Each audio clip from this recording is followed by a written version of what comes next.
Hello everybody and welcome to my modelling table once more. This is number 8 I believe. So I've got a job that I'm just finishing off for someone. This is a Mark III DVT that I've gone and painted in Greater Anglia colours. And so I'm going to be putting all the decals on and putting it all together basically. So that's the plan for today, and then after that I get to varnish it once the decals are all on. He doesn't want it weathering in any way, so that makes this a little bit easier. But anyway, so that's what I'm going to be doing today. So I finished the painting last night, so today I'm going to finish the rest off. So I've got a couple of things that I need to tidy up. The orange stripe the orange stripe at the top is a little bit scruffy, and also I've got a little white spot that I managed to get on the roof. So I'm going to cover those up and then get on with the decaling. So sorry, and I've also got to just put the bits of black that are at the bottom there, and and so on. Now the doors I've gone and done separately. These are normally attached to this part there by these hinged pieces, but the springs had all broken on them, so I'm just going to plasticard them in. So I'll just create a couple of slices of plasticard, fit them behind the door, and then secure them in afterwards. I've done this before. I've got another Mark III DVT that someone's asked me to do, and underneath it you can just see here there's the other one to be done that I've gone and done already. Had a similar problem, so it arrived damaged, so I'm going to find a way to fix it. So I think I'll start with that. Now when it comes to putting the doors back on, the glazing is very difficult to do on this model. So what I'm going to do is I'm going to secure the glazing in first and then glue it in, because it makes more sense to do it that way. Gets rid of the hard parts. So in case you don't already know what I'm doing, let me just find some pictures for you.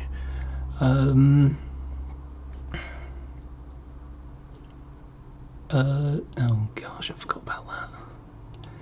Okay, let's do it the old-fashioned way.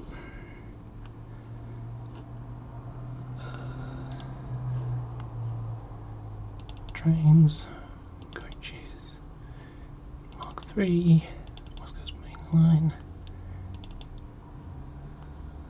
privatised, Anglian, Greater Anglia, and the one I'm going to be doing is 132.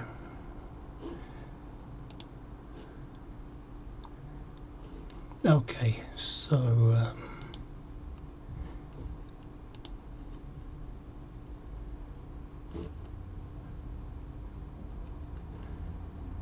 okay, let me just swap screens.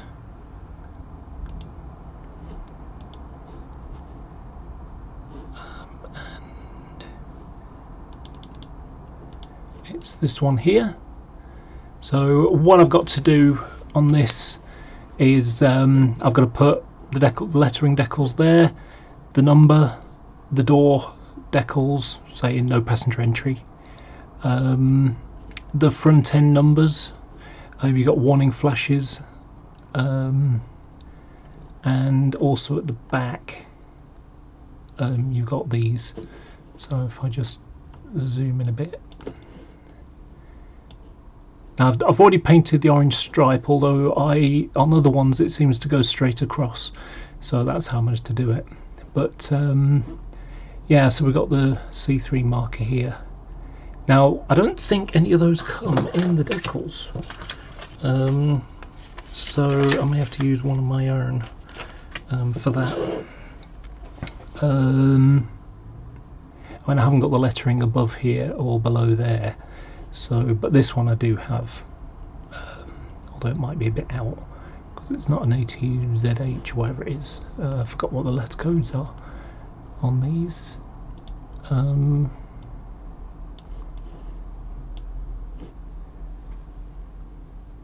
Okay, Z5H, I don't even know. It doesn't really matter. But either way, so this is the one it's going to be, and it's going to have the Arbello Greater Anglia. Currently they have just Greater Anglia on them without that bit there. So let's get on with it. So okay, so I think I'll stick on the I think I'll put on the backing for the doors first. So about that big should do.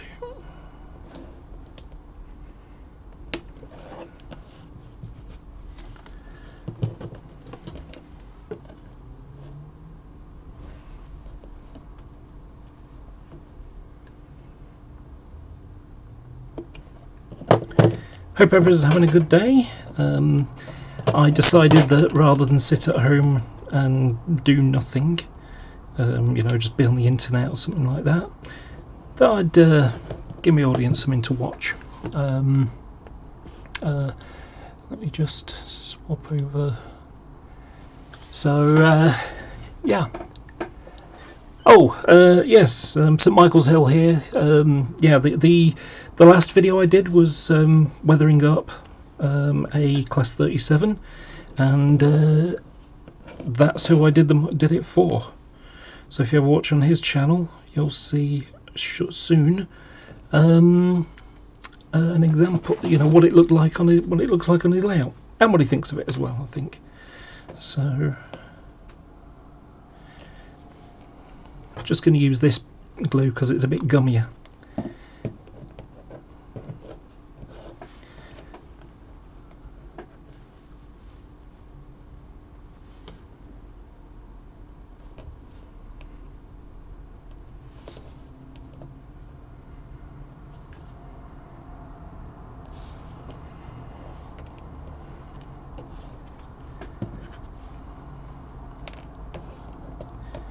So I have all the numbers of, you know, paint shades for all the British Rail liveries.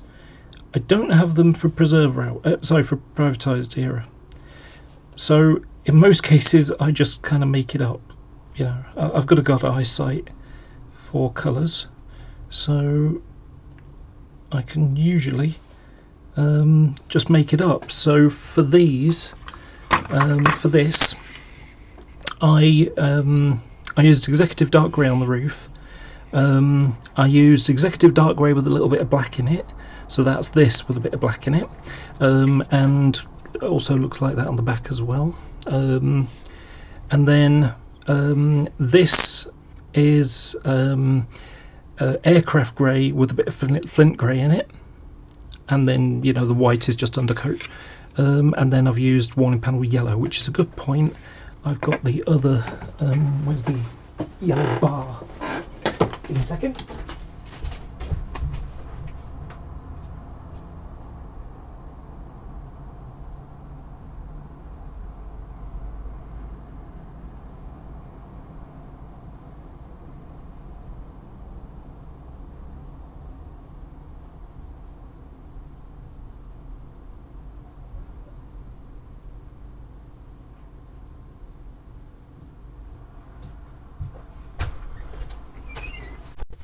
I don't know where I put that.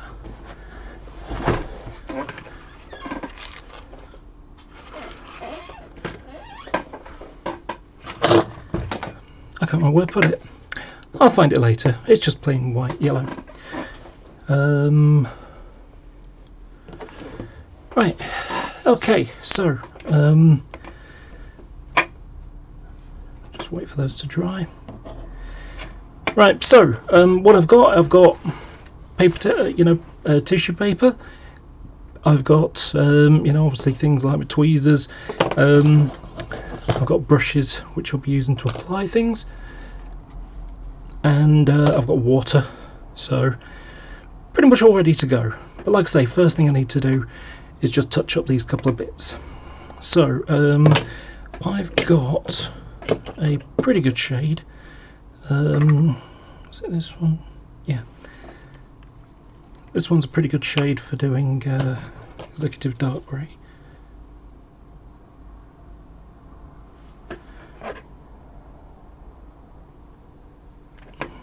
Oh, maybe it doesn't come out at the end.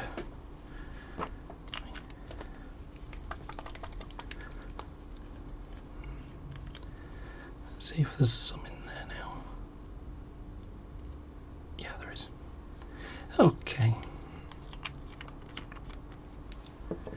I'm just going to put just a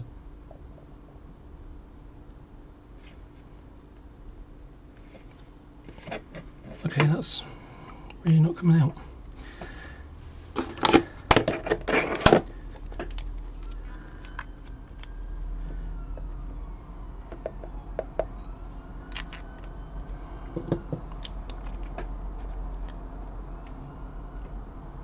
Okay, now it should do it.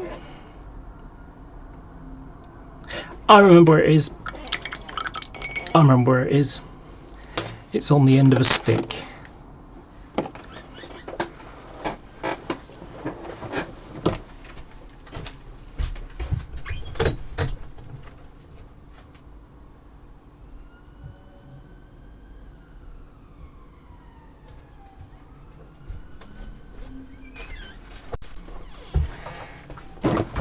There we go.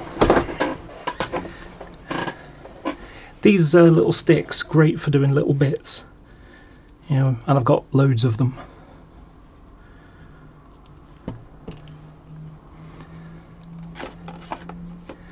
It's only because I've got a load of other sticks in front, over here, that I remembered.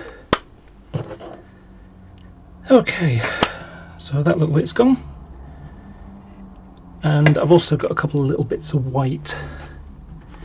Just need touching up, you know, where the paintbrush paint this spray can didn't completely do.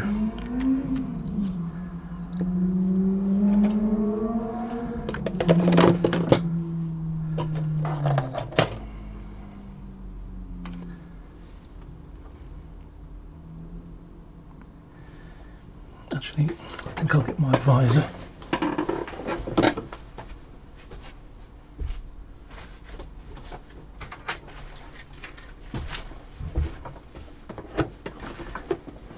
These visors are fantastic.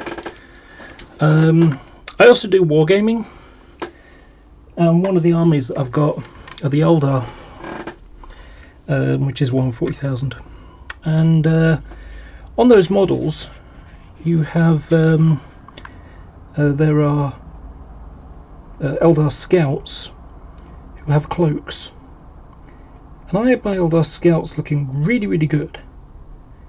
And then when I bought the visor, I saw them again. It's like, I didn't go in all the depths of the cloak, because they've got like a head with a cloak around it.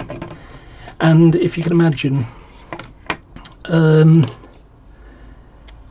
head being there and the cloak fitting it, I was only painting up to here. I wasn't getting in the recess. So, once I realised that,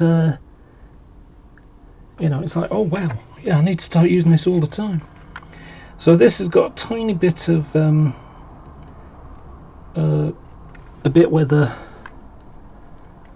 white, sorry, with the dark grey bled over, and that's because obviously you can't get a really close finish in a little groove like this. So this is where I got a bit of overspray here.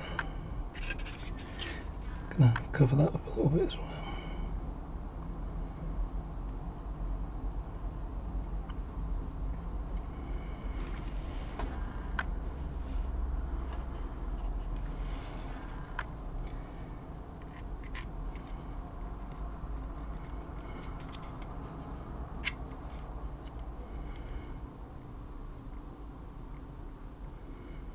Once this is on and it's varnished, you won't see it.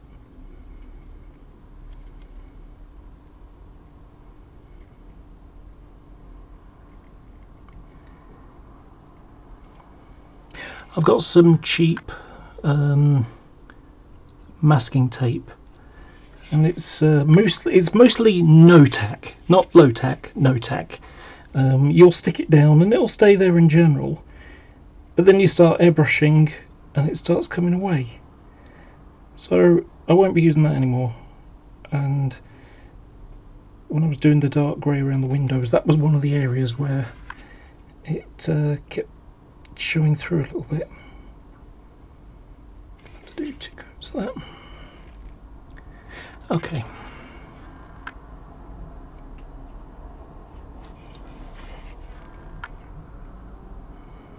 That door recess is okay. This one's got a bit of feathering in the bottom.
Quick look at the photos, because sometimes the colour doesn't always bleed onto certain parts.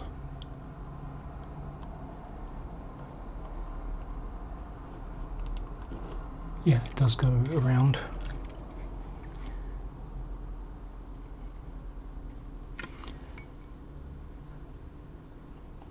Just covering myself instead, if the grey didn't go under and around, if the whole handrail recess, if that was all white, I'd rather get that right than have it almost right.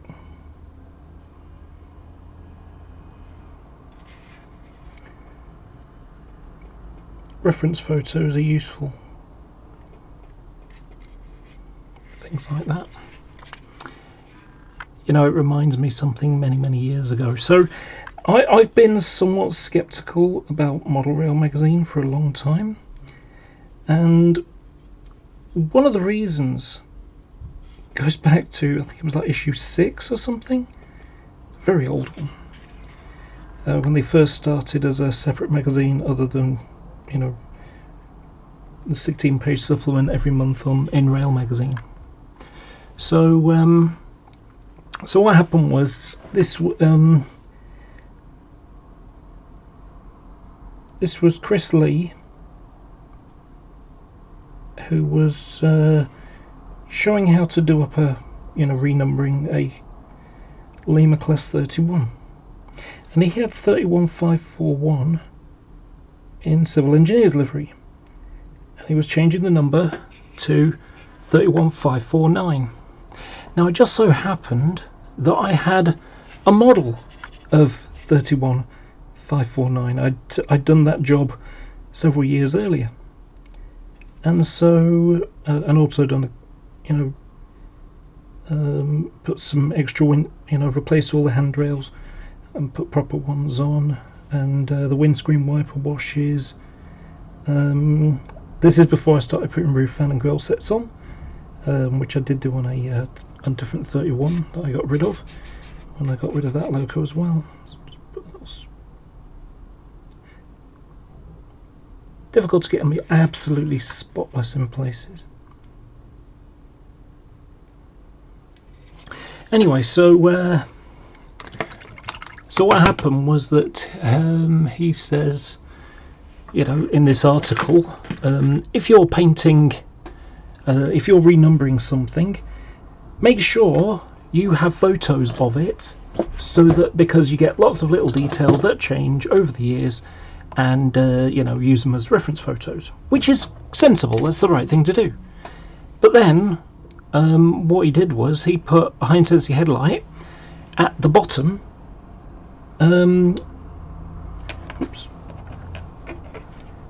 So on class 31s, there's two places you can have the headlights. You can either have it at the side. In fact, I've got one.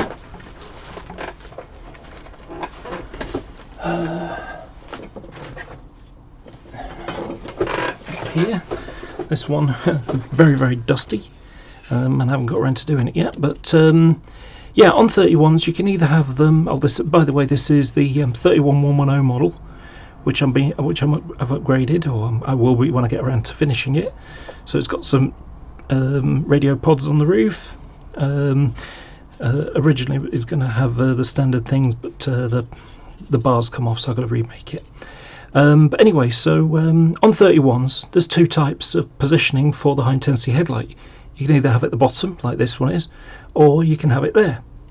So 31549 has it there, and Chris Lee went and put it there, despite on his magazine saying locos have lots of changes and make sure that you get pictures of both ends or both sides before you start doing a project like this. And it's like he's not even paying attention to his own words. Now this isn't me being elitist towards what other modelers are doing. This is someone who is a pro and isn't following his own advice. This is someone who did modelling for a living. It was his job, and yet he couldn't get something like that right. And it's like, don't say one thing and do something else. It's so I just kind of lost a lot of credibility to me, and so as a result, I kind of stopped paying a lot of attention to it. And then other little bits happened. So I don't know. It sounds a little bit weird and elitist of me, but I don't know. It just, whatever you do at home, okay, that's fine. But if you're going to go on a magazine and tell loads of people, a big readership, these are the things you should be doing, and they don't do them themselves, it's like you're not teaching people. You can't go around saying one thing and doing something else. It's almost hypocrisy, really, if you think about it. So yeah, like I say, I just found it a bit frustrating. Let's require a couple of coats here.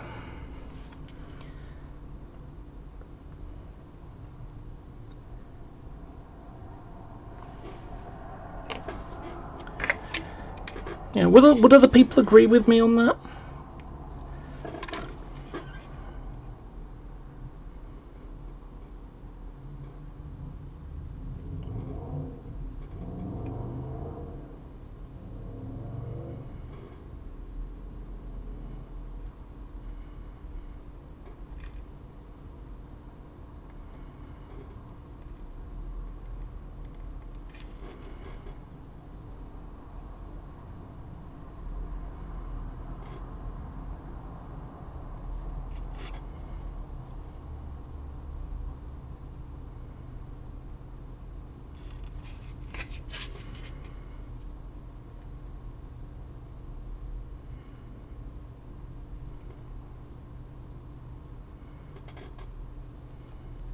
And you know, that kind of reason is one of the reasons why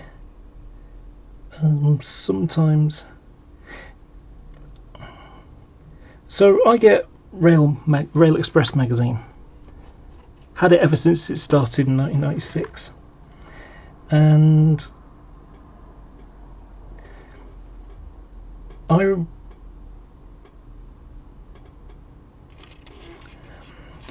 the magazine, the modelling section of the magazine, is not quite as good as it used to be, and the reason is because they've moved away from guest articles. So I've written for Rail Express magazine 4 times in the past, and one of the good things, or one of the bad things about the people who've got to do it for a living kind of work, so you know, the people that are the you know, the on staff guys. Okay, so okay, that's black in the middle. So yeah, one of the problems that you have to remember about a magazine is that the staff writers, they've got deadlines. If I write something, I don't have a deadline other than, you know, if you want it to be in, or you know, you send it in and you wonder if it's going to be in this magazine or the next one or even the next one. You know, they get it, they squeeze it in wherever they want, and of course it depends on how many people write for them. Maybe they've got enough material for 4 months, and so when you write something for them, you know, it's something that was written, you know, by the time it gets in the magazine, it might be something that was written that I did months before.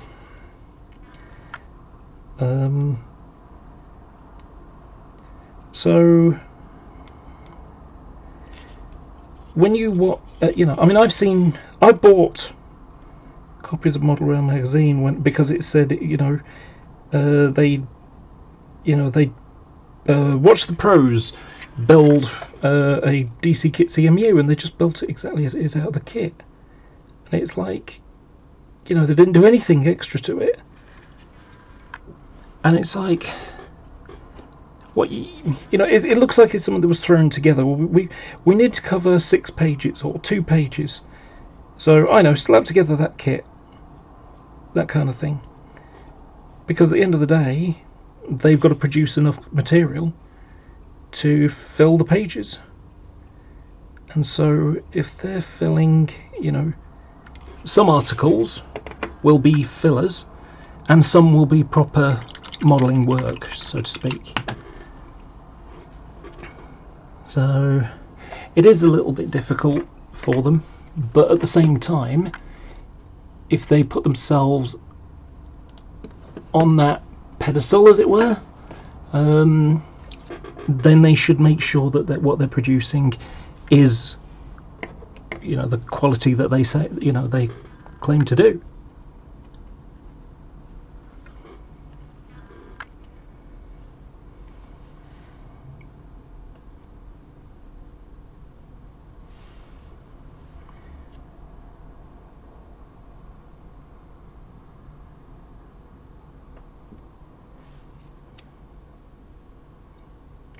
A little FYI here, by the way. Better to do 2 or 3 coats, soft, you know, nice and light, rather than 2 thick, heavy coats, or 3 thick, you know, 2 hit thick coats when you really could do with having 3. This is going to require 3.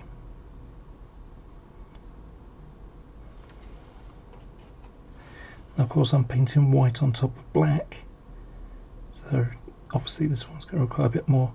And this is the Vallejo number 2, the foundation white, so it's got quite a lot of pigment in it. It's quite a nice opaque, mostly opaque anyway, paint.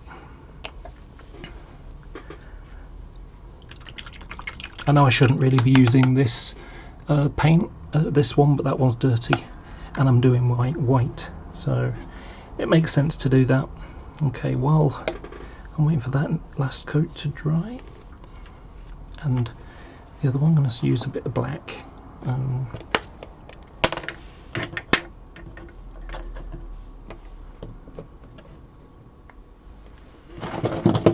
I really should tidy up my modelling table.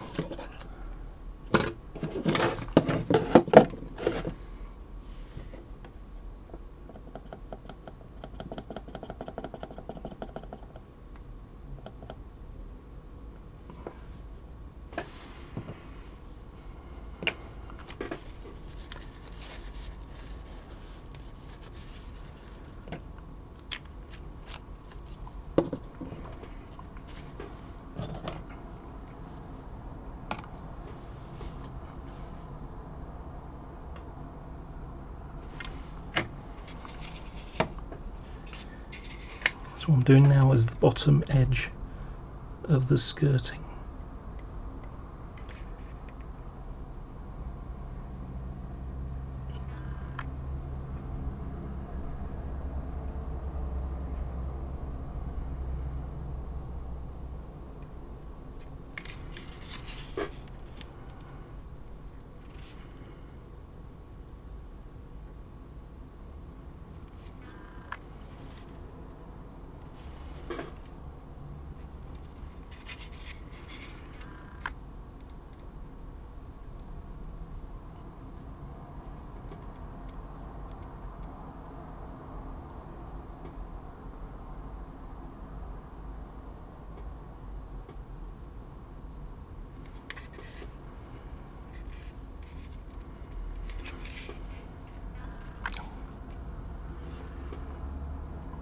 Before I apply the decals, I'll get a new pack of a new bit of water.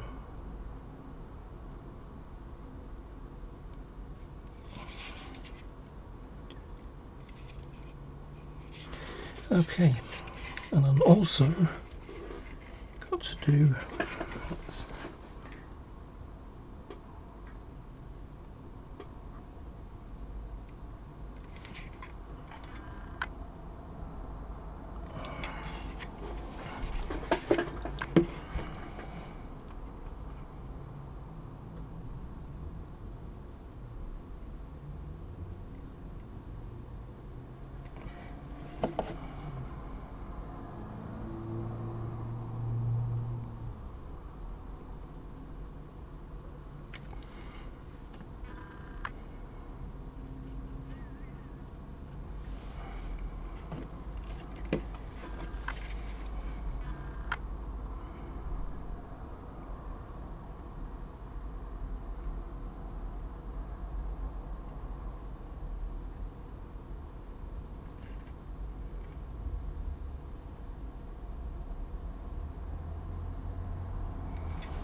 What I've just done there is water it down so it goes into the groove around the edge. I think I'll redo this size just to make sure it did. Yeah, it did.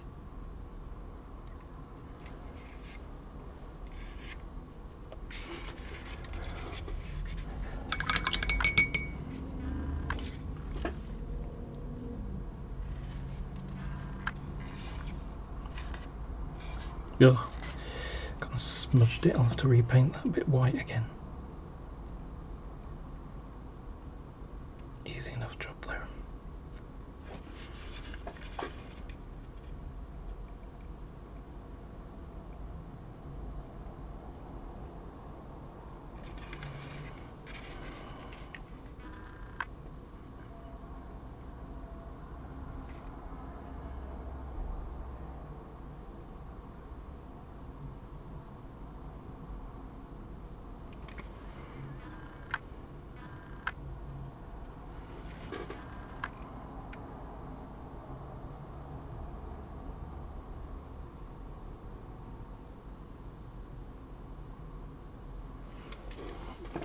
Just leave that there for a moment. While that's doing that, I will paint the glazing for this. Now, this has come straight out of the stripper, so let me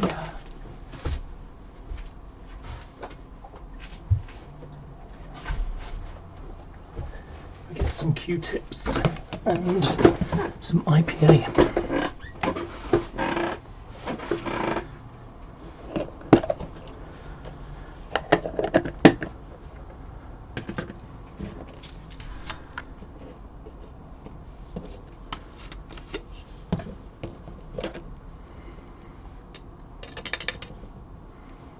Don't know why I'm doing that. Gets a good clean, of course, but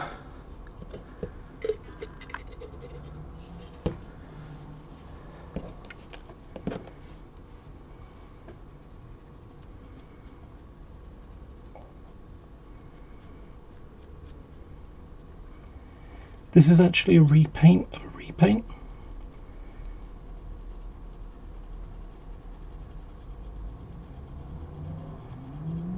So I am just redoing what was sometimes repairing what was done before.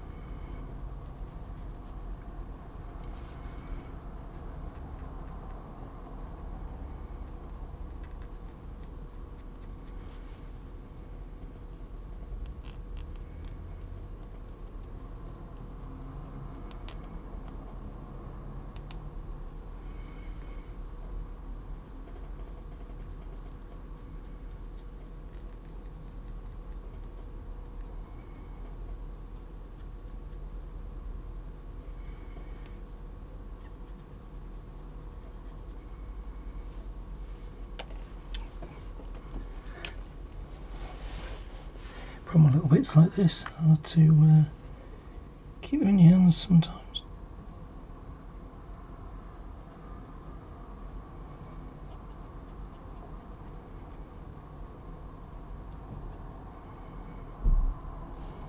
Okay, that's nice and clean now. Now I can fix it with the black. I don't know why I'm going in that water.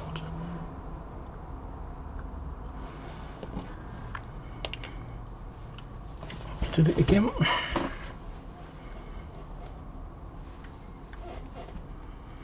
I need to paint over the silver.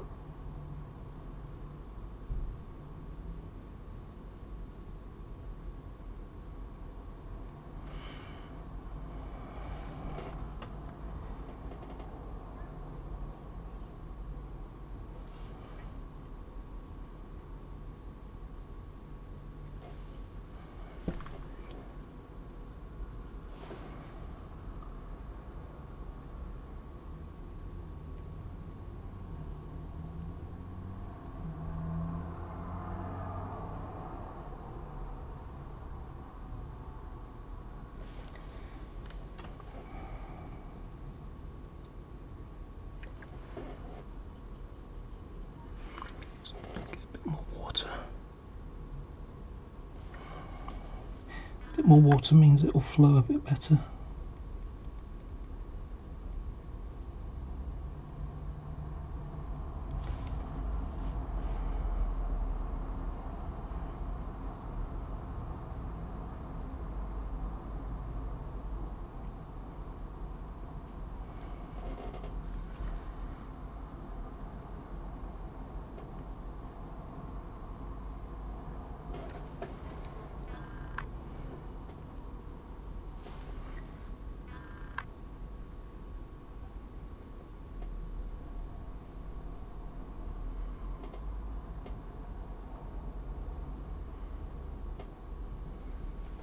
So this is the third item I've painted in Greater Anglia colours, and the first two were a couple of class 90s I did, and then there's this one, But one of the things that happened when I thought it was one originally, but no, it wasn't. When National Express had the franchise, they gave the locos some new horn covers. So the standard one is like a Class 90. It has horizontal slats on it, but the Greater Anglia 90, so the first 15, 001 to 015,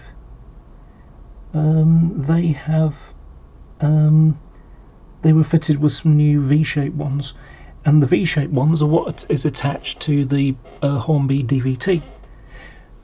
So since I had 4 of them and I didn't need, I was going to have to replace the horn covers, I took off the horn covers from my DVTs and spliced them into the Class 90, which was a nice bit of modelling.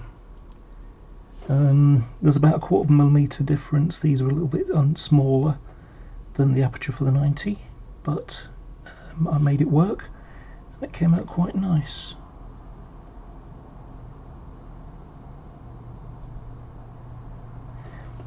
So yeah, I was quite pleased with that. Sadly, I ran out of DVTs, so if anybody else wanted one, they can't, because I haven't got anything to make them out of unless they want to buy a DVT.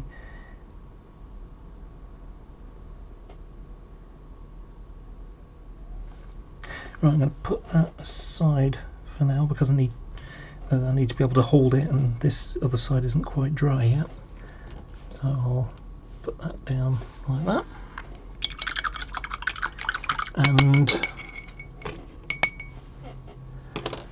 let's put some more white down so I can get more of the inside of that and the door as well.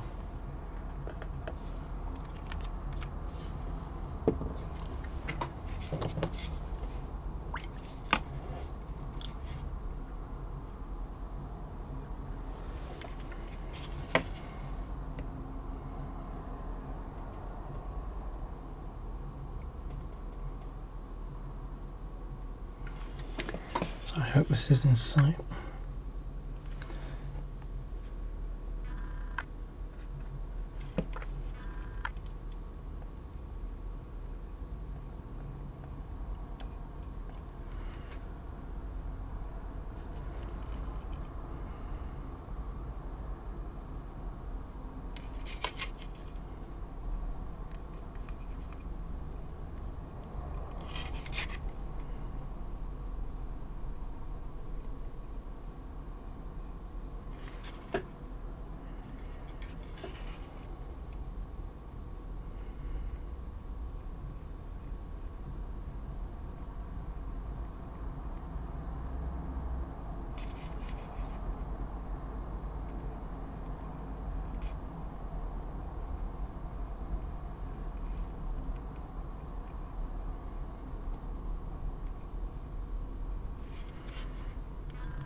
Step at the bottom is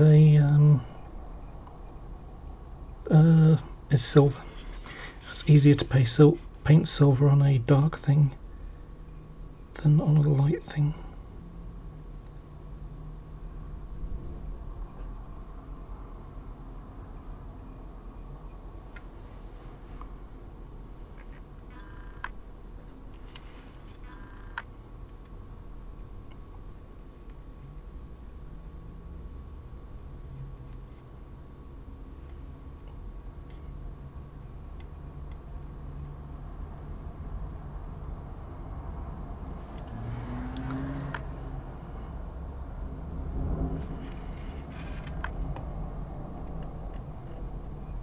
So the last few days, while I've been watching, while I've been doing things like this, masking up, like last night for example, I was masking up all the layers of paint for this, and then going into the into my kitchen with a paint with my airbrush, and I've got one of those spray booth things, so it gets rid of any of the paint floating around. Nice powerful fan in the back of it. So anyway, so I was while I was masking yesterday, I was watching really old TV. I was watching Buck Rogers in the 25th century, and it's quite amusing because, you know, obviously being a TV series and being the 70s, it's a little bit hammy, and it's like, why do people assume that you know, 70s sort of disco pop-ish kind of noise is going to be the same in the future? You know, so you got like a bar scene, and there they are, you know, and you got this like doom, you know, sort of noise. You know, like the song "You Can Ring My Bell." You know, doom, doom, da, da, doom. You know, that kind of thing. It's yeah, it just sounds like that, and it's like,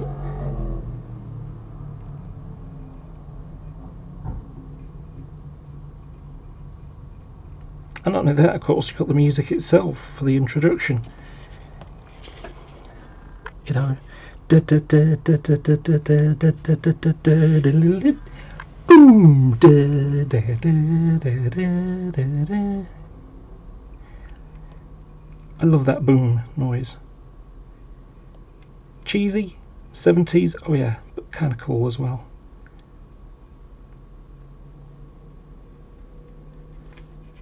But then again, I suppose, I mean, I grew up in the 90s, and how many pop songs at the time did you hear with the "ah yeah" kind of noise in it?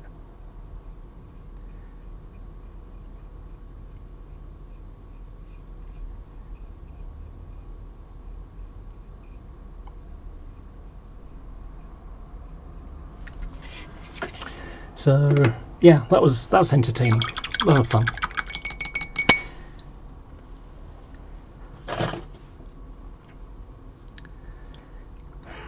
Now I'm trying to decide, since the inside is fairly white as well, should I paint the door that colour so it hides the white of the panels, or should I paint those grey to match the door? Now I think I'll paint them white, but I'll only do the top, you know, the inside edges.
We'll need a second coat.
probably been keeping safe and virus free.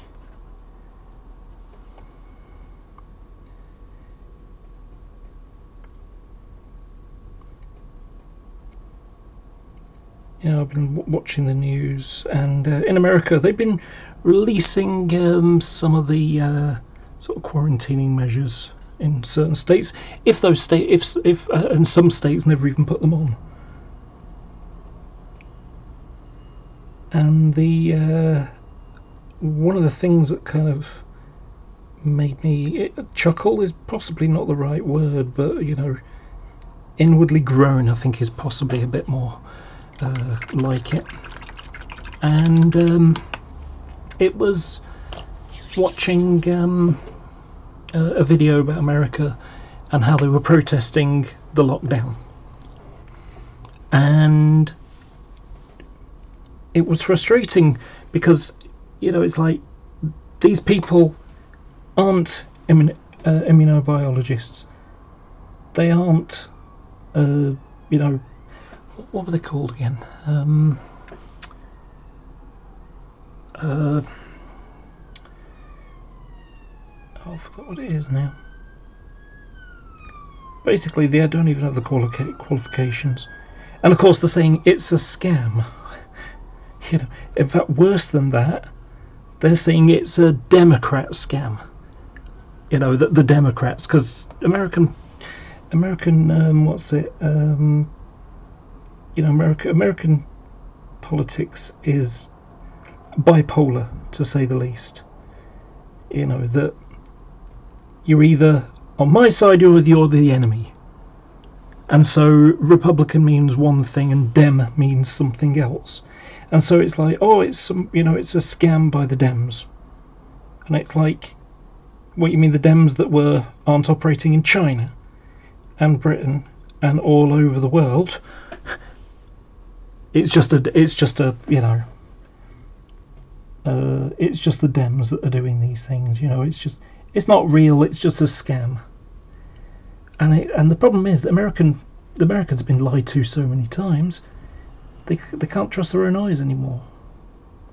And everything's got a political bias to it.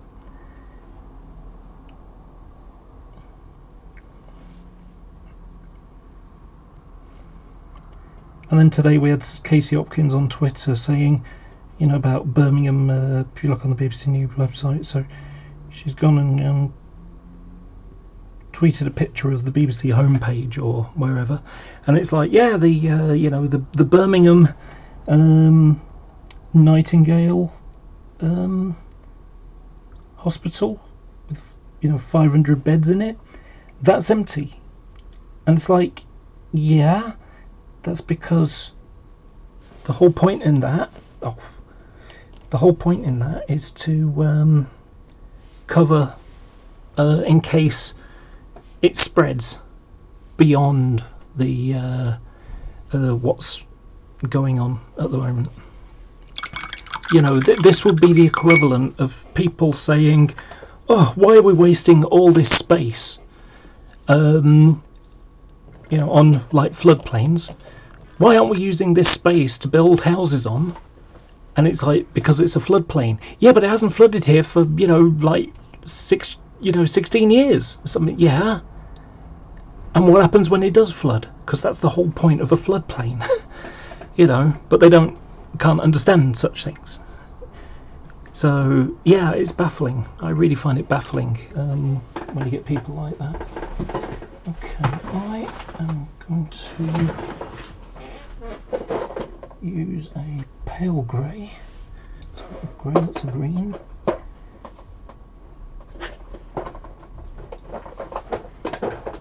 it is. Yeah, I'm going to use this one as the interior fixtures. So for painting this, because this will be seen through the windows.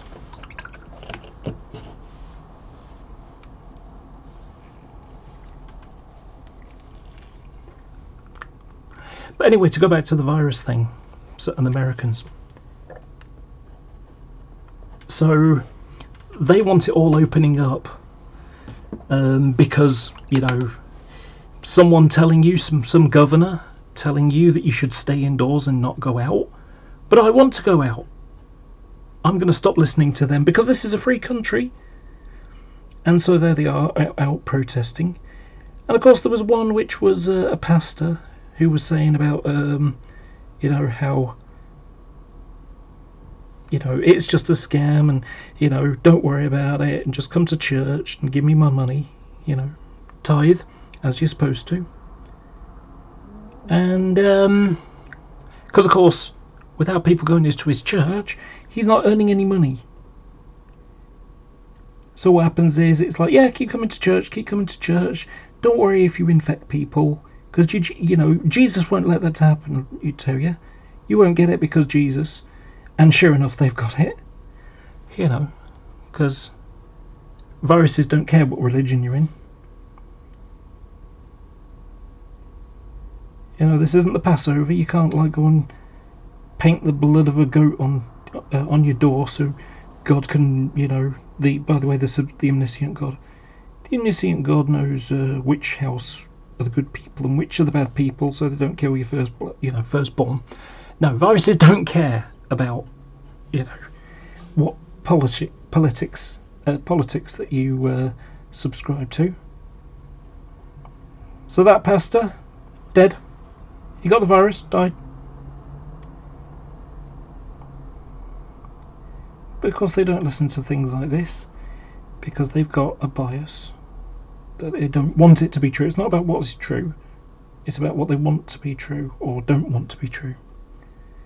So yeah, sadly some people have died because of their own stupidity.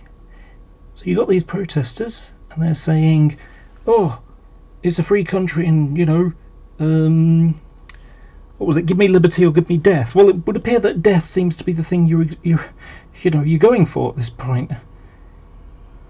If you die from it, whose fault do you think that's going to be? Do you think it's going to be the virus's fault, or do you think it's going to be your fault for not staying indoors as the advice is? So yeah, that's and not only that, it kind of reminds me of, you know, when you watch like a sci-fi show and the future is that, you know, there was a pandemic and people are dying and stuff like that. I think something like Sliders. One of the episodes of that, they went to the past and they went to the future. They went to a different reality, and in the reality there was a pandemic, and, you know, they hadn't actually invented inoculations yet, or, you know, vaccines.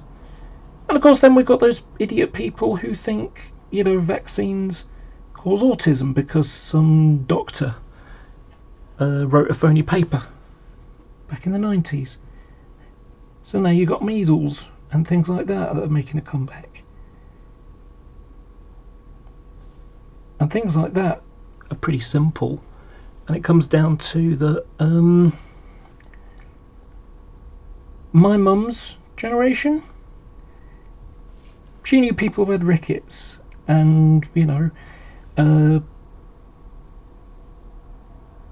other childhood illnesses because they didn't have vaccines, and, you know, kids died. And if you want to see an example of this, go to a churchyard. Several years ago, I went to Haworth, as in the Brontes of Haworth, which is one of the lines on the Keighley-Worth Valley line, and we went in. My friend and I, my friend Alice, we went to the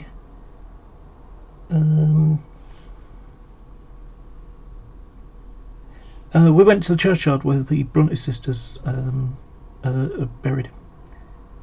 And while she was taking some photos or whatever she was doing, I looked around, and in the you know, on all the gravestones, I'm looking about these children who died in their 4th year of their age, and the 6 months or, you know, 14th year of their age, because, you know, they did something, they fell over and broke their leg, and they died from it because there weren't any vaccines back then. And when people get ill like that, you know, you broke a leg and there's no way to, you know, no way to stop infections. You know, that's the kind of thing that people today don't think about. Because the reason why things like mumps, measles, rubella and all sorts of other things, smallpox, the reason why they're not a thing is because we vaccinate. All it took was one guy to write a phony paper, and now you've got people who don't understand, you know. And not only that, they make up other stuff as well. For example, there's the whole you know, look at all these chemicals and things in vaccines, that's bad. And it's like, no, you know, there's thimerosal, for example. So let's forget that they've stopped using it, but that's mercury. Thimerosal is mercury, and it's a preservative. But we're not talking about like drinking the contents of a thermometer here. It's vaporized mercury, and it's in a tiny amount, and all it does is it pulls, if I remember correctly, it was antibodies, pulls it into the area. It pulls the white blood cells to an area so it can create antibodies. I think that was the way. No, sorry, that's not. Sorry, it's preserved. Sorry, yeah, that was it. That's what it does. It's not a preservative. That's oh, what's it called?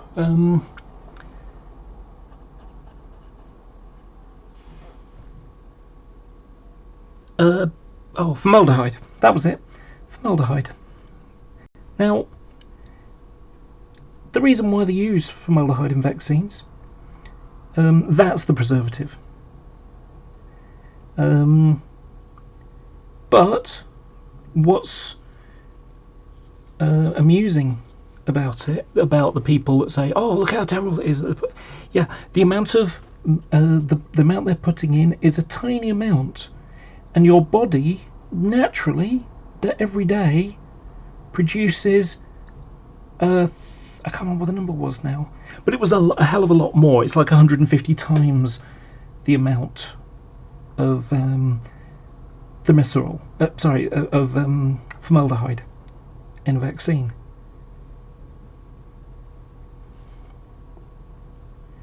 Now, I've got two YouTube channels. One is my model railway channel, which is this one, and the other one is my general channel. And I have all sorts of things. I've got cycle camera videos on there. And I've also got, you know, I'm an atheist, so I talk about stuff like that here and there. And usually if I target anyone, it's for their behaviour. I don't care whether they're a Christian or not. You know, that doesn't define who someone is. That just defines what they believe about something. And, you know, my approach is, you know, if you're a decent person, then, you know, no problem for me. If someone's an arsehole and uses their religion to, you know, to say, "Oh, you're a horrible person because my belief system says this, that, or the other," it's like, yeah, get lost. Go stuff, you know. Why should I care what your Bible says about me? Or, sorry, what I believe? I don't care. You know, and I have good justifications for being an atheist. But, you know, either way. You know, one of the things I like in Britain is, if you believe, fine. If you don't believe, fine. As long as you're not in someone's face about it, as long as you're not being an arsehole about it, nobody really cares.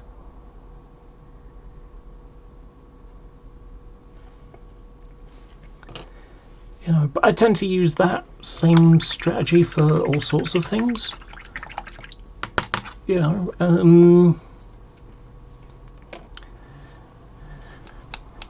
but anyway, on my other YouTube channel, and you can find it if you want, it's if you just go youtube.com/ and then type in cliffjumper2424, then you'll find the channel. And one of the videos I've got on there is an interview with Brian Deere, who is the journalist who uncovered the Andrew Wakefield scandal. So this is the guy that that wrote the paper saying that MMR causes autism.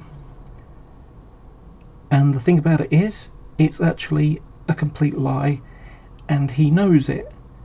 But unfortunately, he's still in America, getting money off of people who have been duped into believing his nonsense.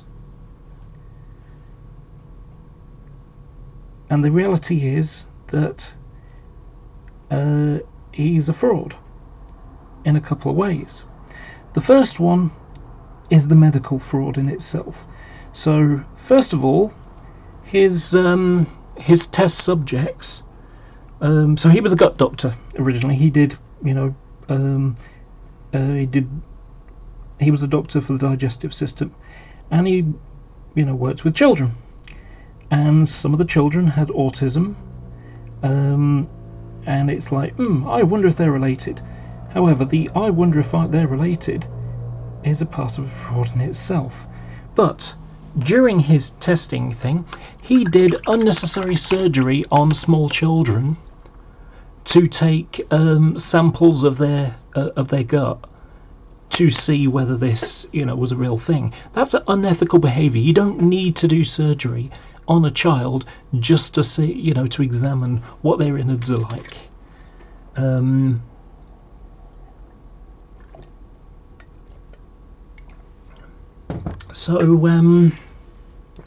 But the main part of the fraud comes down to back in the I think it was the early 90s.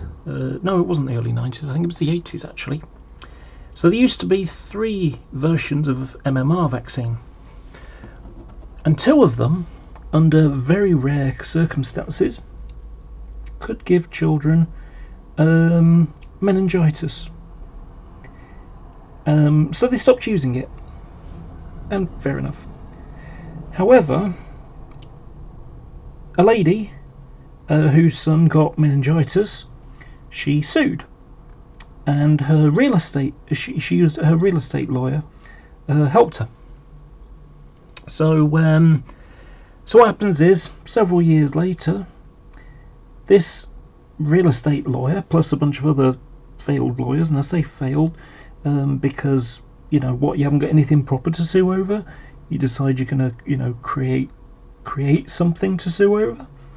What they did was they paid Andrew Wakefield to write this dodgy paper, and loads of people stopped taking vaccinations as a result of it, because what they wanted to do was sue for people, you know, for children that got you know, using the paper, even if it was only for a short time, but, you know, until it was, you know, demonstrated to be, you know, fraudulent, to not be true in the first place. What they did was they, you know, they wanted to sue any kids that got autism. Problem is, autism shows about the same age as you start taking vaccines. Correlation is not causation. You know, I mean, this is how superstitions begin. Oh, my lucky! I was wearing those socks when I scored that goal. Therefore, I should always wear those socks because those are my lucky socks. Well, no, they just happen to be, you know, and like I said, and railwaymen are exactly the same. You know, 37675 had an incident at on one of the Cornish branches, you know, on the freight routes, and basically it was a bridge or a pole or something. I can't remember what it was now, and if a driver was sticking his head out, one driver lost it.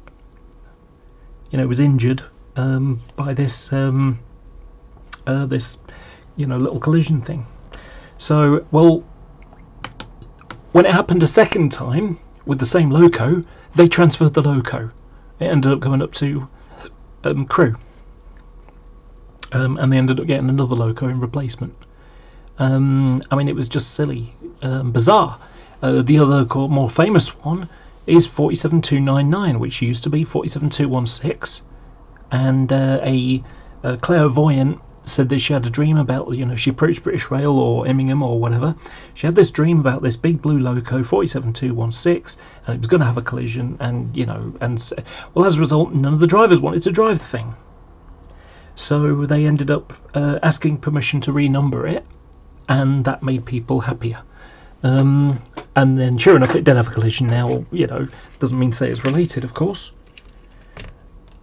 So, yeah, but that's the kind of superstitious nonsense that people can get. Well, like I say, when it comes down to it, there is no relationship between MMR and... I'm just going to file these down, make them a little neater. And it's easier to put paint on a slightly rough surface. And this one. Wearing skirts is good, people. Yeah.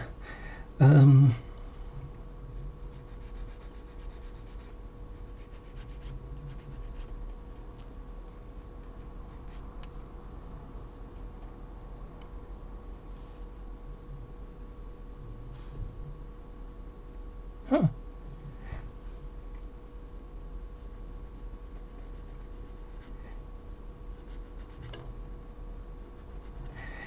I'm looking at this piece here. It almost looks like there's something that can be pushed out there.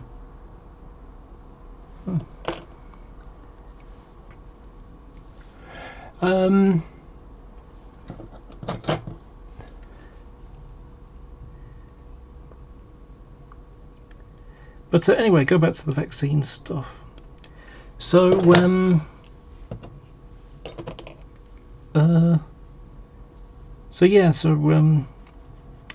so what happens is Wakefield writes this paper saying how there's a link between vaccines and autism, and as a result, no parents don't want to start taking, or don't want to give their children it. Now, the thing about it is, you can kind of understand it. I mean,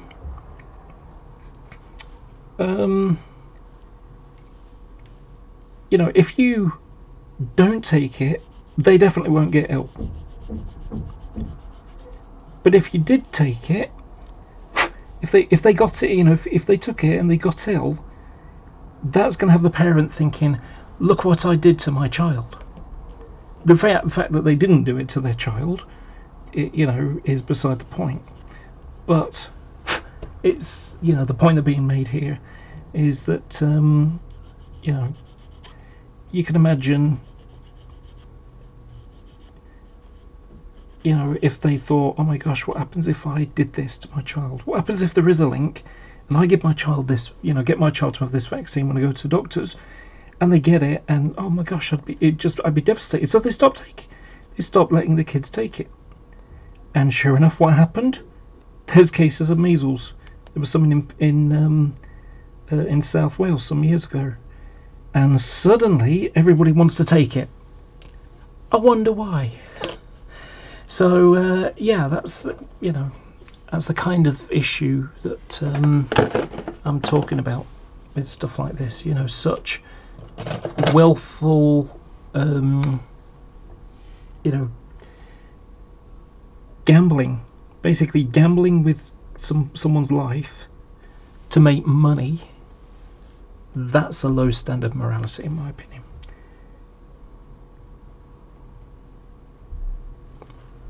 I haven't even started putting the decals on yet. I'm still doing the tidying up.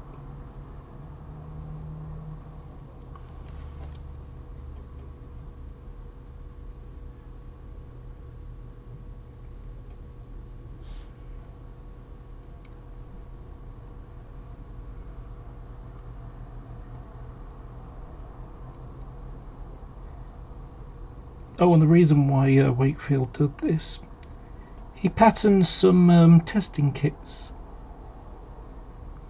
So you could use this testing kit, which wouldn't work anyway, to see if your kid had it, or and it was bogus. Now the thing about it is, when it comes to the lawyers, who wanted to sue, the medical industry if kids got autism, by saying, look, see, there's this paper, you can prove it because there's this paper.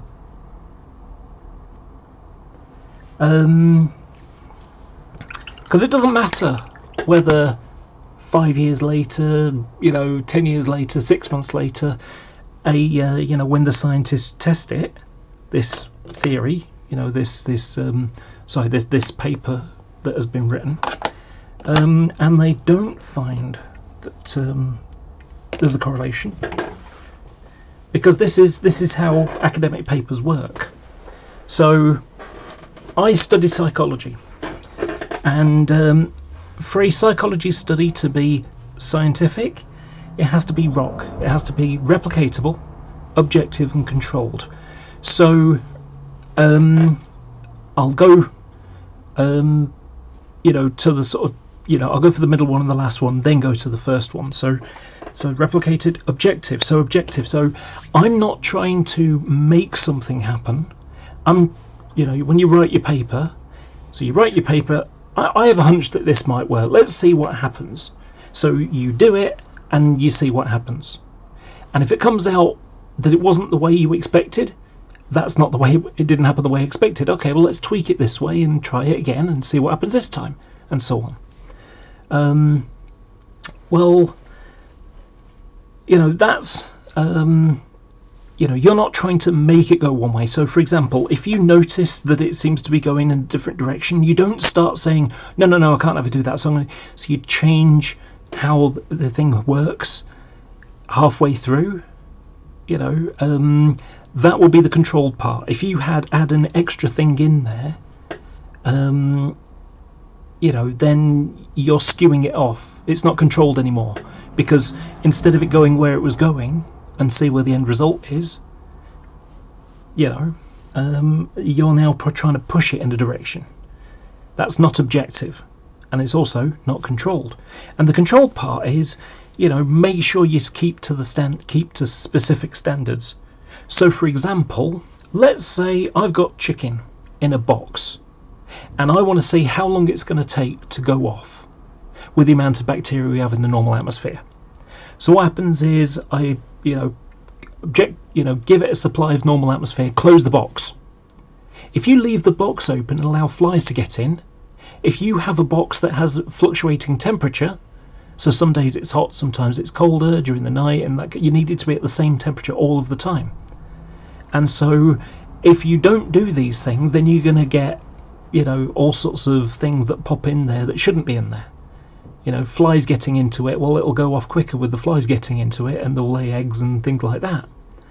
And this is why, if you ever seen one of those crime scene detective TV shows, that's why they have these body farms, as they call them, where they basically take dead bodies that have been donated to science, and they will put them in the ground, so they'll bury them, or they'll just dump them in a bit of one part of this like sealed off part of the area, and they'll have other ones stuck with sheets over them, or all sorts of things. So effectively, when a crime happens and someone dumps a body, how long has that body been dead?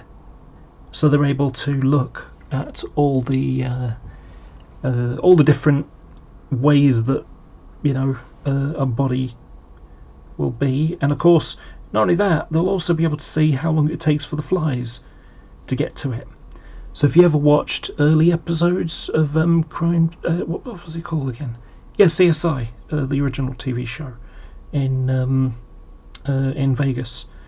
You had the Gil character, and he was an expert in bugs.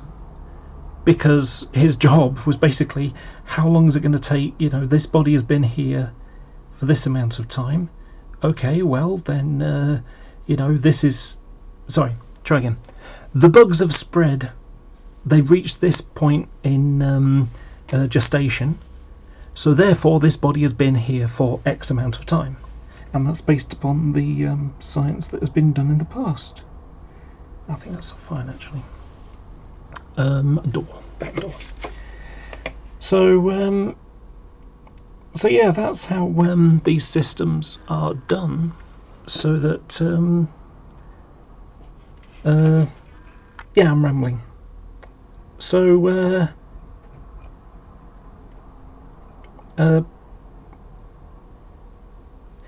the first element I was talking about was replicatable. So the idea is that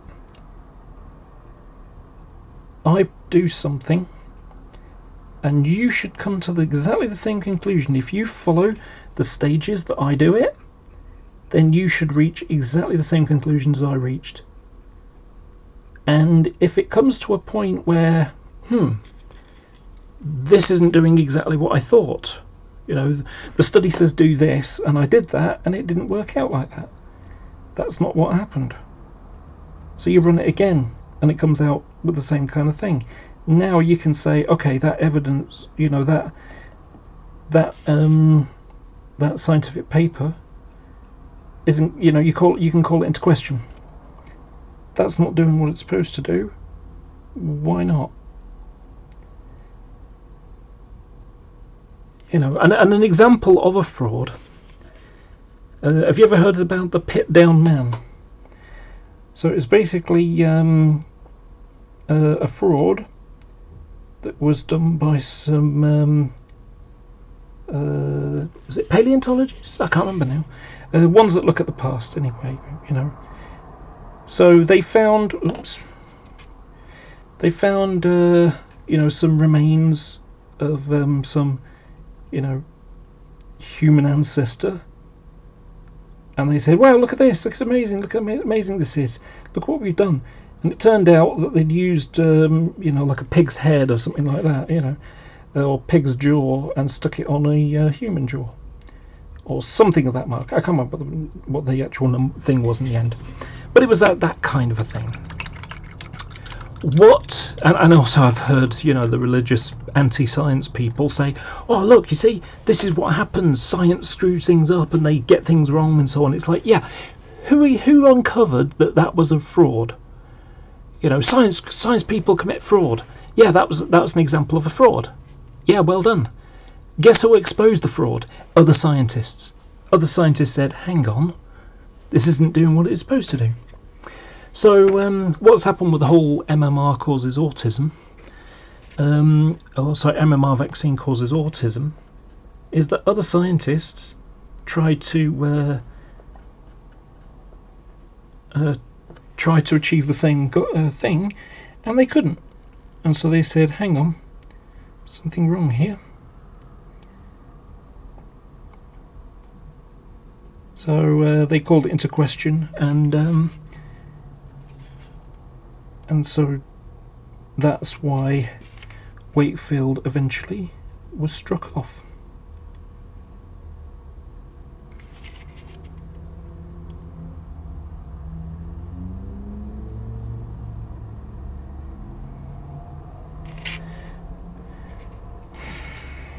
So I've got a tiny bit here that the colour has run. I didn't notice it on the until I sat down. So I'm trying to just blend it out a little bit. Hopefully when I got varnish on you won't be able to tell. If so, I might mask it off and just airbrush over a little lightly. Alright, so this has still got some black that's wet.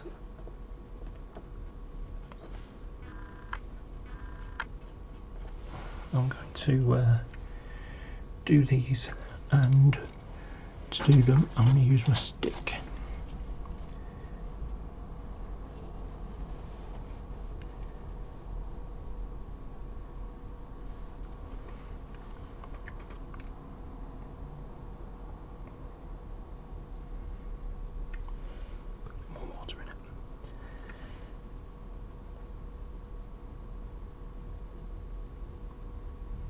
Now if you're having to do something like this, put something on top of glazing, because this is the bottom and the glazing goes over the top of it like that. If you're doing something like this, paint it and then glue it on with a clear adhesive that won't, you know, run or anything, or use varnish.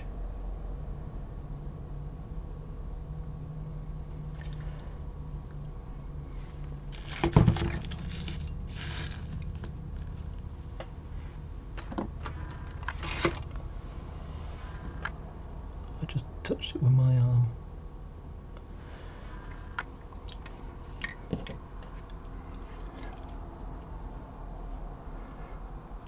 Oh, I Hammers Grove Model Railway. I think I'm doing this for you, if I'm correct. Hi Anita, how are you doing?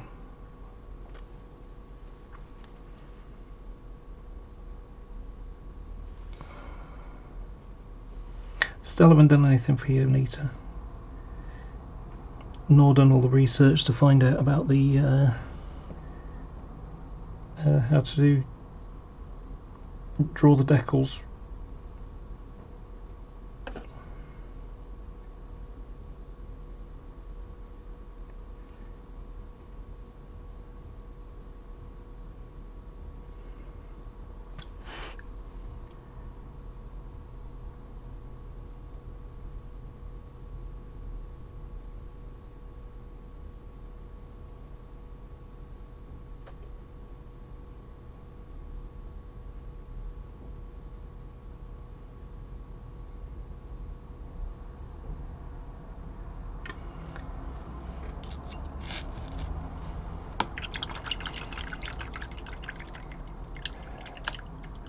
Oh, sorry, yeah, your 317 is in a box over here, and at the moment it's got a load of,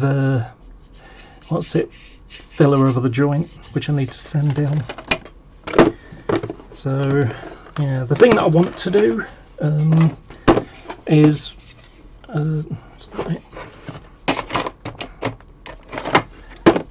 so the thing that I want to do is there's going to be an oval of let's put it there.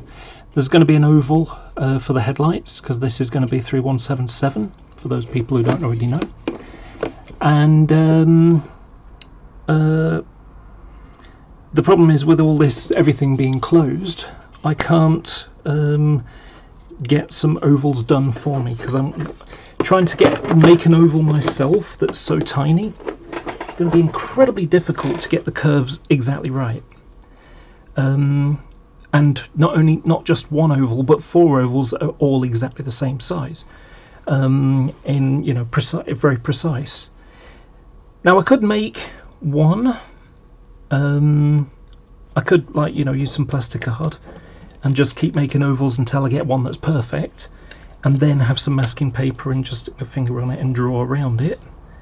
But what my plan is to go to a local sign writer and get some vinyl ones done that I can then just stick over, and then I can do all the modelling around it, and then airbrush it, and then once that's airbrushed I can then just pull it off, and then you'll have the clear hole underneath, which then can then have a bit like these headlights, have them, you know, stuck underneath like that.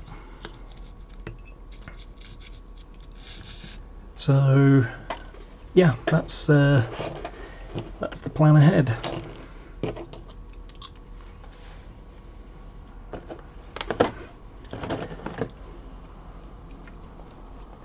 But I've got several projects. I've got about, I think it's 5 I've got at the moment, things to do for other people.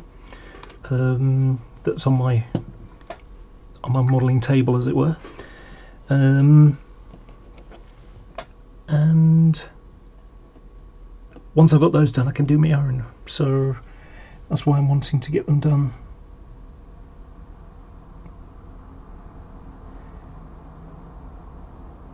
So a job like this is an easy repaint. A 317 takes a lot more work and a lot more effort, and of course because I haven't got that, because all the sign writing shops are shut, I can't get the ovals done, so I'm sort of putting it off in a you know, by the time I've got the model ready for painting, the paint shops will be open, you know, things will start being open again, and I'll be able to just get them to do me some ovals. I'll probably end up creating the ovals, you know, drawing the ovals myself on the computer and then just transferring it over, but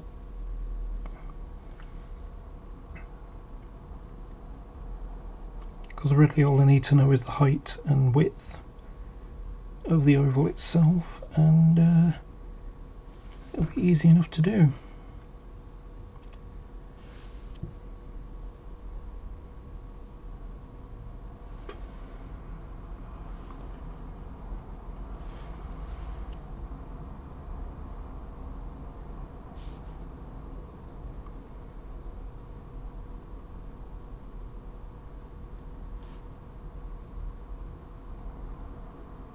So one of the things I'm looking to do eventually, Cavalex are bringing out some TEA tankers. It's going to be 42 quid a piece, which is pricey. Nothing like the Bachmann Polybulk. Gosh, that's a crazy price. And I must admit, some pricing bits are pretty ropey sometimes. I can understand a new model being expensive, but the prices that they're charging for old models, you know, I mean, it's like Mark 1 coaches are being sold at the same price as, you know, the latest Mark 2Fs or something that Batman brought out, and it's like, why are you charging, you know, £47 or, you know, something like that, £46 something or other for a model that's 20 years old next year? You know, I can understand that the extra work that went into a Mark 2F requires, you know, is more costly. You're still paying for the model several years later, but that one, that was paid off years ago, so the price should come down, or should be lower than it is.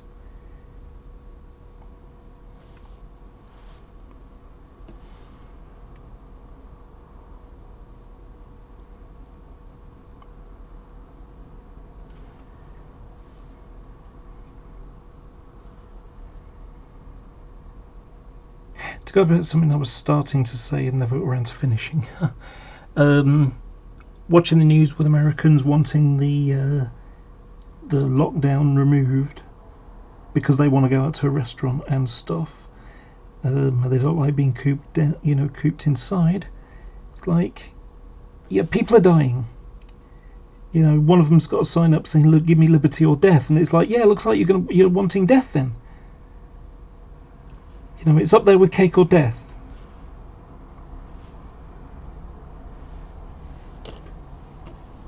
Yeah, so yeah.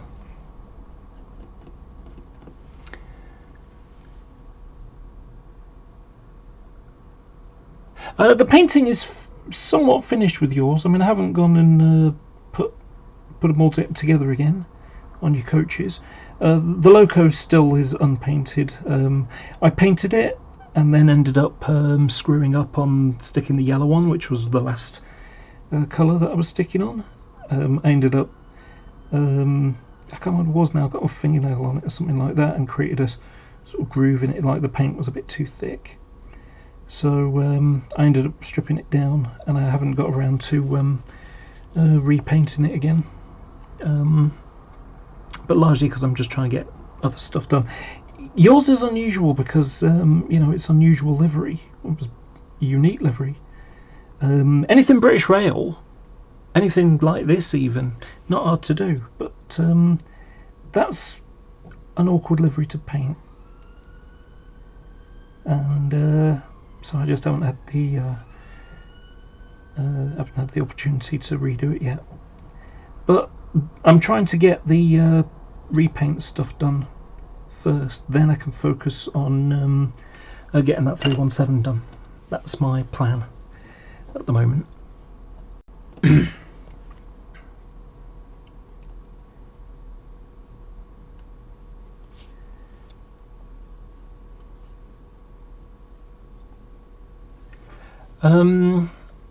Yeah, you said about shall I have a go with the transfers? Well, yeah, I mean if you can get, they need to be clear, with only the yellow and white or gold sort of colours. Was it yellow, white and gold? I can't remember now. I drew it up.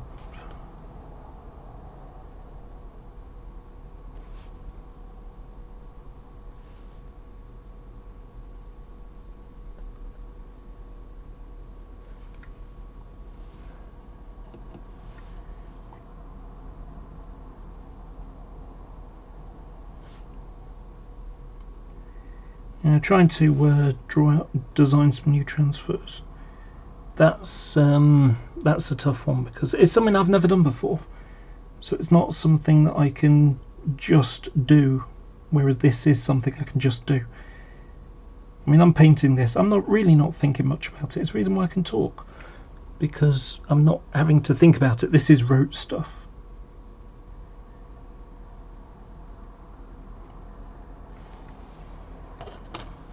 So,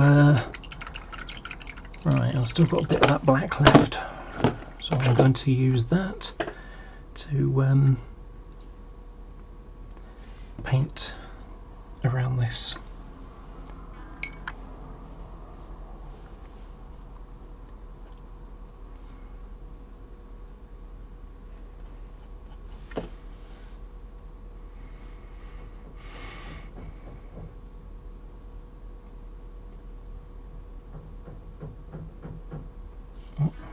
Sounds like my neighbours are doing a little bit of DIY. And live in a block of flats, you can always tell. When you got new neighbours, because they start hammering all the time, or you hear a drill going because they're sticking up a picture or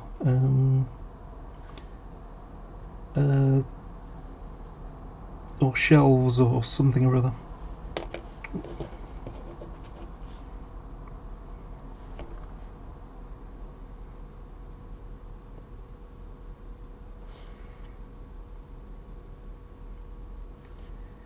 Yeah, anyway, talk about that American thing with the whole, give me liberty or give me death because I don't want to be stuck inside, thanks to a vaccine that I think is fake anyway because I've been watching dodgy news sources. We got Fox News, saying about how, it's just a virus, like the flu, and it's like, yeah, no, not just like the flu.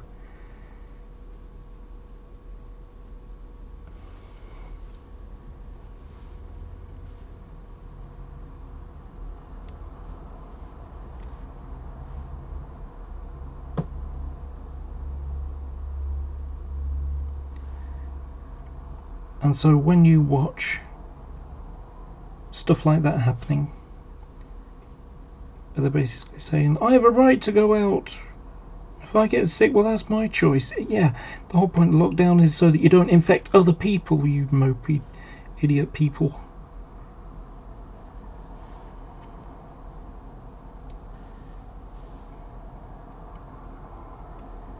This is why vaccinations are good in general, because not everyone can take MMR or whatever. There are, babies, you can't take it straight away, you have to take it. So what happens is if you go, you go to the doctors and your child that is with you hasn't been vaccinated, or you weren't vaccinated for that matter, and what happens is you go to doctor's surgery and you sit next to or close to, or even touch, oh, look at this cute little baby, oh, lovely, that kind of thing. And you could be a carrier, and this is what's happening as well today, with the current virus, that people, some people, and you've seen the news, they're showing symptoms but they're not, you know, they're asymptomatic. Someone who's asymptomatic is not showing, so they've got the virus, but they're not being affected by the virus. Imagine if only, let's say 50%, let's be generous here, let's say 50% of the population have been tested and 50% haven't. Let's say that only 2% of those are not showing symptoms. In a population of 64 million, maybe someone else can do the maths for me. That's a lot of people who are infectious but aren't showing symptoms. How do you know that you haven't got it if you haven't been tested? How do you know you might have it or haven't? Or, you know, how do we tell whether you've got it or not got it if you haven't been tested? And that's the point. That's why this social distancing is so important. You know, today I felt like having strawberries and cream, and I thought, well, that's Asda's only you know, 5 minutes away. I could do that. So you know, no. I had to say to myself, no, I'm not going to, you know, have a close shave and put on makeup and, you know, spend ages getting ready for that stuff. No, I'm just going to have to say, no, I can't have it.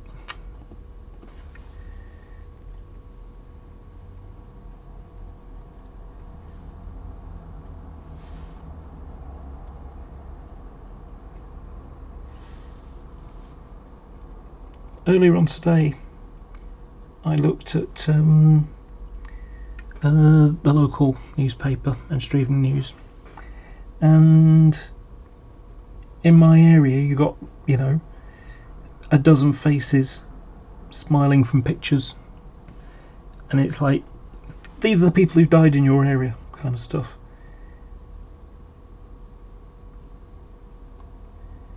Every couple of days they pop out something like that. And those are the only ones that get, you know, mentioned.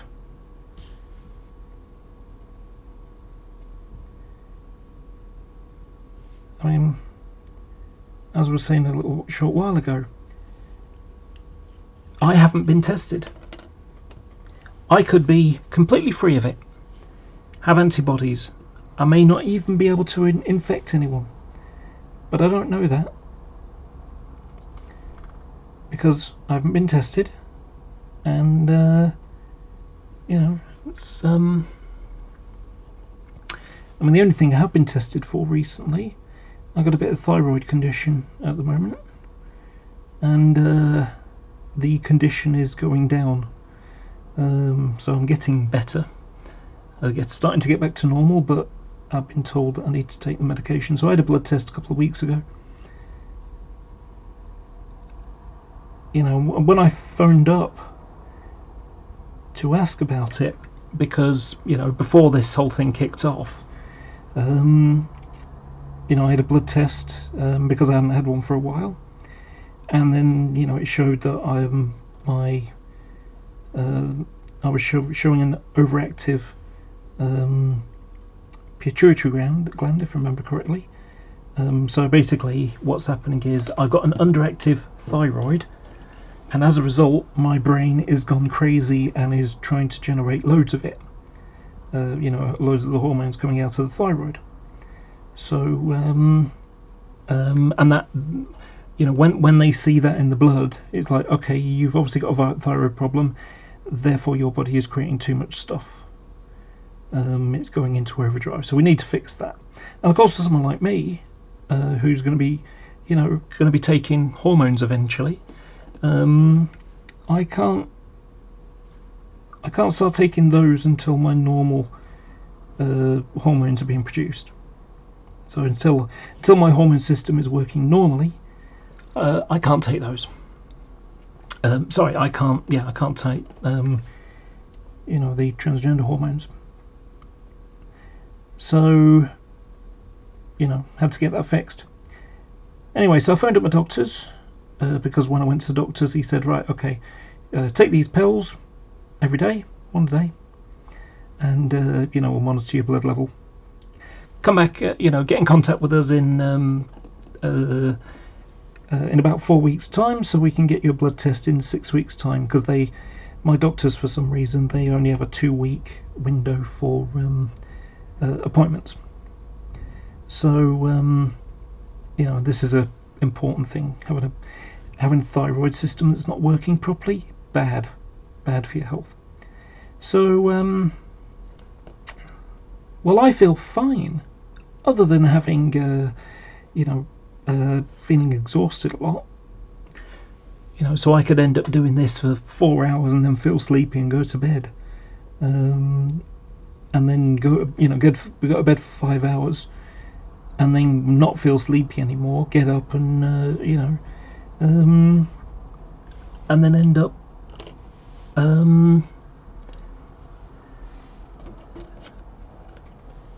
and then like 3 hours later feel sleepy again, have to go back to bed again. So yeah, I've been doing a lot more sleeping than I have been lately,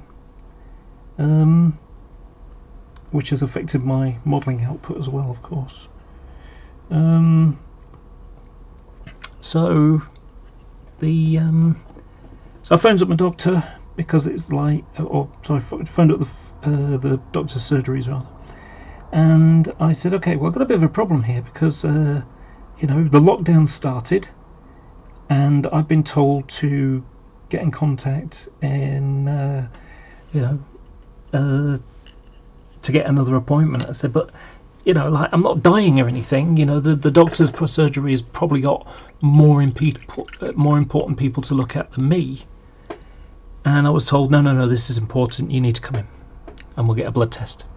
So sure enough, I did. I got a blood test, and like I said, so far it's coming down. The problem is starting to go away, which is good, but I still need to take it for another couple of 3 months, I've been told. So yeah, that's the situation for me at the moment. Hopefully I'll be fine. I'd hate to be one of those people that end up not being able to take hormones because my body doesn't like it. I'd hate that to happen.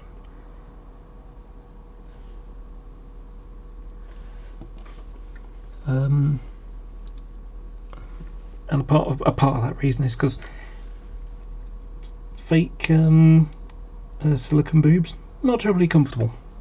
They get kind of sticky and after a while of wearing them.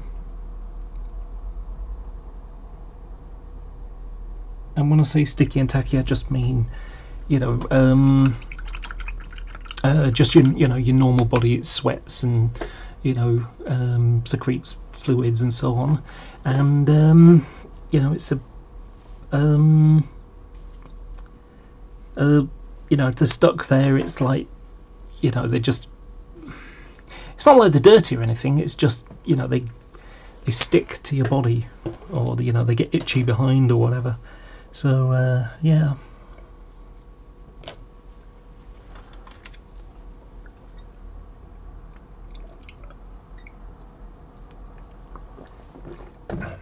Actually, the light coming from this isn't as good as I'd like. There we go, that's a bit better. It was a bit on the blue side. My eyes are now getting used to this now. Okay, so that's okay. What are plugs like on the end?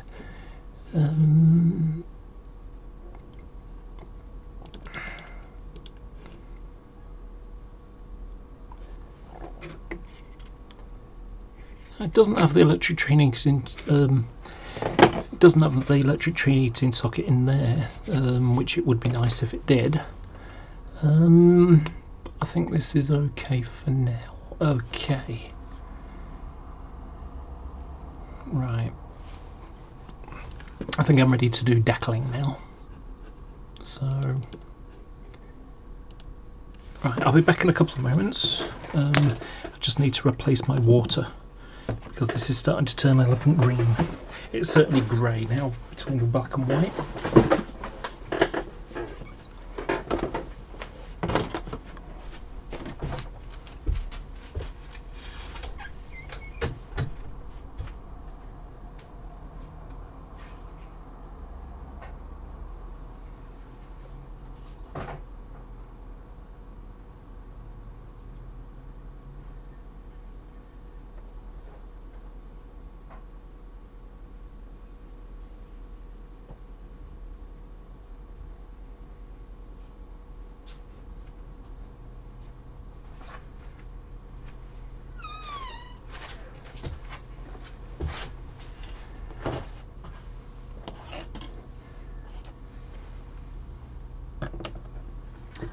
and all that playing around with water, I need a loo.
Okay, I'm back.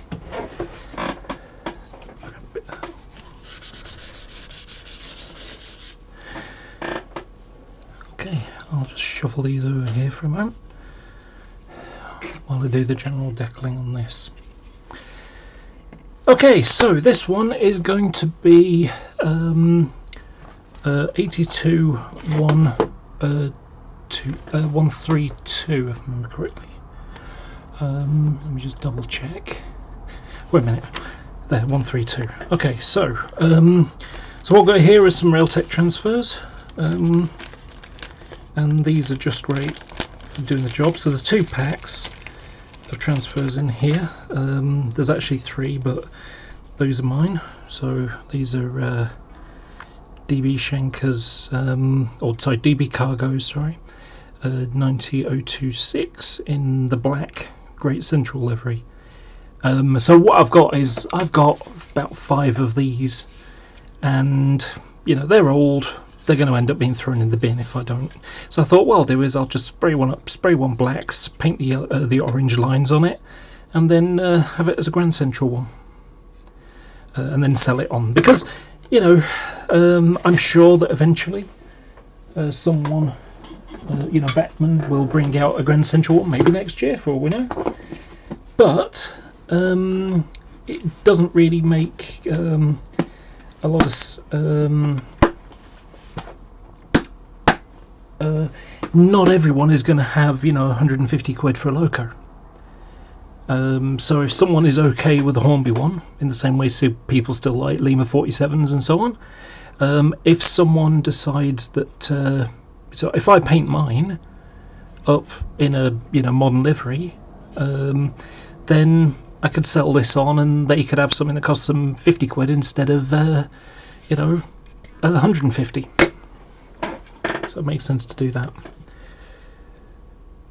Right, okay, so on this, so there's several decals. You can't really see it very well, but we've got here, so the ones with yellow, actually let me get a, let's use this. Okay, so we got these little yellow ones here, those are lifting points. These ones are for doors where it says, you know, no passenger use, or whatever it says. Overhead warning flashes, these are numbers for locos and stuff, but it just needed some Great Anglia lettering, and I didn't realise this had Great Anglia lettering as well. Is it the same size? No, it's bigger size. So yeah, definitely needed that for some components, but you know, so the persons they want 132, well there's 152, 103, oh sorry, the 103 and 152. So what I'm going to do is they want 132, so what I'll do is I'll basically take out the 3 and I will remove the 5 in this one and then splice it in between. Tricky but easily doable. So stick this on here for now. Maybe I can do it on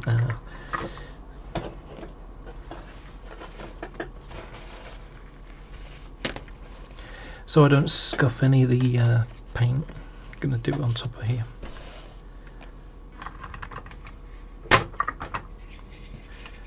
I'm just going to put it on there while I'm putting the decals on.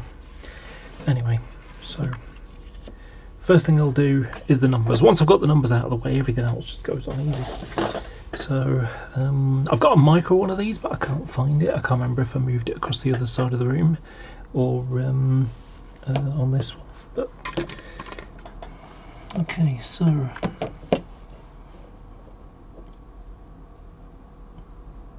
put it right on the edge of that one. These are the end numbers.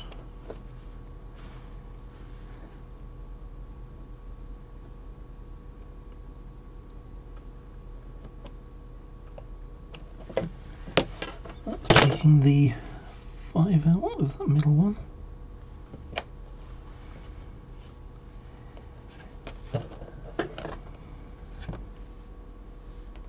And then I need 3 on the end of 103.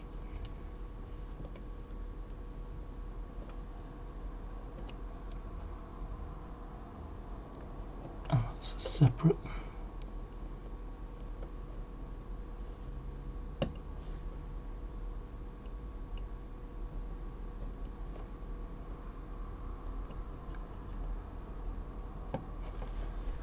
These are the front end numbers.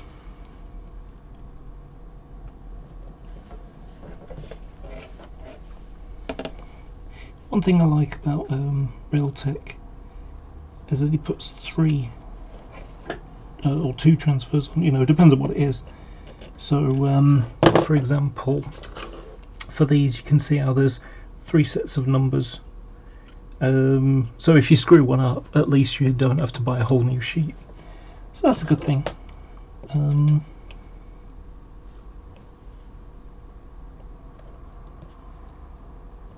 So that's 1, 3, and there's the 2. So that's the end number. And then the side numbers, which are a lot easier to do. So go to the 1, cut as close as possible to the 5.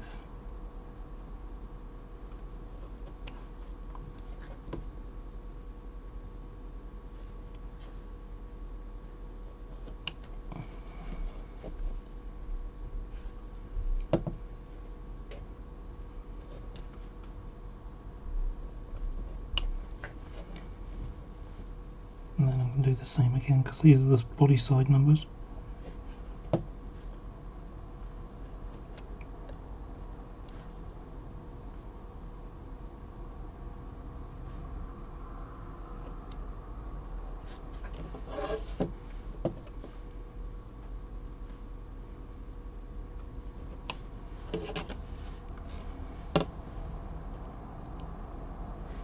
And I'm just going to go across the top of these.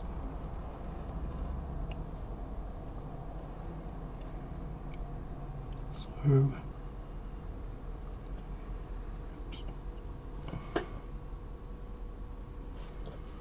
8, 2.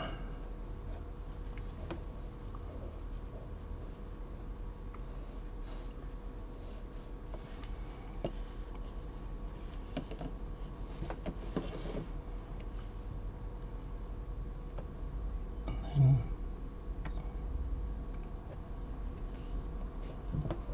8, 2, 1. Oh.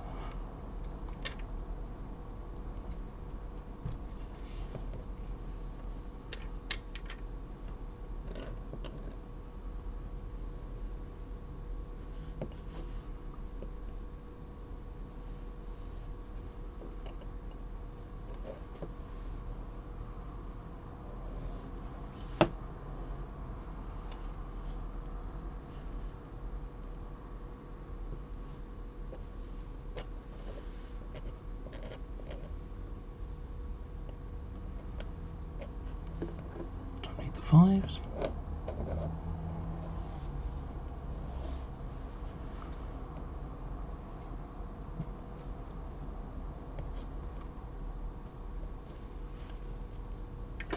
think I am going to swap the blade on this. It's not a fresh blade and the end of it is gone.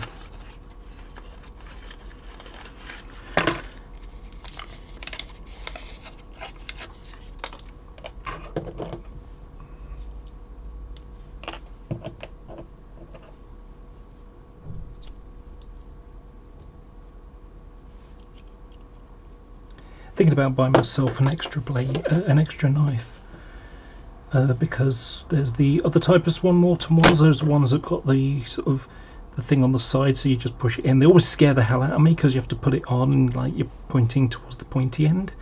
You know, whereas these ones, you know, you sort of pinch it tight and just guide it in, and you know that's easy. But one of the ones I noticed about the other one, someone pointed out on the Demi forum about a week ago now. There's a cutting version, so it's basically, imagine that with a serrated edge, so you can like that. That would be great for some microsurgery work. This one is get really close to the everything before the 3.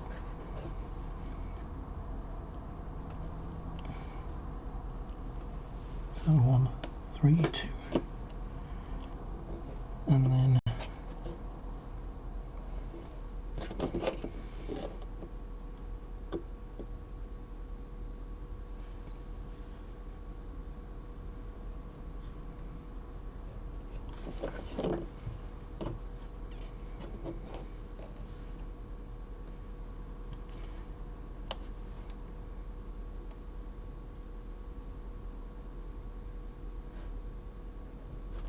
I know you can't really see this. It'd be nice if I had a webcam that was this, you know, was good enough for this, but it's very difficult to see the tightness of everything.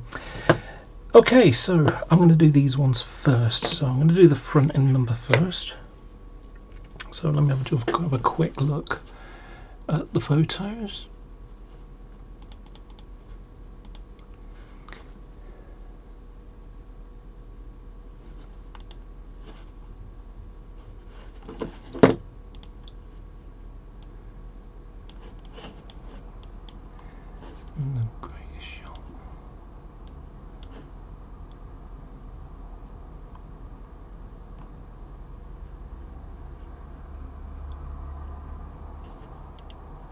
Okay.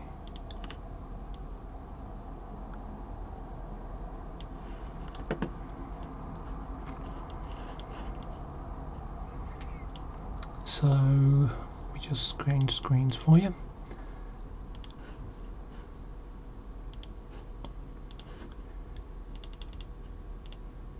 There we go. So here's our number at the bottom there, and then there's the number there.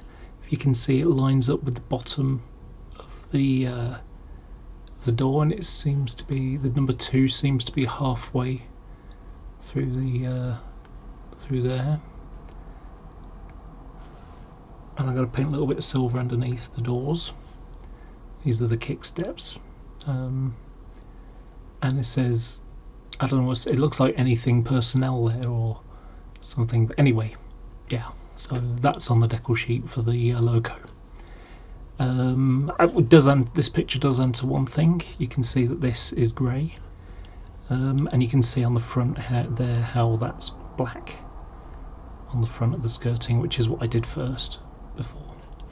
So yeah, so it basically all goes between the these are the TDM jumper cables hatch, so behind it is your TDM jumper, so you can connect the class 90 to this. And the way it works, you know, if you aren't familiar, so if you've been on an old style train, or no, in fact not even that, you know when you hear like beep beep beep beep, you know, just before the train goes, that's the guard telling the driver, okay, we can go now, and then the driver goes beep beep to say, yep, I understood, you know, receiving the information. A bit like air traffic controllers, you know, they get told to go from, you know, to follow a certain taxiway until they get to Oscar, and then they can, you know, take that turn, and then, you know, and so on. Or they get told to, you know, change to sort of 090, and descend to, you know, 6,000 feet. You know, that would be, and then the pilot would respond with the same thing, so that, you know, the air traffic controller knows that they heard them properly, because it would be quite annoying for them to change to, you know, 070, and then have a traffic collision type problem. Not necessarily a collision, but suddenly a avoidance problem. So yeah, so that's how they do that. So anyway, the so what they have with the TDM jumper cables is that's how the driver gets told to go now, as opposed to having to lean out the window and listen for the whistle and then get waved at by the guard, which of course in this case is on the opposite end of the station. What happens if they're stopped at Colchester or something which has a curve on it, or any other station which's got a curve for that matter? What's it? For London Liverpool Street. So anyway, so what happens is, by having the TDM jumper cables pushed through here and connecting to the loco, they can talk to each other. So the guard can tell the driver right away, you can go now, and then he only has to worry about what the signals say. So yeah, that's an example. Okay, so I'll swap back to my screen now, and let's get on with it. Sorry about the noisy ambulance going by. Let's hope it's nothing too serious. I mean, obviously it's serious since there's an ambulance, but so if you've seen me before do this work, oh gosh, where'd that big three come from?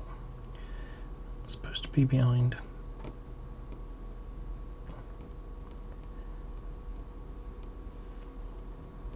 I think I'll move these.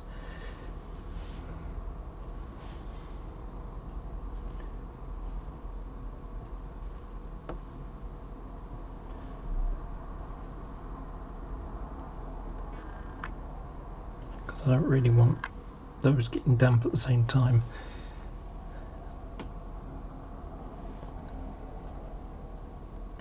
So when I do this, you can pick them up and drop them in the water, but I prefer to just stick the water over the top of them and allow it to soak in. So that's where I'm going now. Now I'm going to try.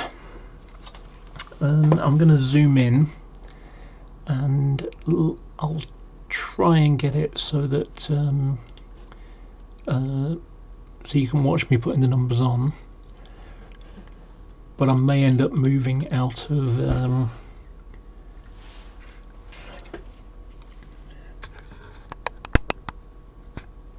okay.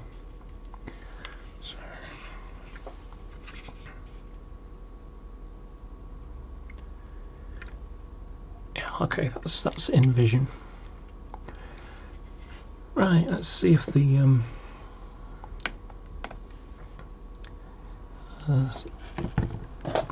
see if it's ready to be pushed around yet.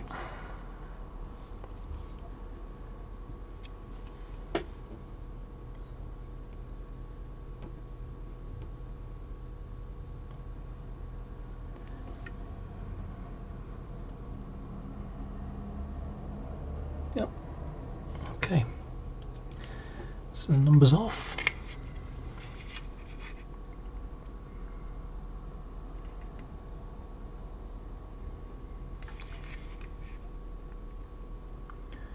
This model was varnished in advance.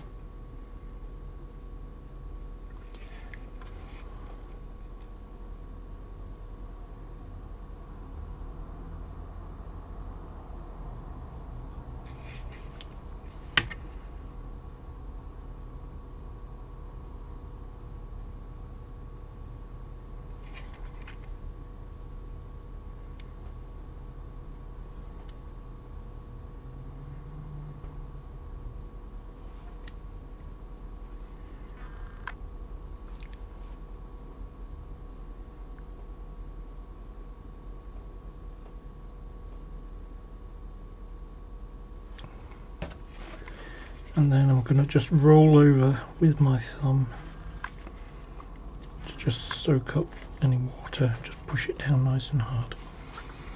Okay, that was simple. Gonna pick up with a knife this time, I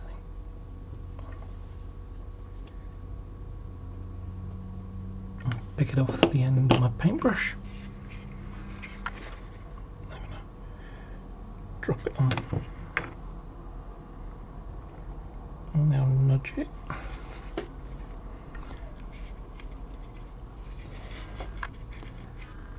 Sorry, let me change angle again so you can see it a bit better.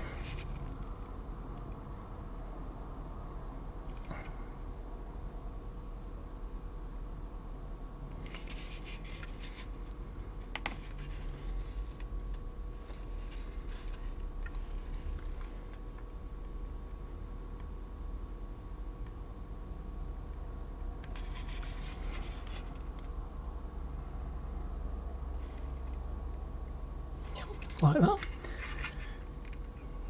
Now slightly down.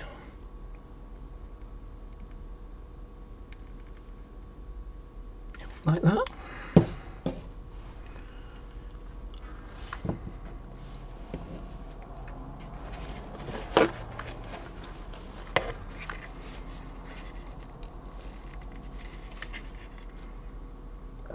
Okay. And then the last one.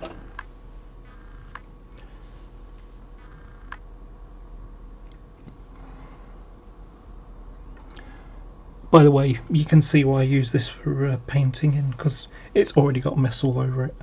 I've had this for, like, I don't know, 15, 16 years at the least. Bought it in America. And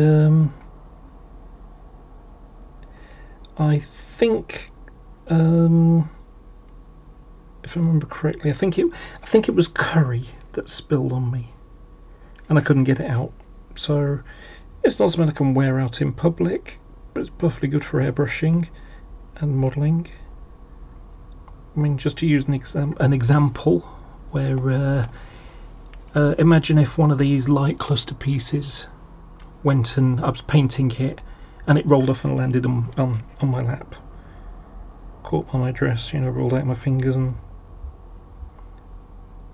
well, I don't have to worry about getting this one lucky because it's already stained, and it don't really matter if it does.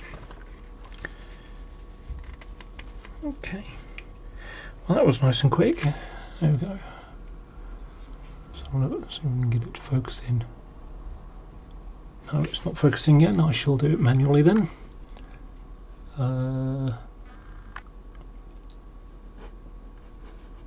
Advanced. Oop. There you go. Oh, it looks a bit wobbly now. That too definitely looks wobbly. Yeah, I'm going to re-wet that and move it.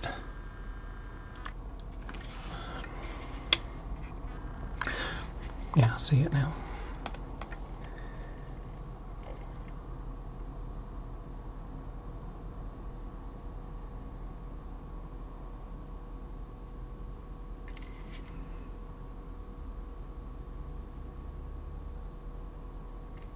There it is. It moved.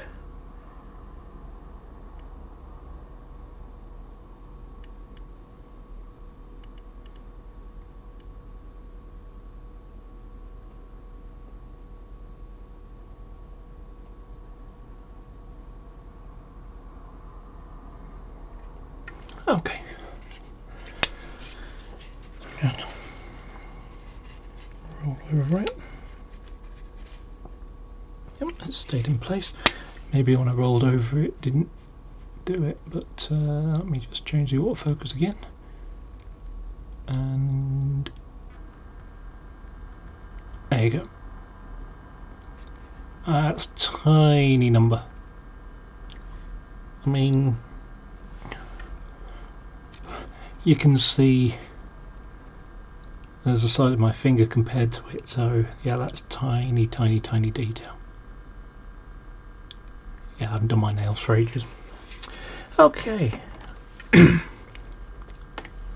So now I can. Oh, sorry, autofocus isn't off again.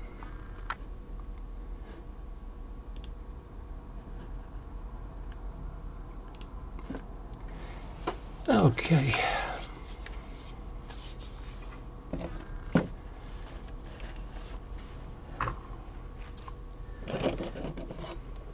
Yeah, I was some of the bits were scruffy. Oh, I need to fix that bit on the top there as well. I forgot about that. I'll do that now while I think about it.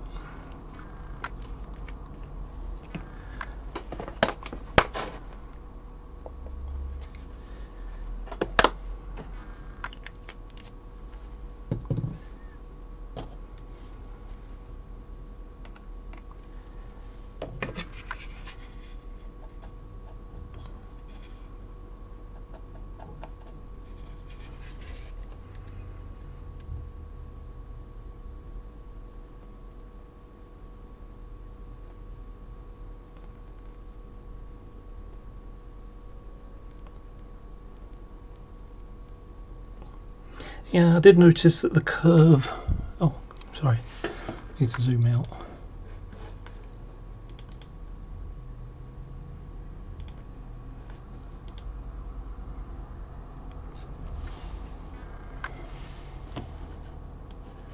Is it zoomed out or not?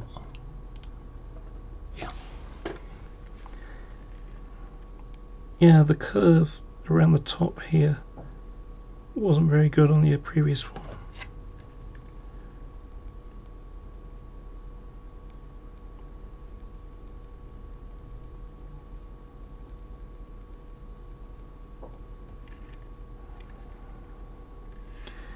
Although in fairness, this curve is one of the hardest things to get right. Like that.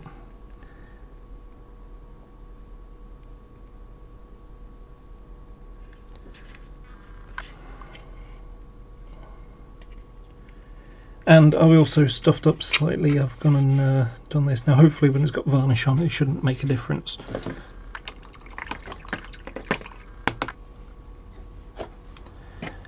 Part of the reason that's why having a little bit of weathering is a good idea, because then you can hide any little blemishes. Okay, let's get the side numbers on now.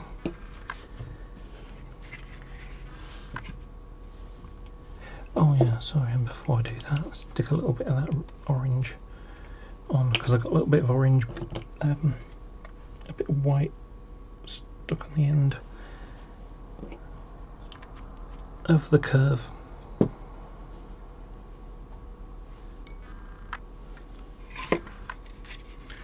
Just got a little bit of white there.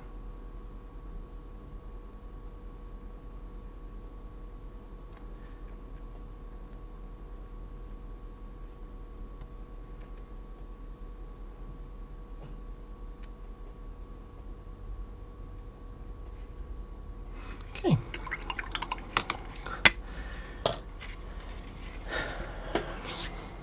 Okay, so let me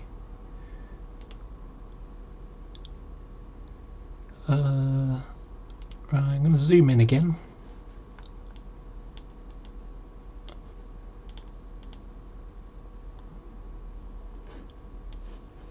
Oh yeah. Okay. So back to what I was doing a few minutes ago. So I'm going to wet these. I'm going to do both sets because they're going to be going on at exactly the same time. Well, I say exactly the same time, you know, right after one after the other.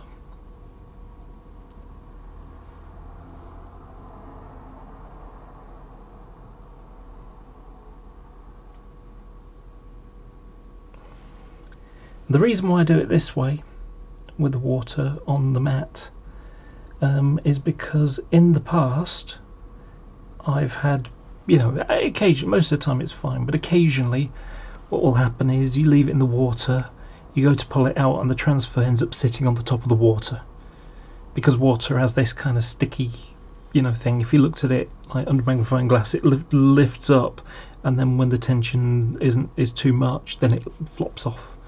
You know, it's the reason why water drops are water drops. So yeah, we'll just give it a couple of moments to wait. But yeah, what's happened is, if you imagine there's the water, when I've gone to lift it out of the water, I pulled off the backing paper, and then you end up with the transfer sitting on top. And if you try getting it out with your brush, it ends up wrapping around the brush. So yeah, you have to be careful with that. So I'm just giving it a couple of seconds, let it do its thing, and in a moment I'll just see what it's like. Yeah, it's starting to move. Okay, so what I'm going to do is I'm going to pick it up on my paintbrush and then drop it into place. So let me just go on. I'm moving away from what I can see from you. So I'm now going to look at, I've got a side picture, so that's perfect.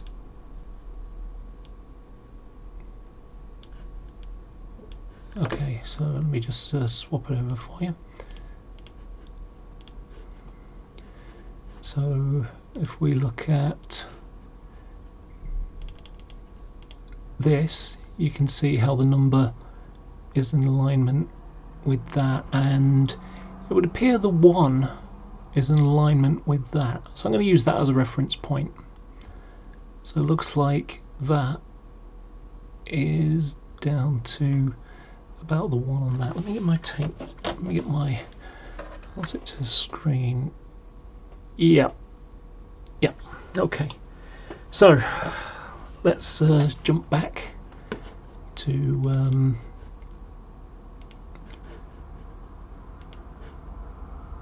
the model. So I've got to guide this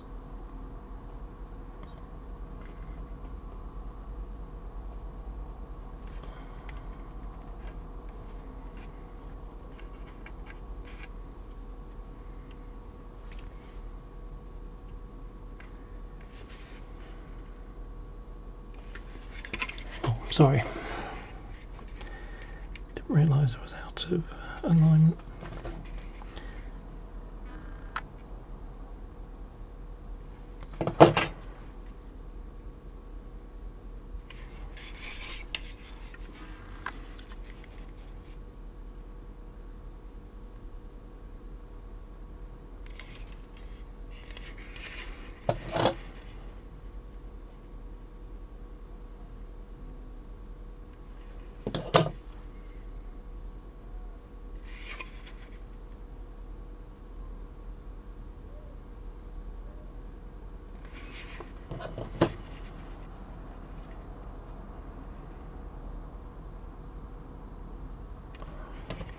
Tiny bit more.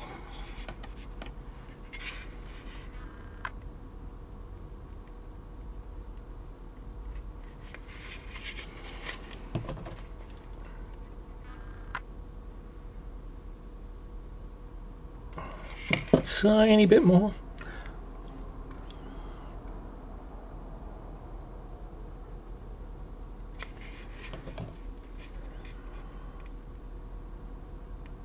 Yep, that's it. And now I just need to guide it up and down a little tiny bit. I just need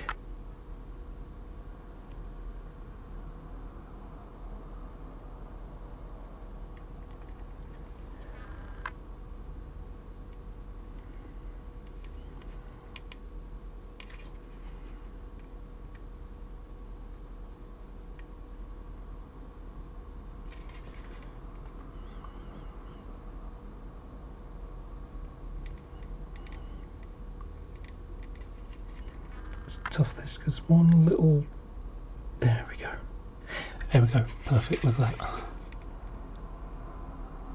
Come on, it will autofocus. There we go. So I've lined it up with the door, with the bottom of the door handles and the corner of that. So now take and just roll over the top, squeeze any water out from underneath. Just going to change the angle so it's there, that's more comfortable for me. Okay, so that's one done. Now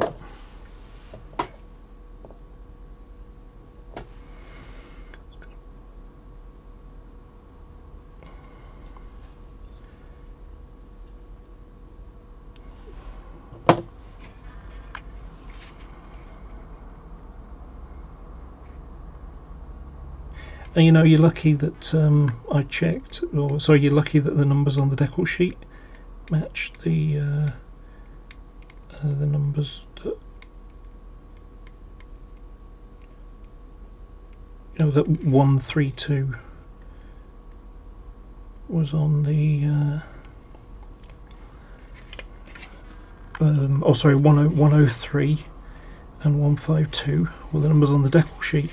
If you'd have wanted it to be 134, for example, I don't even know if 134 is an example of one of these, but you would have had a problem because there weren't any 4s.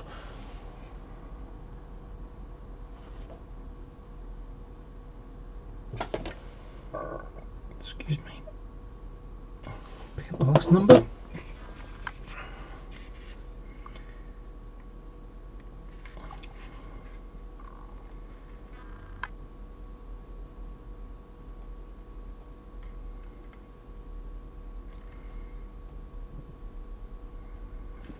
I'm not sure about that 3, you know. I'm going to push this 2 out of the way for a moment, because I think that 3 needs to be a touch over at the top.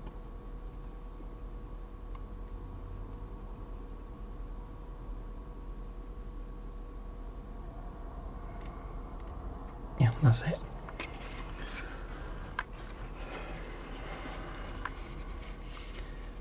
Fastidious is my middle name.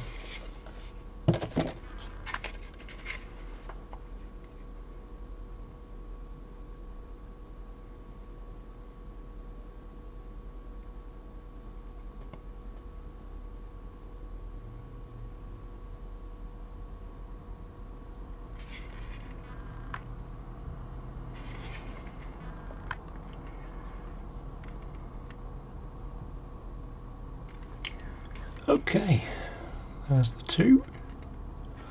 There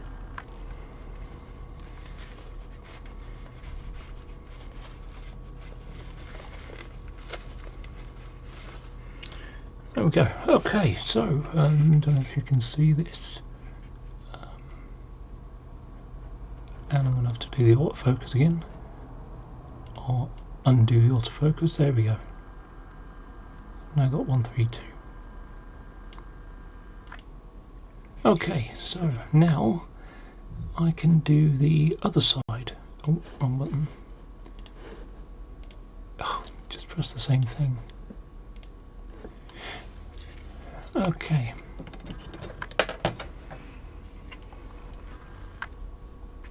Just going to re-wet these just to make sure they're nice and damp.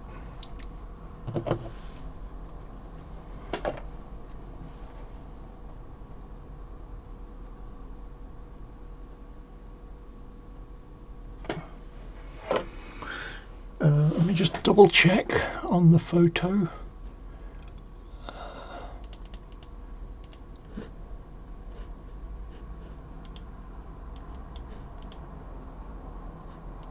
Okay, where's this one? Okay, the one is on the same point. Okay, that's fine.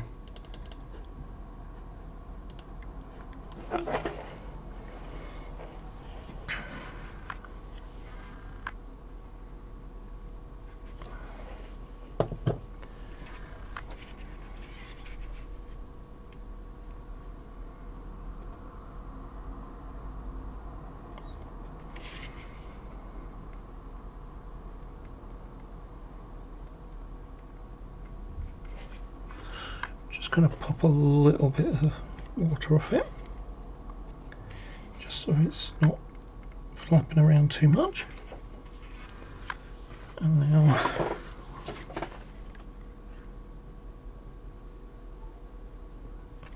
a little bit off, bit of milk.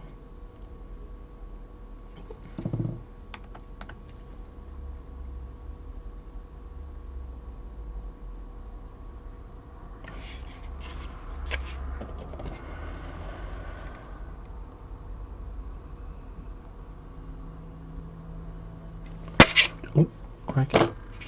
Didn't do anything, thankfully. That was just right.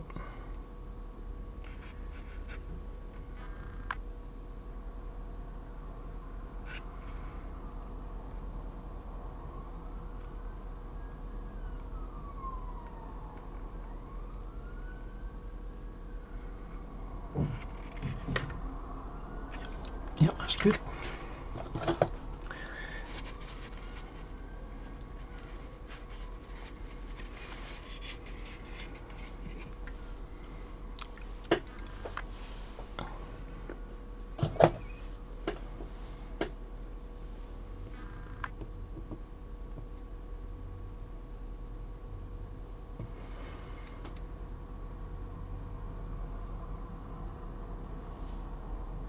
Oops.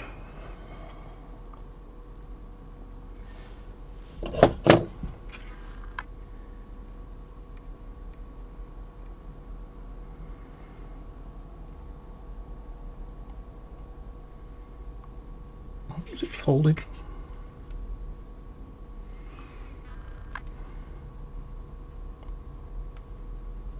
Oh gosh.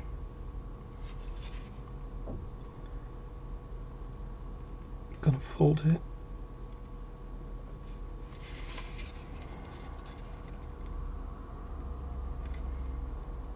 Problem is it's too wet.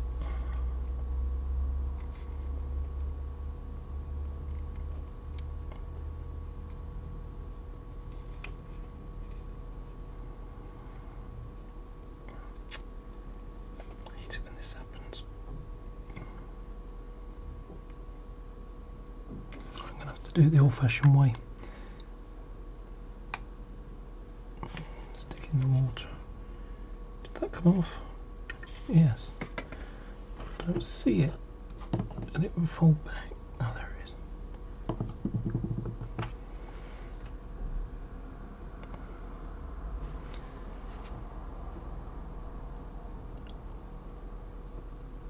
It's not it. There's something underneath.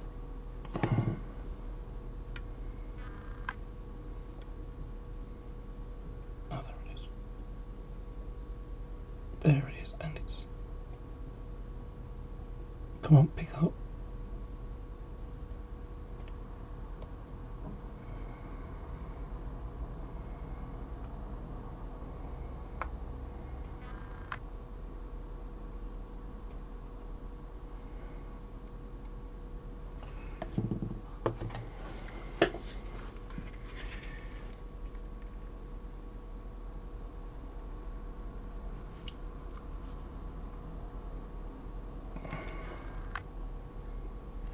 Is undone. So the old-fashioned way that I sort of tried to show but didn't was to drop it in the water, and the water sometimes, most of the time, will unfold it.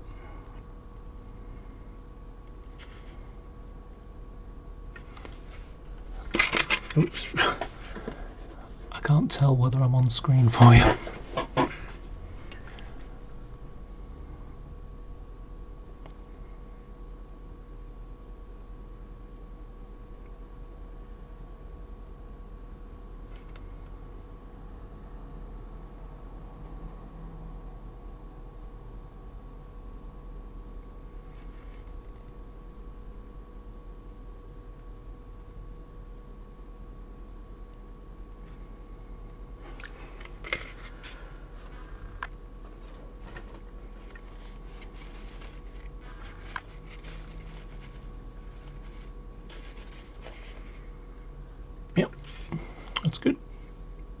lined up. And last of all, we've got the number 2.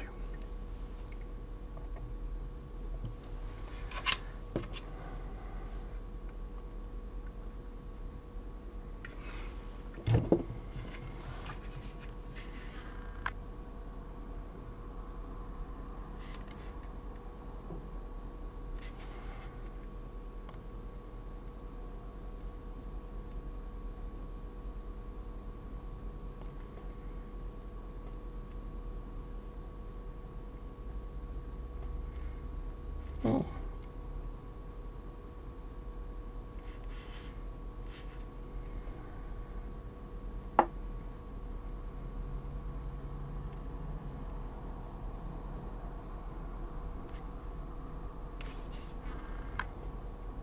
I'm not happy with that, any of it. I think I got the first one slightly out as a result.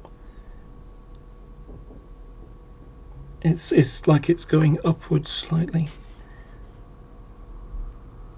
So when I was doing the first one, I don't think I got it straight enough.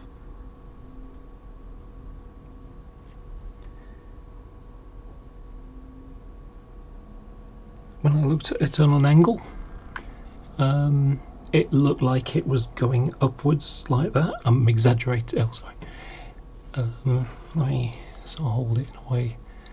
So when I'm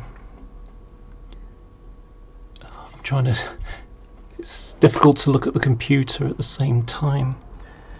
So where the numbers were supposed to be like that, they were kind of going up on a slight angle.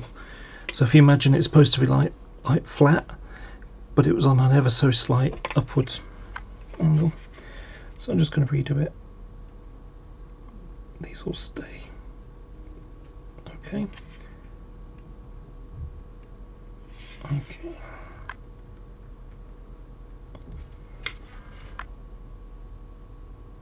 They're a bit high up the body as well.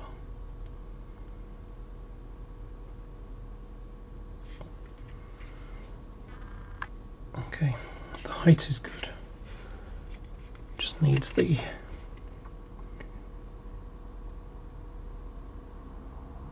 leveling, and let's just double check that that is. Yep, that's good. Okay, so I can do the first. Scale the first one down. Now I'm going to nudge the 3 back down into position.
Yep, like that.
You know something? Remember I was saying how I do this stuff by rote? I don't really need to think about it too much. While I was doing this, just shuffling this 2 around, I was thinking to myself, this coronavirus thing has probably meant, because normally it gets announced by now, that there's going to be no DRS Open Day at Crewe this year. Last year was at Kingmore, which means this year will be Crewe, because they do it one after the other. Oh, by the way, you may have noticed there's a bit of a gouge there. When I got it, it had a gouge there, so in fact a chunk of it was pushed onto the handrail. So I fixed it. Although I haven't been able to fix the gouge, I have been able to fix it pushing on the handrail. Okay, so that is perfectly good. Let's turn my autofocus off so you can see it. There we go. So I think that's come out quite good. And like I say, when you look at it from this angle, oops, it's not going up now, whereas before it was going up slightly. There you go. So we've got the numbers on the front and the numbers on the sides. Okay, I'm going to, for some reason, it didn't turn it back off when I unfocus, so let's see, there you go. Okay. Right. So. Right, now we're going to have a look at the lettering on the side. Is it the same size as the DVT, or is it coach size? So, I'm going to use, let's have a look.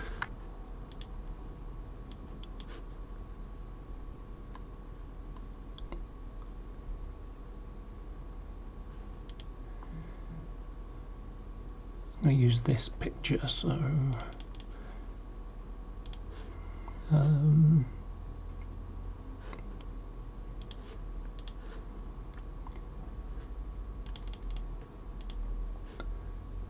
yeah, I'm going to use this, and what I'm going to do is I'm going to gauge, it's right between, it's on the same position as that, so I'll have that to follow, and you can see how it's equally spaced between there and there. Now I'm going to hold up the low-coat version and see whether the amount of space between there and there looks the same, or if it's like coming up to about here or something. So there's a lot more meat on either side of it.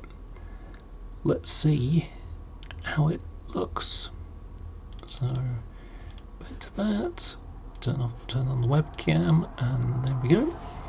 Okay, so let's flick this over. So we've got the coach side one, and that one looks right, whereas this one might be upside down, but the length would be the same. You can see how that would have a lot more, you know, stuff on either side. So it's obviously the coach one is the correct one to use. Out of curiosity, are they the same size? No, these are smaller, just slightly. Okay, so got 2 to remove.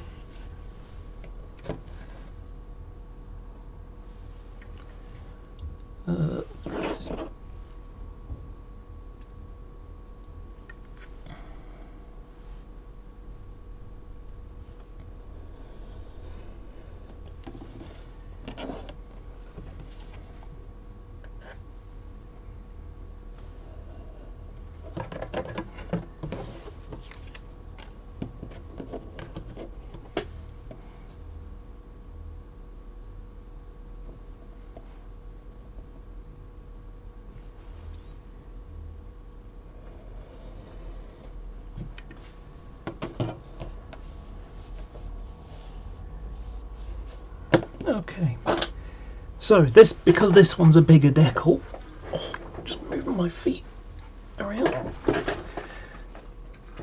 So because this one's a bigger decal, I'm going to put this one in the water and then take it back out and stick it in here. Let me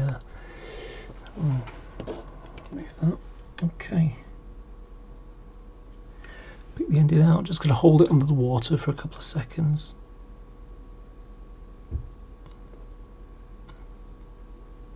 And I'll take it out and drop it down here. Just going to leave it for a couple of moments. Now, oops. So while I'm doing that, you'll be able to see what it's like when this gets glued back on. And the grey that I used for this is medium sea grey, which is the same kind of thing that if you remember the Vulcan in the grey-green camouflage scheme, that's what that would be like. So yeah, but the decals for on the door are these ones here. You can't really see them very well. Let's have a look. Let's see how it looks if I hold it up to this and actually it's been good as it is.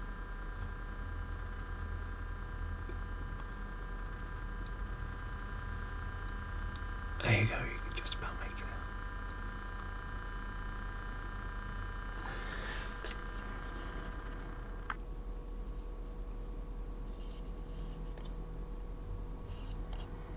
out. Okay, so I think the decal is probably done now.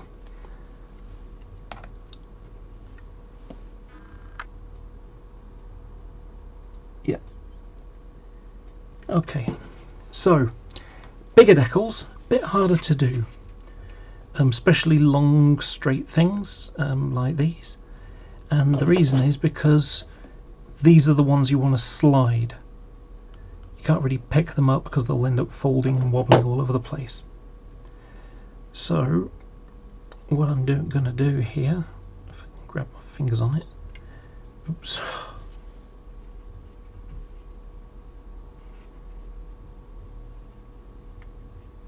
If I can get it to actually flick over. This is one where I'm going to actually put some weight on it here. Sometimes use your finger and then just slide it off. So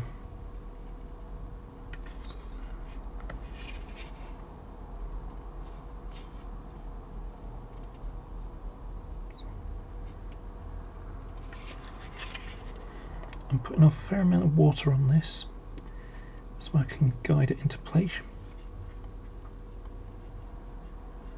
So one of the things you have to watch out for is you can get ripples in your decal. So when I move the whole thing, I'm going to move it all together, not just, because if you try sort of bending it like that, you'll end up with wrinkles, and I want to avoid the wrinkles, obviously.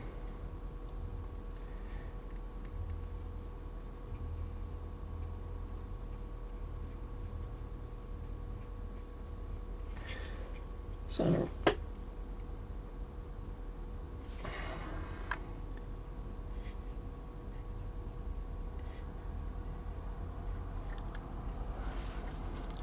just going to move to the picture for a moment.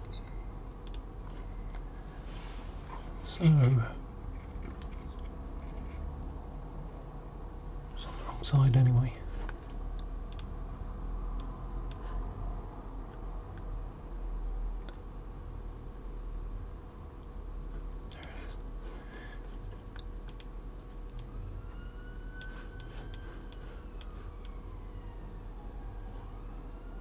Okay, so it looks like that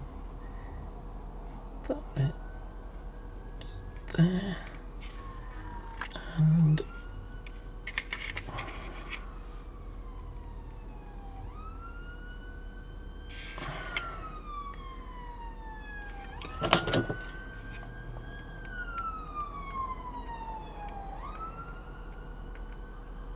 It needs moving slightly to the left here.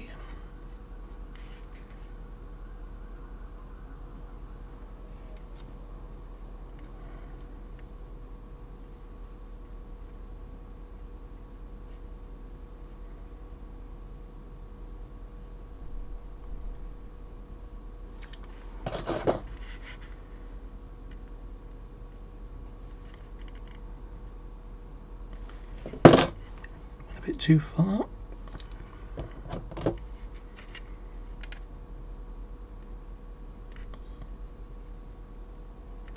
It's about a millimetre to the left, so to the right rather.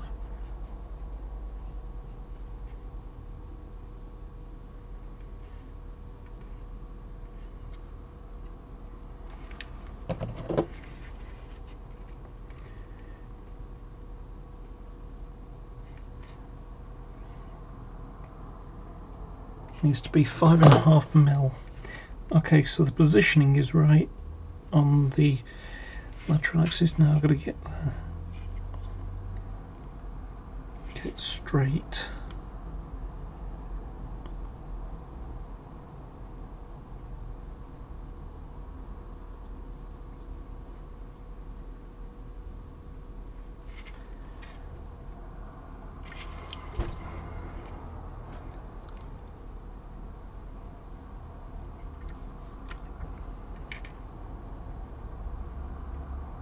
Okay,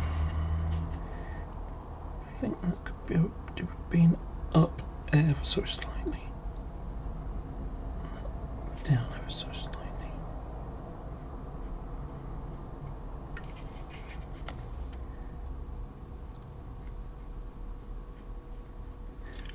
Okay.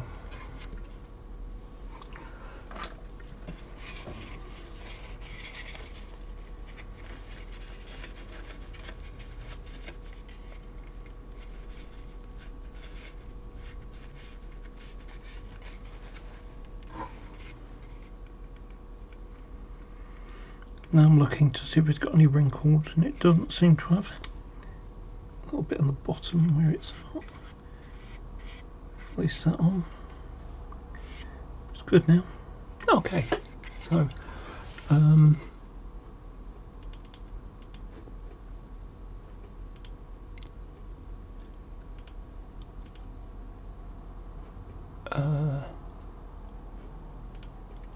okay, so if I move it here, you can see it's nicely centered. Of course, if the autofocus didn't automatically go and move it about. There we go. So see, it's right in the middle, and it's nice and straight with the bottom. Okay.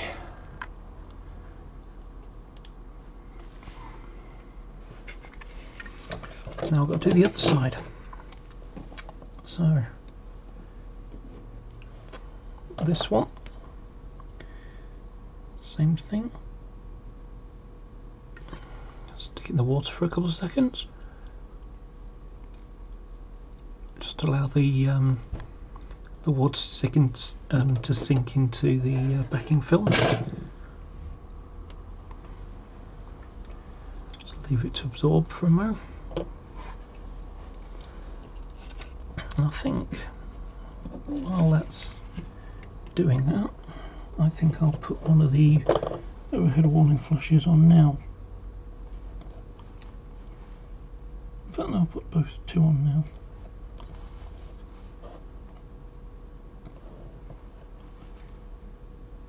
And these are just pinch them on the end of the knife, stick them in the water, take them off, do the same again.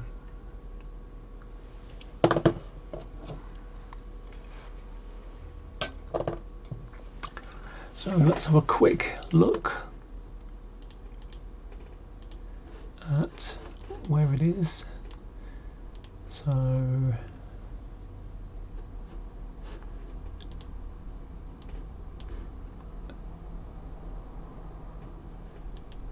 okay, so let's have a look.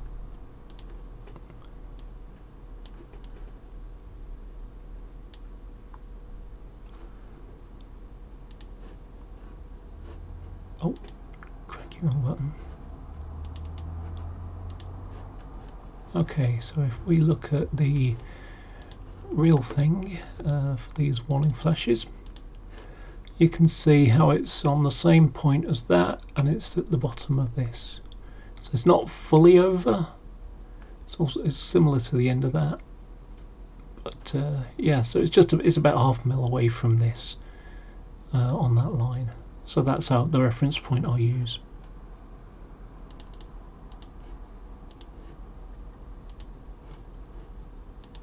Okay.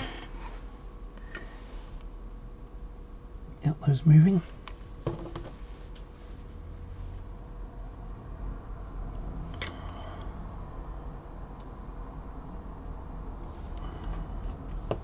Off of them, and then this can just drop into place.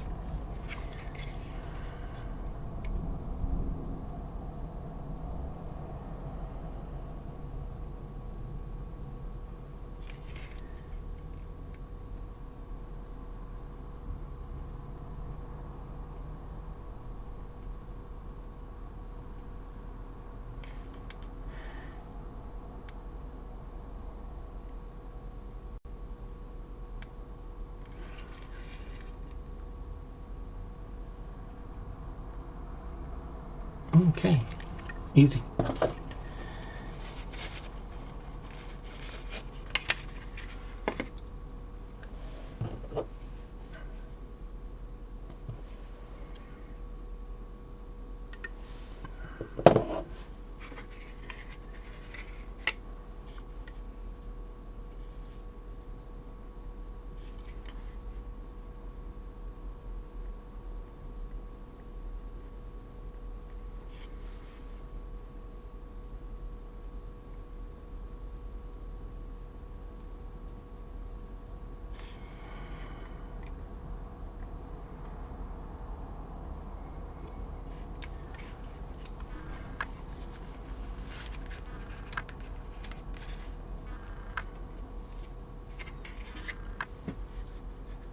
Okay. Alright, now we do the same as we did on the other side a little while ago, and we need to get it in the centre.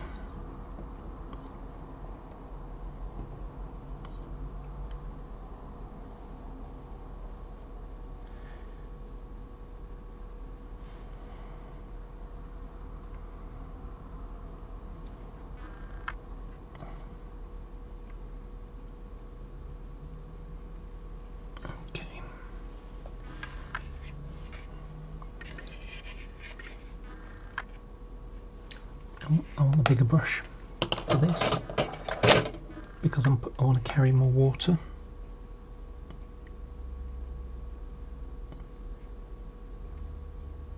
And more nudging needs to be done.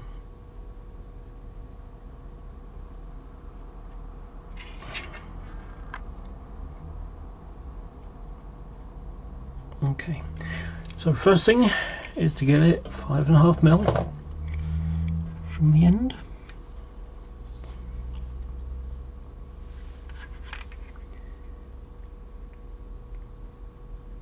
So that's a fair amount out. Still.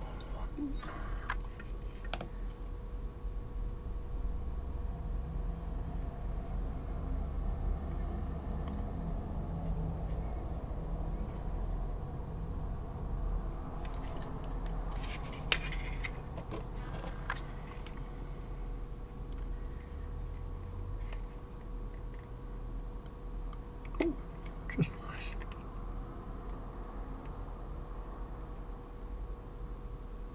Yep, just right. So now it's about getting the height right.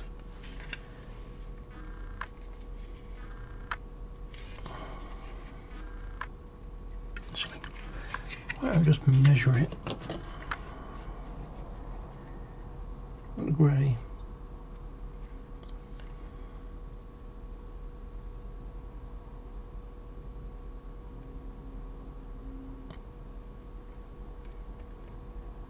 So 3mm. Ooh.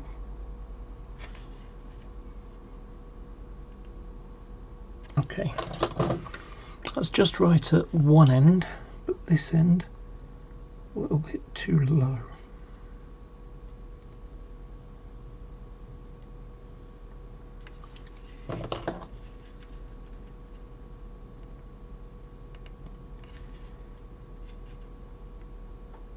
Yep, that's good now.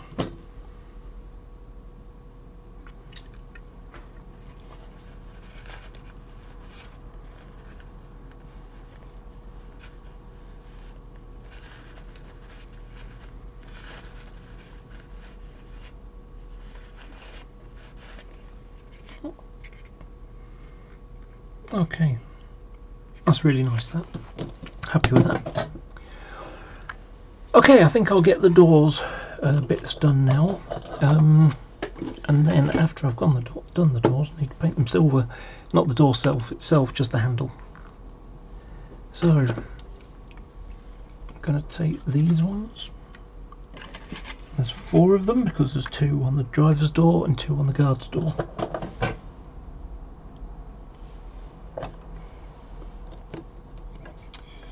One, 2, 3, 4.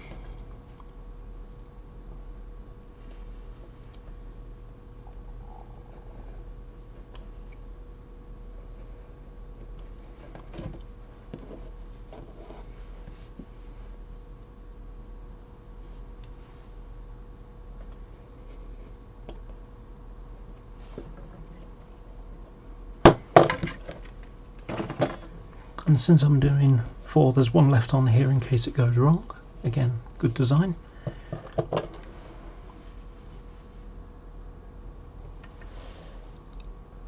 Oh, little thing talking about decals. After the last video I made when I was putting the Transrail logos on, which was an absolute cow, I phoned up Fox and they said that the reason why they do it in that way is because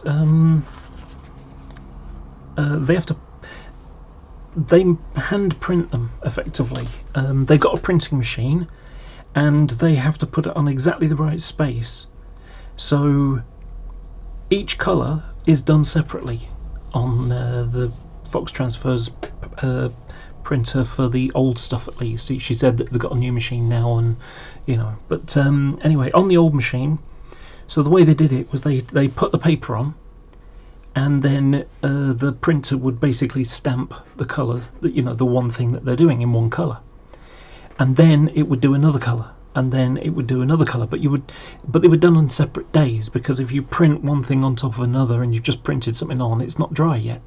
So what they do is they put them in, they print the colours that they need, then they take it away and leave it to dry, and then they put another one on, and then when the next day they take that piece of paper and they put it back in again, and then they stamp it in the same stamp with the next colour.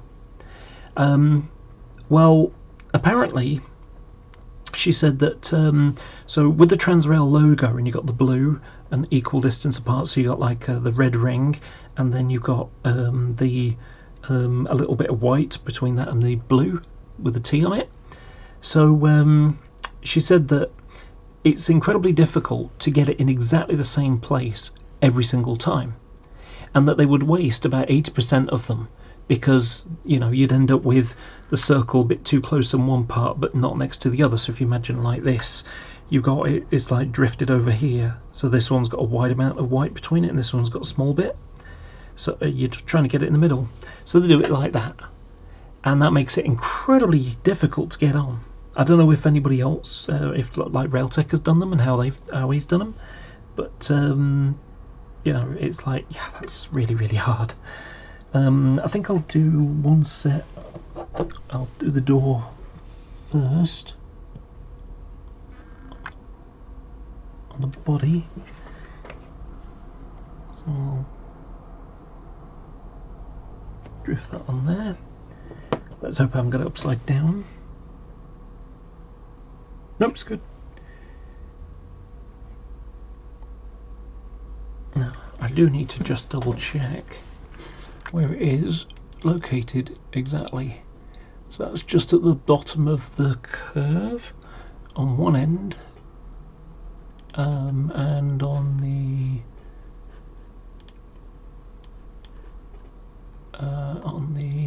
other end it is also below the curve. Okay, that's fine.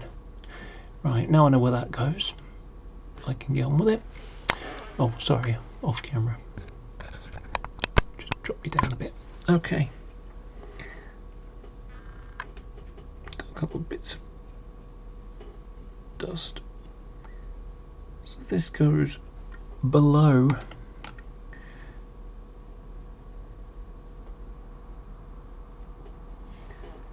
That goes below the position of the curve.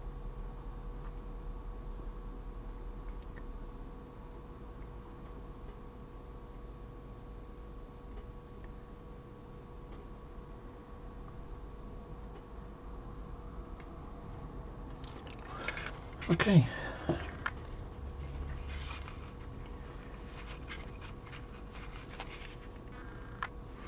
Yep. Happy with that. I'm going to push it down a little harder actually. There we go. Right. That's one done.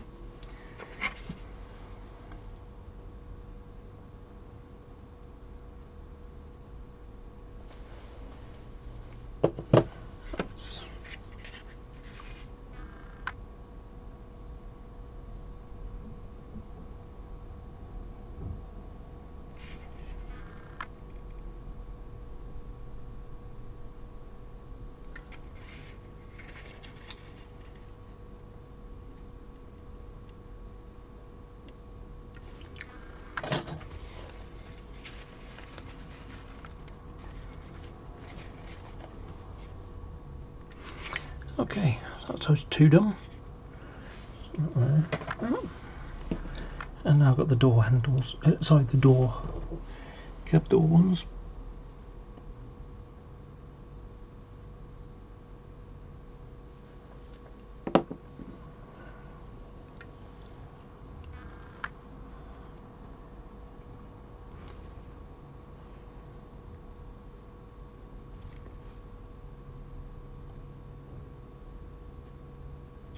Oops, folded it.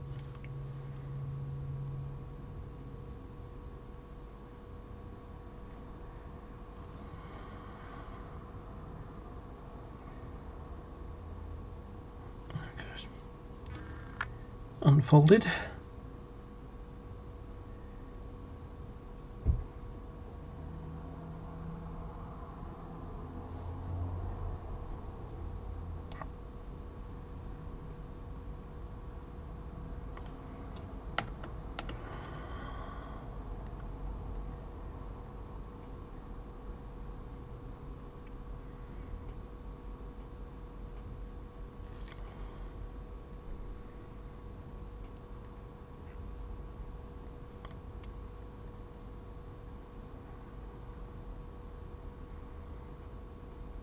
Okay, that one's good.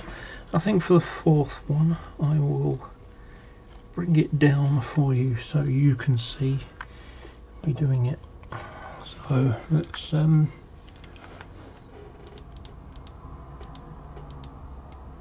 okay, I won't zoom in any further. So I'm doing it here, so I want to drop it down here for a second and stick it on the door.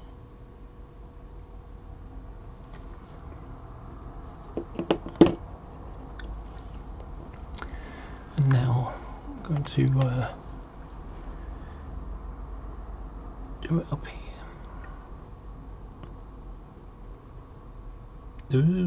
It's folding.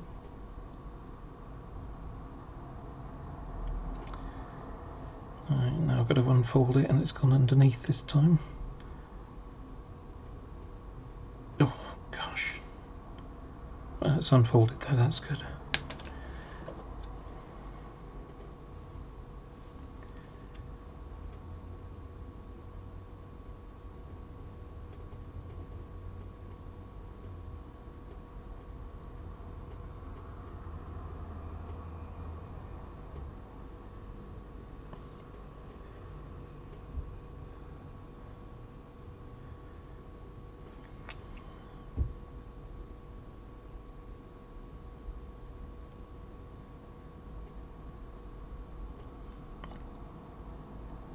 Gotta get it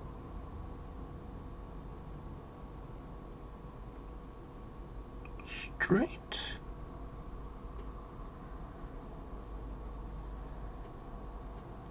Yep.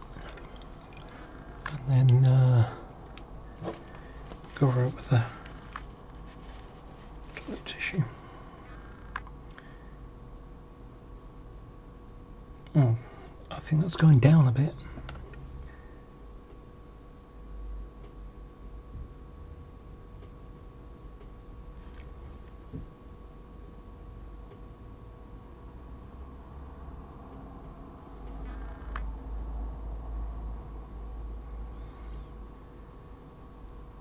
Oh gosh, it's folding out again.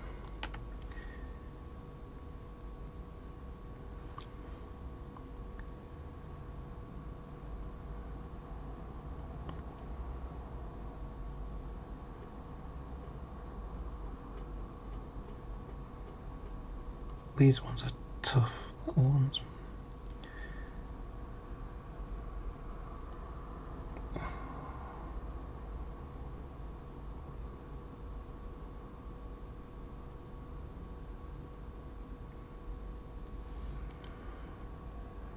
Yeah, that's better.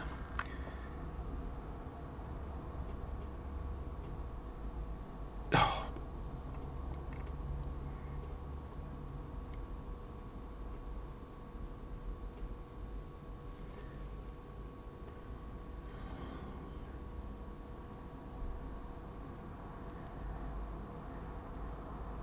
Yeah, okay. I'm happy with that one. I think I'll just double check all the other ones just to be sure.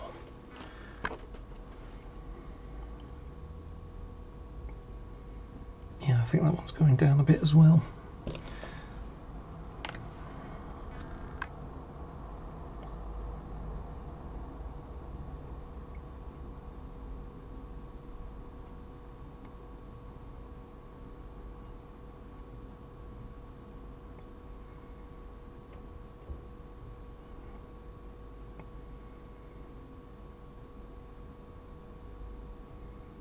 Oh, I broke it.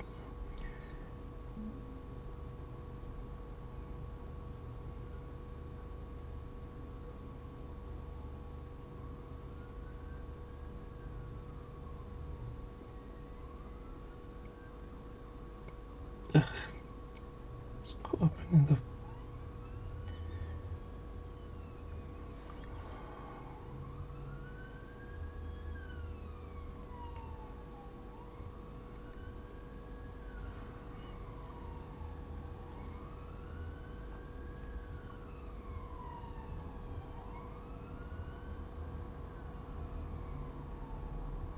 Oh gosh.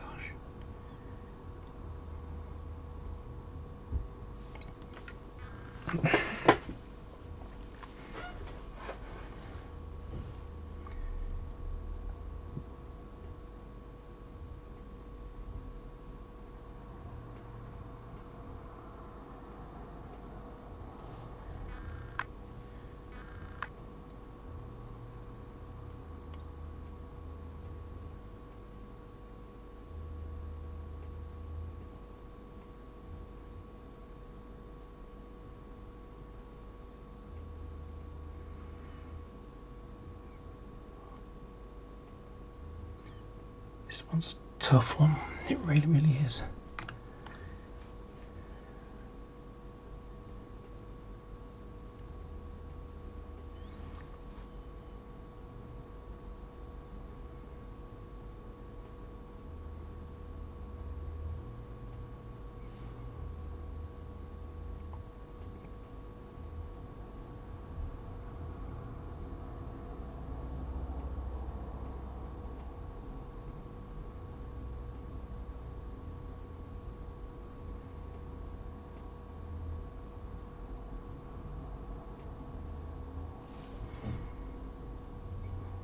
See, that looks horrible from the front, and yeah, it looks almost in line there.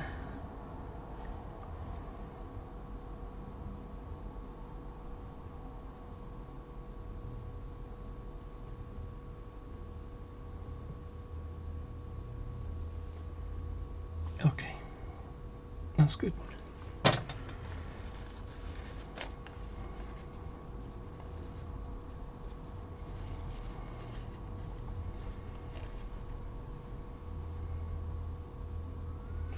Okay, whew. That was a pain in the backside. Okay, well, since I'm doing, since I've done that, I'm now going to put the silver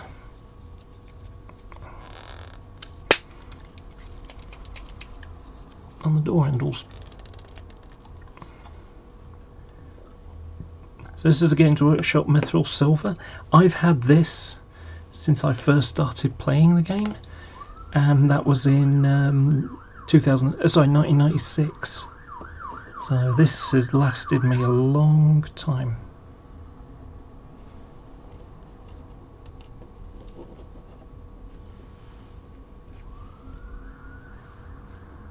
Okay, so back and the handle.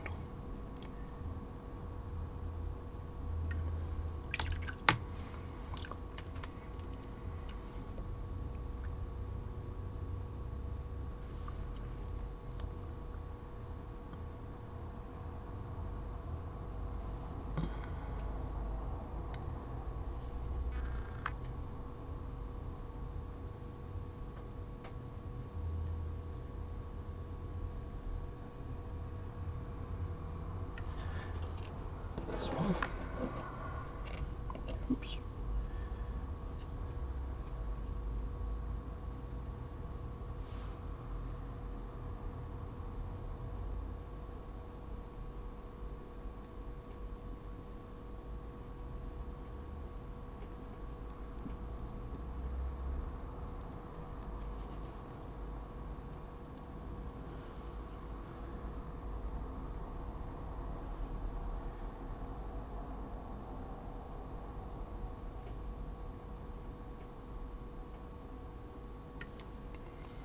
Okay, door handle's done, and now I've got to do the same on this. A little bit harder this time because it's stuck to something, and the weight is going to make it a bit more difficult to keep it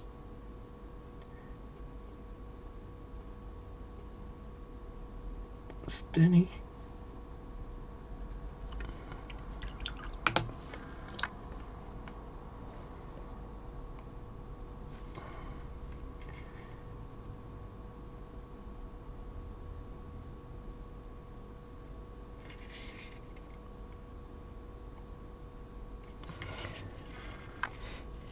People talk about their fears and, you know, the future and stuff. If I have one fear about anything, it's if I get a shaky hand. That scares the hell out of me.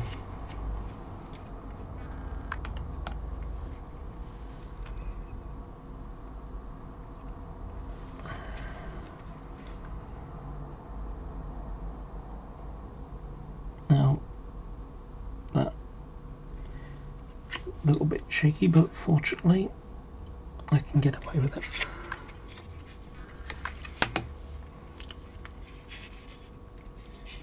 If that's quick enough.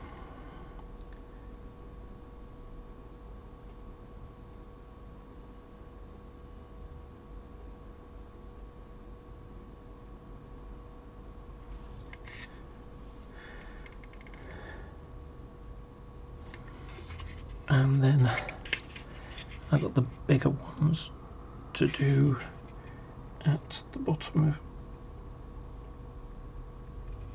here.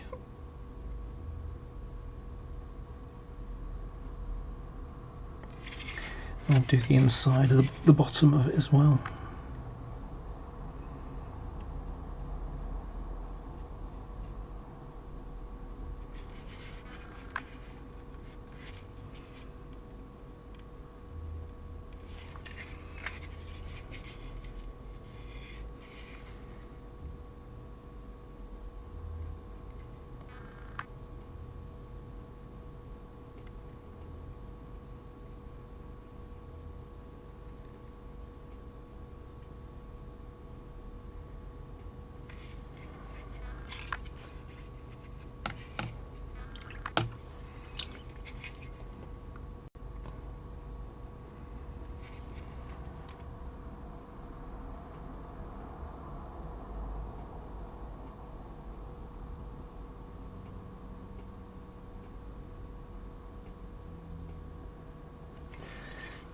Okay, that's that done.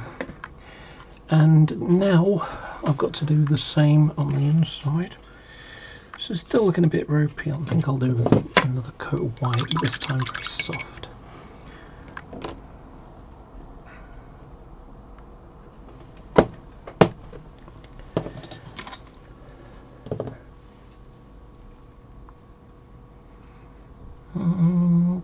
Part of me's tempted to actually. I think I'm going to do it in this off-white. It's a little bit more watery, and it means it will flow better. You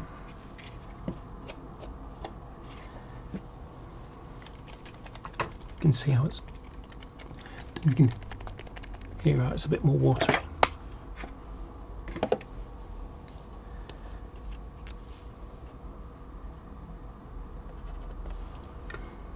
It's clogged at the end.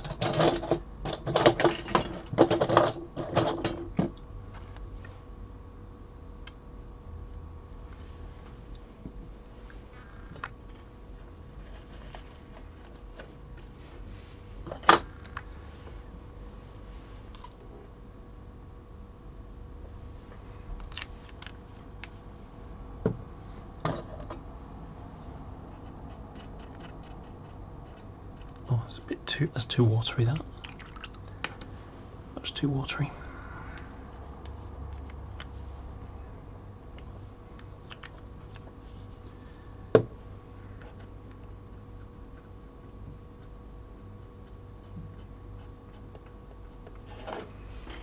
Oh, let's unzoom.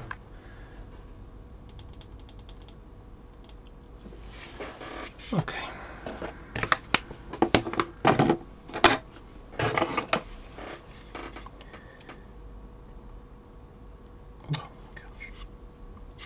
We start with a smudge.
Okay.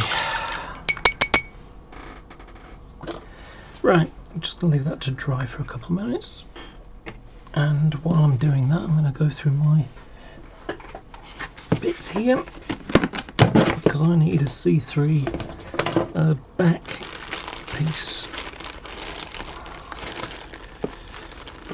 So I think it's on one of these type things.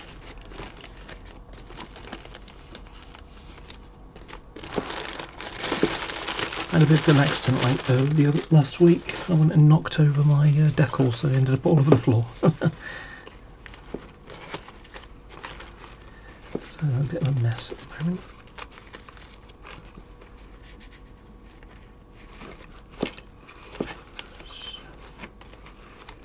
Numbers, date panels.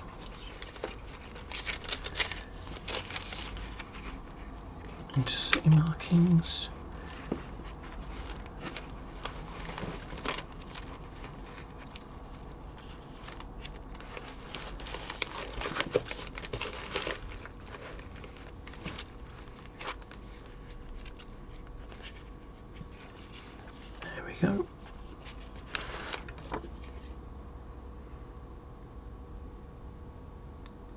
well, it's not one of the double ones, but let's have a look. What am I need? What do I need? Okay. Yeah, this is a stretched one. It's not really much use.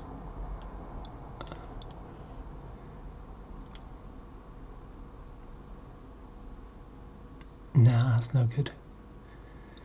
Okay, we're going to have to go without it, I'm afraid. Maybe you can find one that is correct, but this one sadly is not.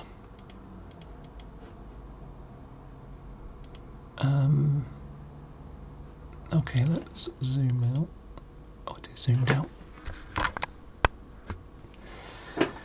Okay, so sadly that's no use.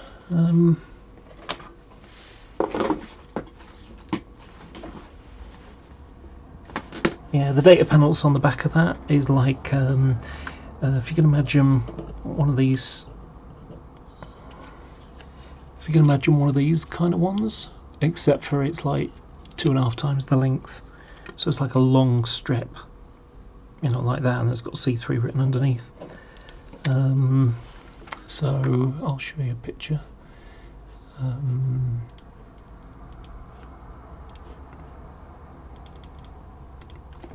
There you go. See what I mean? It's a long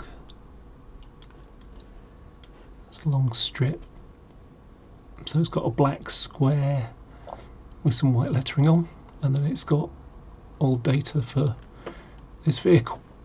It's the nearest one that's available is the C3, but again, that would come as a part of the data panel. So maybe you can get that made. Is that on? No. Well, there's a little thing there. Is that a hole?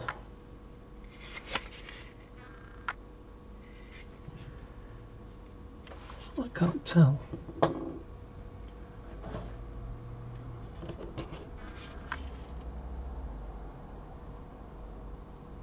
You know what? I'm going to make you one.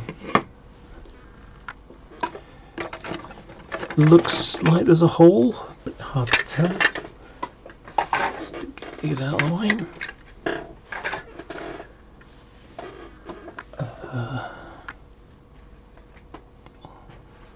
Okay, so I've got my pen vise with a much too big one. Let's just use a bit of, oh, there's a nice bit of wire on here. That's perfect. Car's got to pick it up. Okay.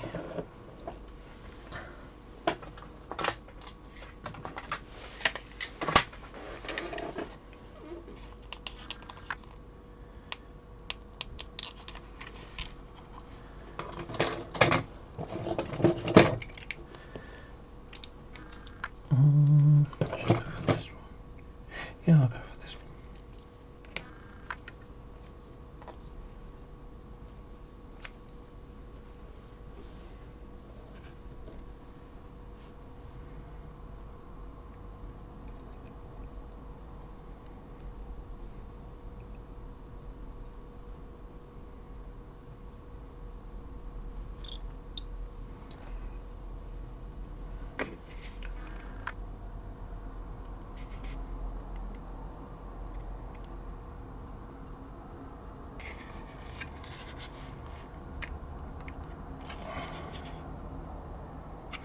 Okay, let's see if this piece of wire goes in, and if not, I'm going to need a slightly bigger one, which I think is the chance. Oh, it goes in just nicely.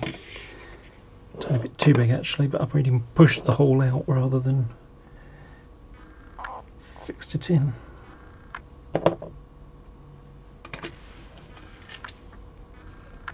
So, this is the lamp iron on the back, so where they clip on a lamp if it's being hauled. So, I have a great way of making those. And what I do is I take my, let me just change my screen. Oh, which is a good point because you're looking at the wrong side of it. Okay, so let me zoom in for you so you can see how I do it.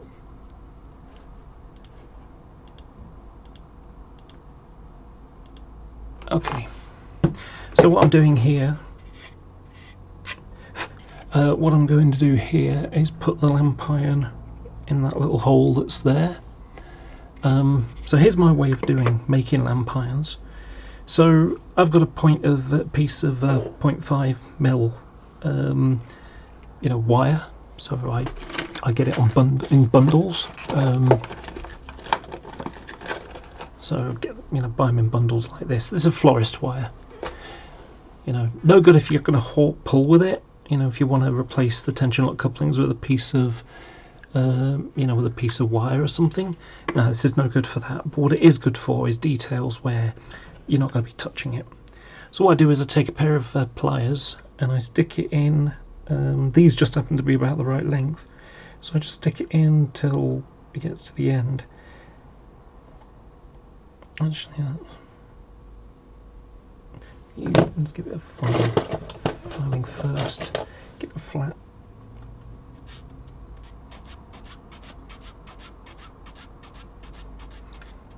Oops, sorry, let me just move this there. Okay, so I'm just going to file it on the top. So it's a nice flat top. So what I do is I take my pliers and I just stick them in as far as it'll go when I start feeling it on my finger, so I don't want it sticking out at the end. Push it in. And what I do is I drop it. Okay.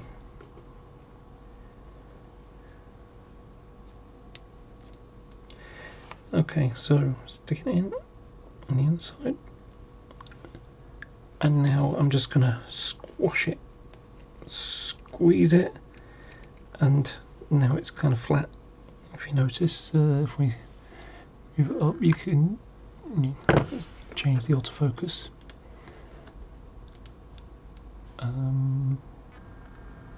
Okay, so you can see how it's now squashed flat. Can you see how it's wide there? And oops.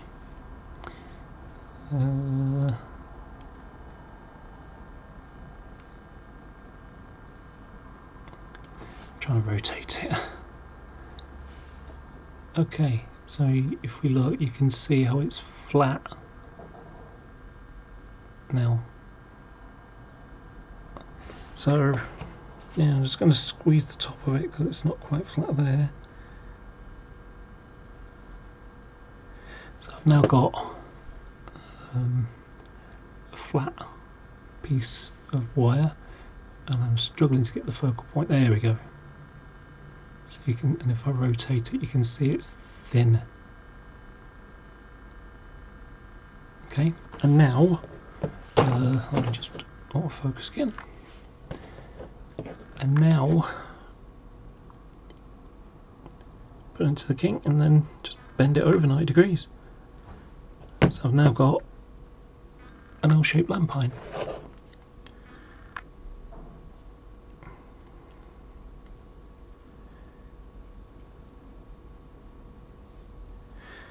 Right, and now I'm just going to fortunately I've lost my clippers. I don't know what I've done with them. I'm just going to use an old knife blade here.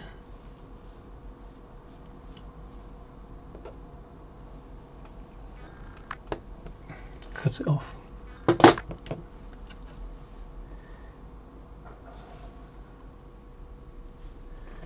Okay, so I'm going to use my tweezers. I'm going to use my where'd I put them? Not those tweezers, the other ones. So the auto gripping tweezers, just to hold it. And I need a bit of super glue. Fortunately the lid has now jammed itself on, so I have to be very careful when removing it. Oh, and by the way, here we go. Here's that oil I made from last time, and it looks like it's wet. You can see how it's as shiny as the, as the wrapper, but this is completely dry. Completely dry.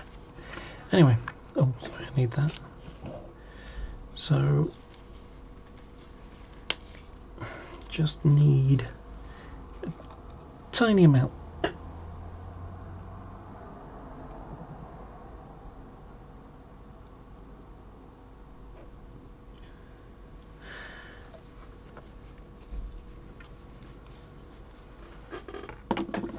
Okay, and I'm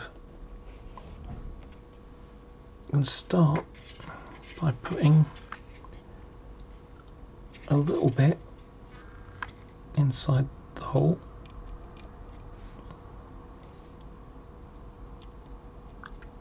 Oh, you can't see, I'm sorry.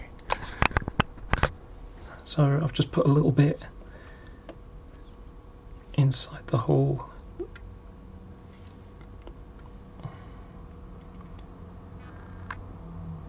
Hole there, and now I'm going to push it through from the outside, and then I take my knife blade and just use the thickness of the blade, so you just push it, oops, sorry, I just push it up a little bit. Oops, it's moving. Okay.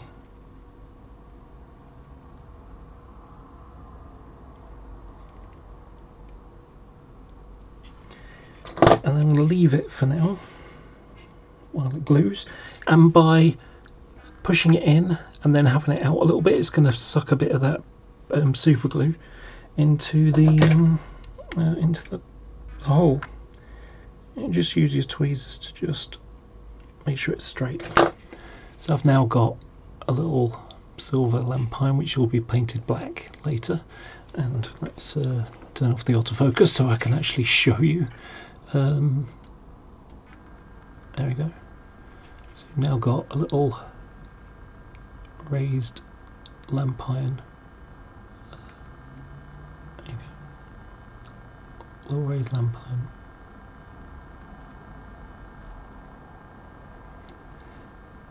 And I've forgotten to do those sets of handles. So zoom out again. Okay. Put your super glue down somewhere where you're not going to end up putting your model on top of it or something. That can be a mistake. And where's my silver paint?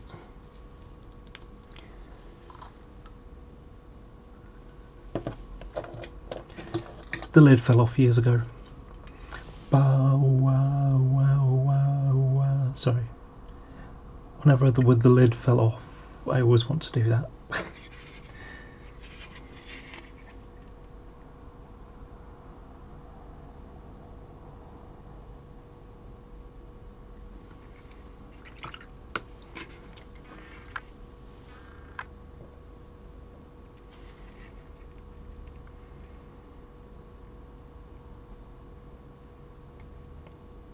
And if any of you didn't get that joke,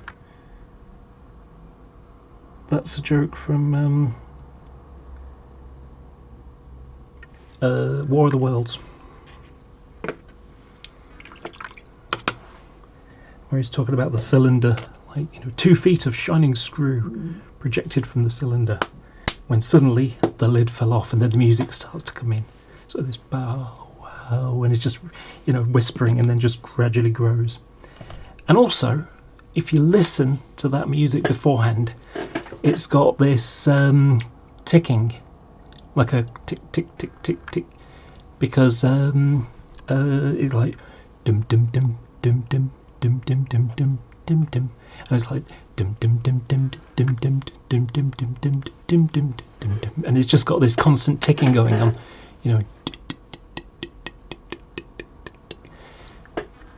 But yeah, I love that little dramatisation. Okay, I'm going to tidy up the back of it now. I've got a couple of smudgy marks. Oh, actually, I may not need to. Is that what I wanted? Yeah, see, I need to do it there. but that bit might be okay. Let's have a look.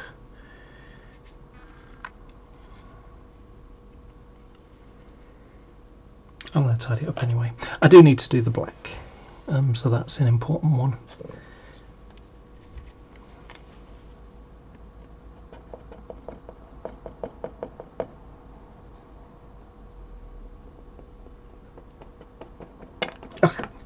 It's splurted. I'll make sure I splurt it in the right direction, of course. And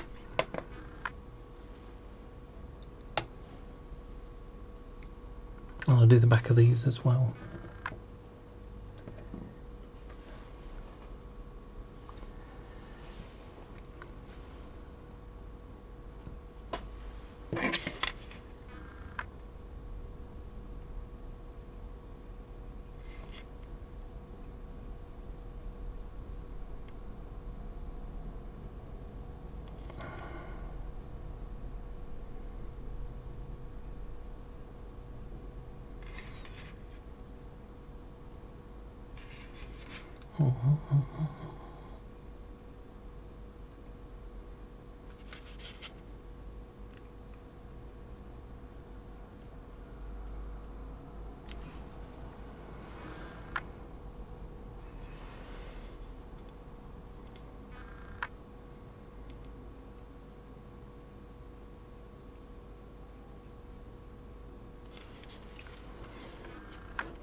If you're still watching, at least say something so I can have a hint of something, you know, that people are watching.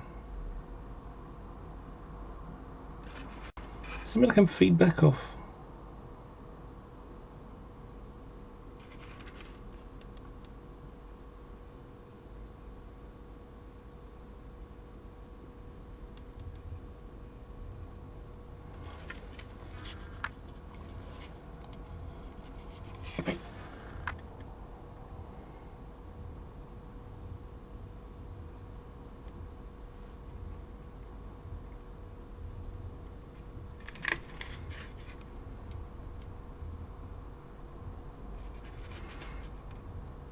Middle bit is black.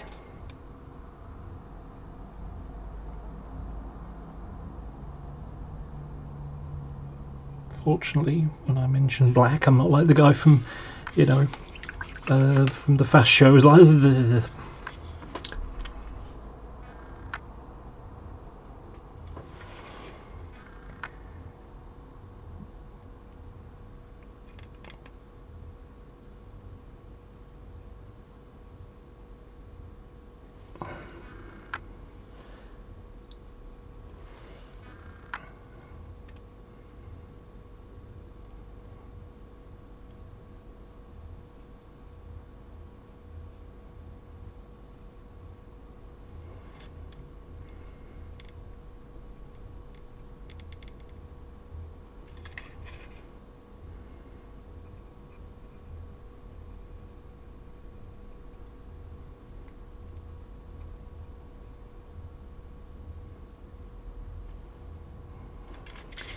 okay.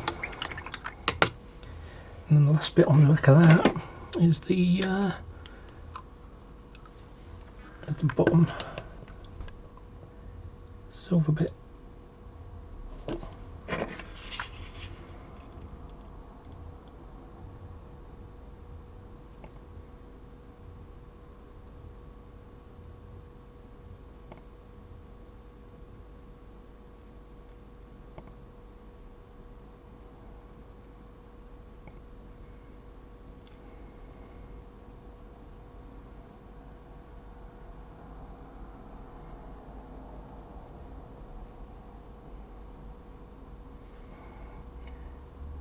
Do that again in a minute because it's not very hugely opaque. It goes on.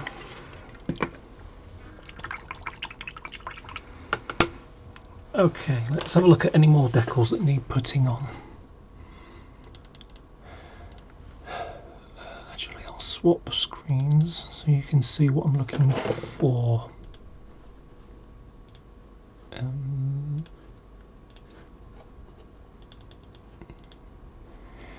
Okay, so let's... Oh, by the way, if you didn't already see it, that's the lamp iron there. So I've now installed that. The next thing to do is the handrails, well, assemble it and put handrails in. So, yeah, so now I'm looking for lifting points. Does it have lifting point markers on this vehicle? Yes, look, can you see this little yellow thing under the box? And can't really see the other end. You can assume it's there. If it had one. Doesn't have one at the bottom. At the other end. Looks like there's one there, but the model doesn't seem to have it. Huh. Let's have a look at one of the other pictures.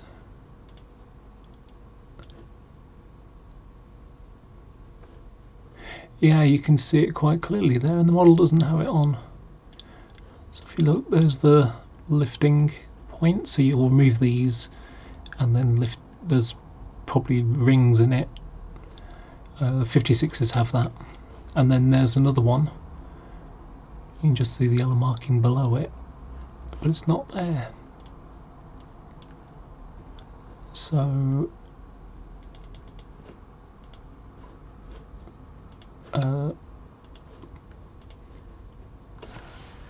So if we look, you can see how there's a lifting point hatch. Let's turn the autofocus off.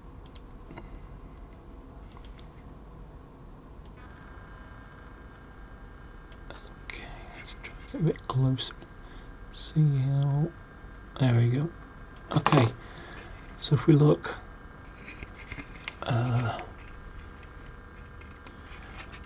so if you look there, there's the lifting point hatch, and on the other end, where it's supposed to be just inside there, it's not there. So yeah, that's not great. Okay, so what should I do? Should I put the decal on anyway? Because I prefer not to get things wrong, but then again it helps if the model isn't wrong. I'm going to have a think of that for a minute, because I first need to clean up the end a little bit here. So I'm going to use my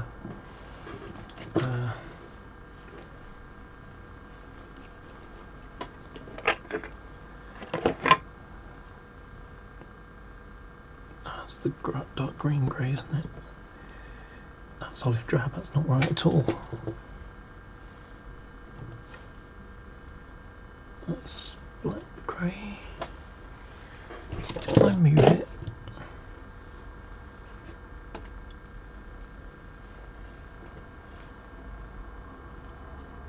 That's dark blue grey. There's a green grey.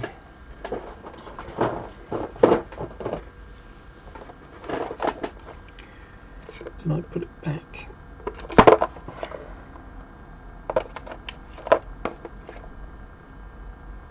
Grey green. That's the one I wanted. And I think that means I got the wrong colour on the roof there.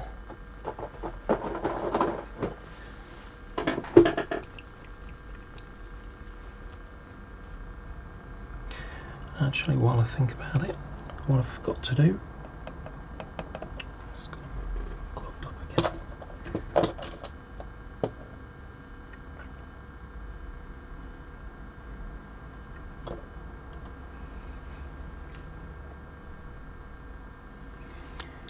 Oh, sorry, I forgot to turn the autofocus back on.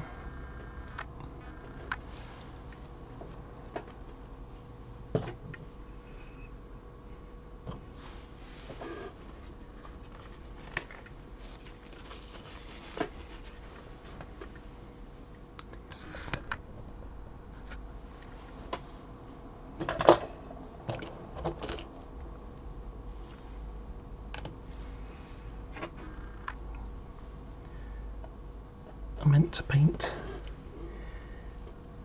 these bits black.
Okay,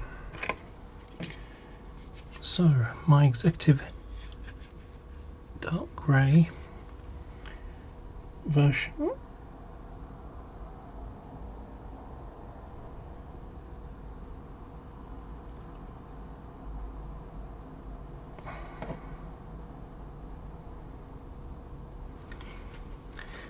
teeny bit light there.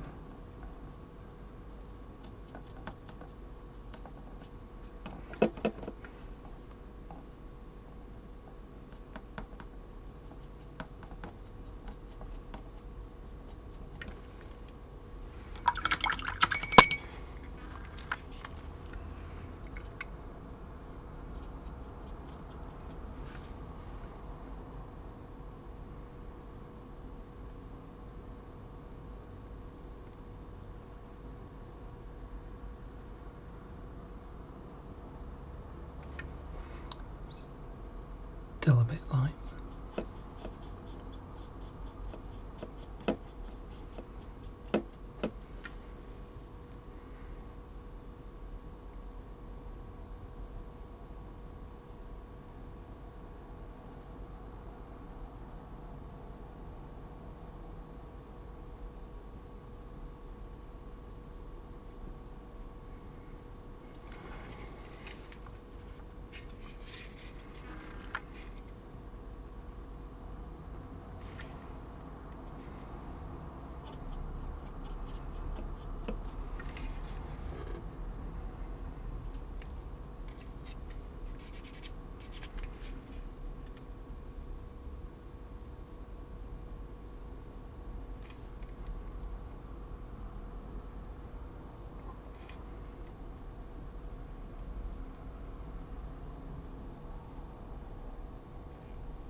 Okay,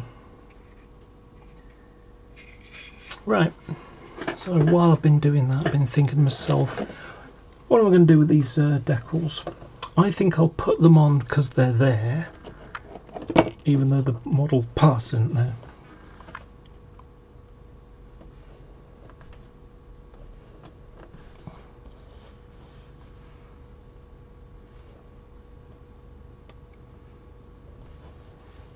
And then of those to go.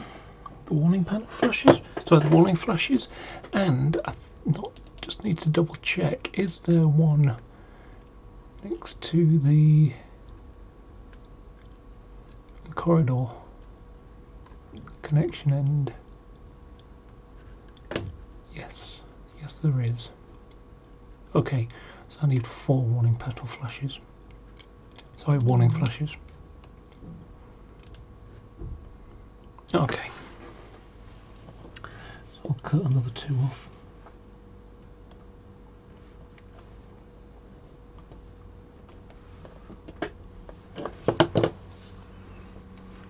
I'm going to use the big brush to pick up some water and just dump it on top.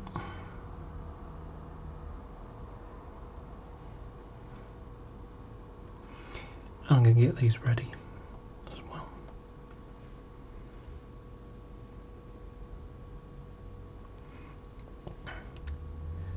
One of the nice things about using acrylic paint is that it dries quick. So by the time I've got these on and those on near the guard's door, those will be dry to put on the corridor next to the corridor connection.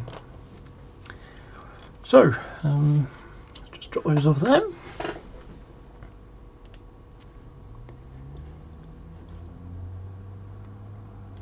No one's left a comment, so I'll go back to my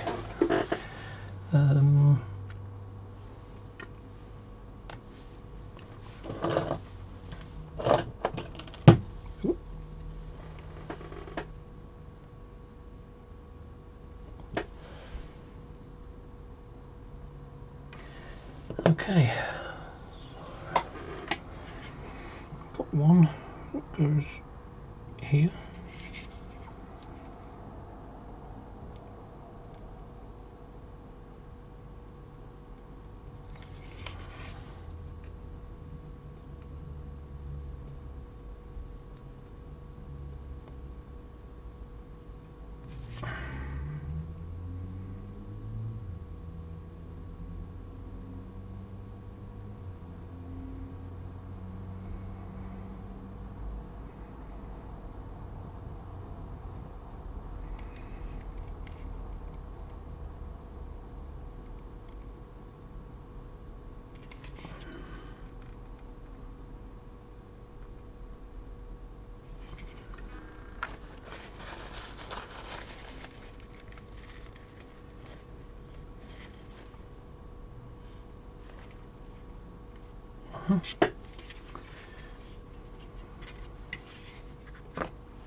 Second one.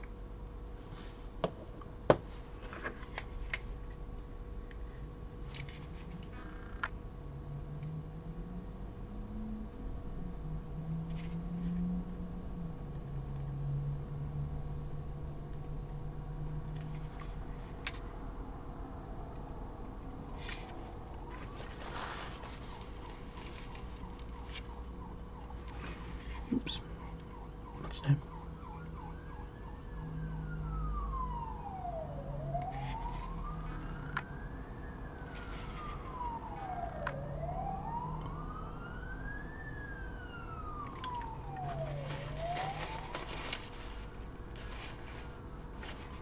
Good.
Okay.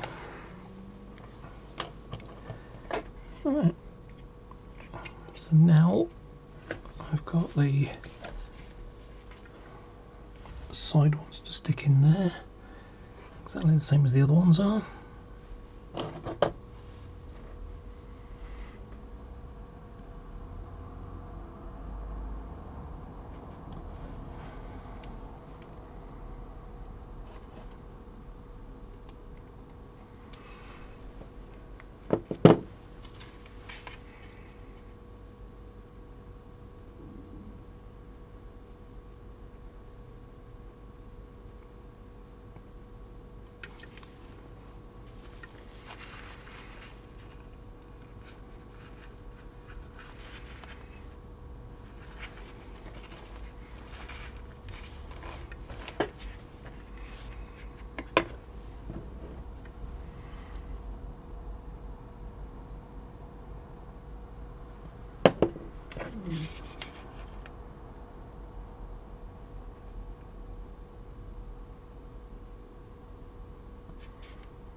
Yep, that's good.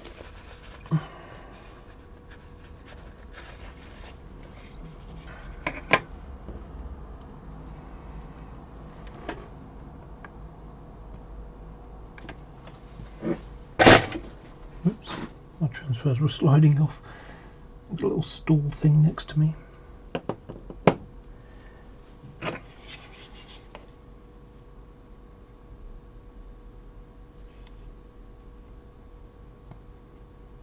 Now I've got to double check here. Oh, sorry, I was off camera.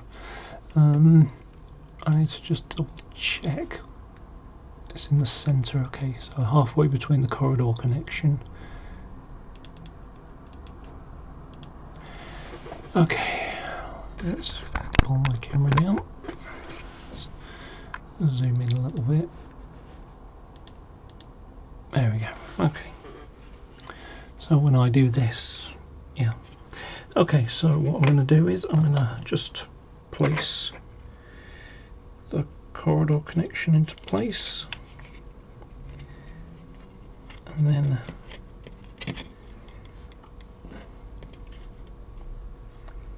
it should be halfway between. Okay.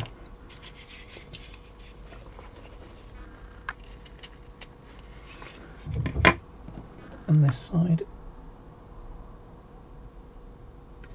will be the same. Of course, the first one the second one I can use as a guide. For the first one, and the first one's gone a bit wobbly.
Right, that is the decaling done. Now, this is looking too white. So I think I'm going to use a bit of this. That's not right either. So it's halfway between that. I'm going to put a tiny bit of... That's not going to be right either. I'm going to use a neutral grey. This is where the fun begins. Because neutral grey, I just zoom out. Okay. So neutral grey is everything between black and white. So I need a really pale grey.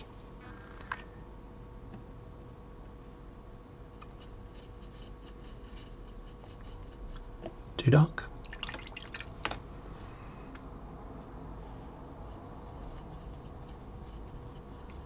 Still too dark.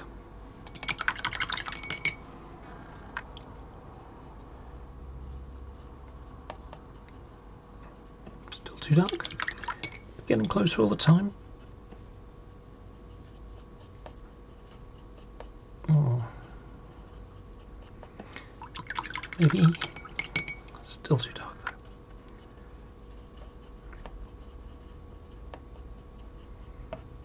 Let's have a look at it.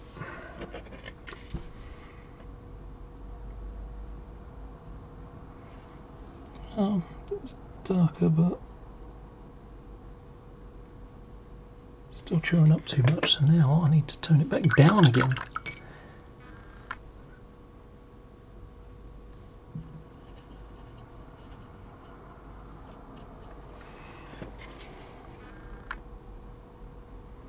Oh, that's just right.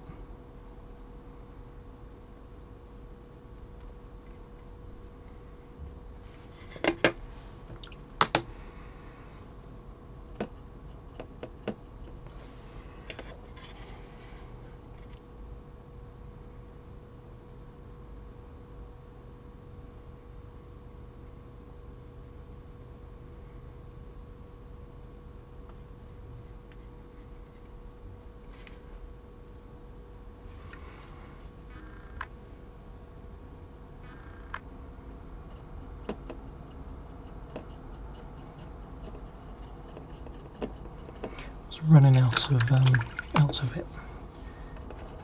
Make some more.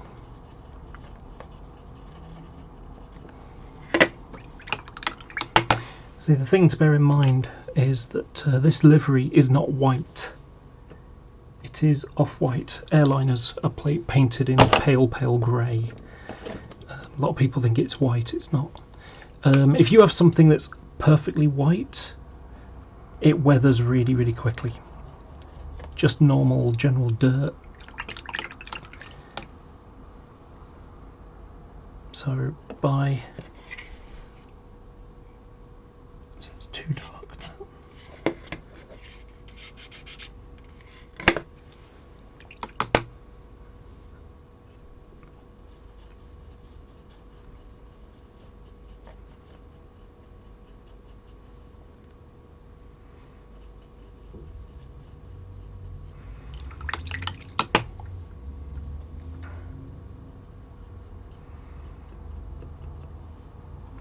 I don't want to have to repaint all the white on the bottom here. So by using these pale grey,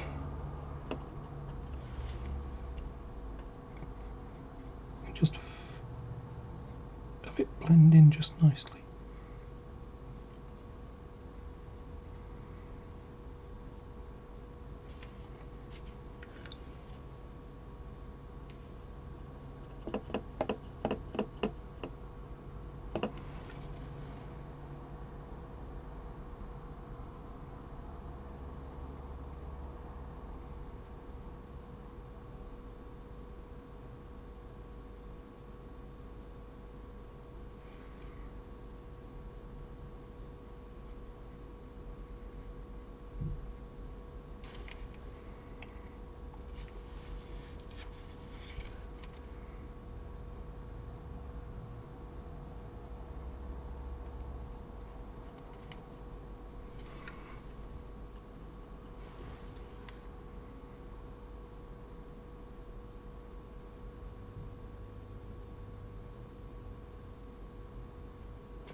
Okay, you can see some brush strokes, but it's very, very faint.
Okay,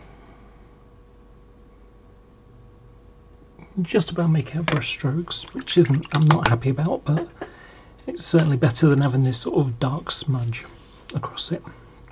Okay, so I'm going to leave that to dry on that side.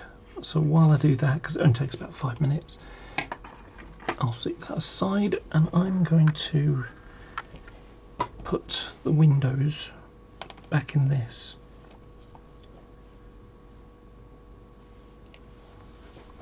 And I'm going to glue, shall we say, those down. So for the gluing of those, I'm going to use some clear gloss varnish.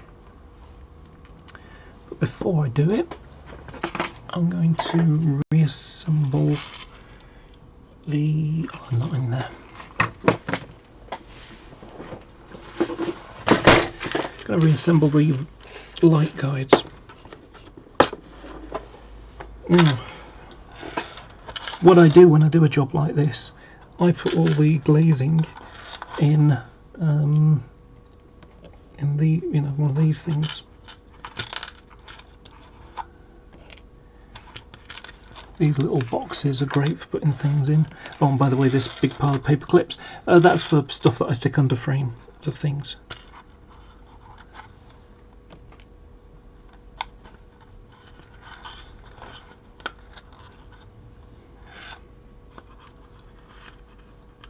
Those are the door ones, I think, if I remember correctly. I need to double check. I think those are the ones that go in there. They look a little bit big. Did I drop them in here? No.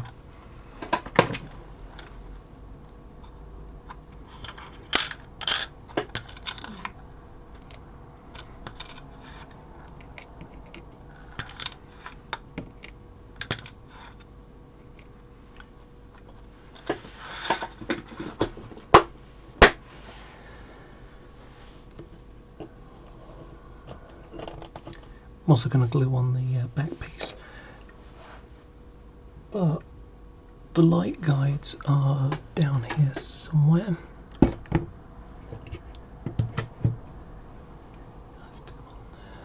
Where have I put them?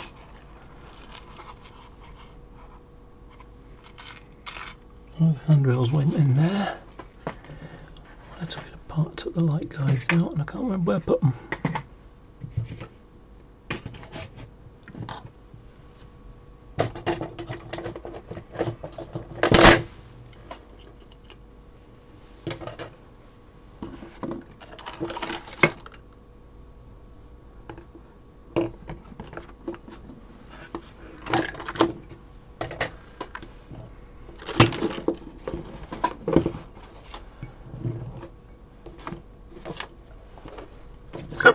Excuse me.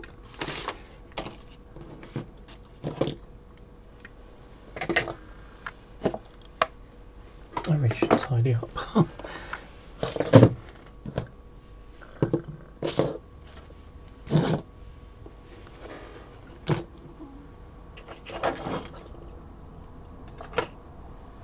You know, it's funny, but at the moment I've got 3 DVTs on my modelling table. I've got this one here, this one here, and I've got another one over here.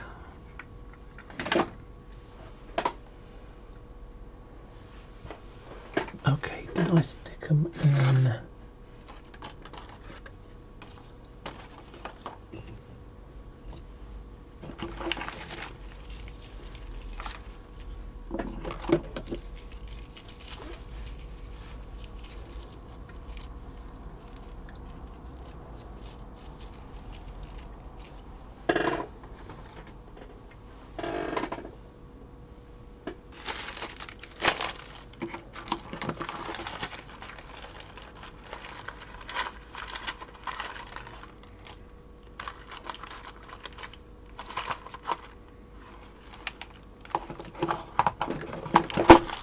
Obviously I know I've got them.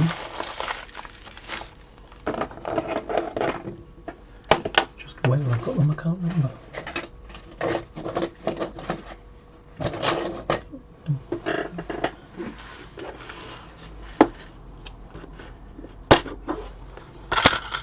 Ah.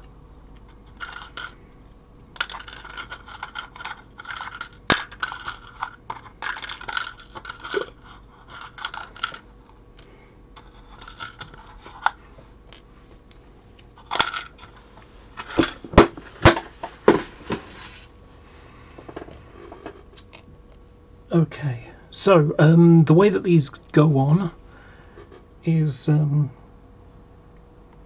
they've got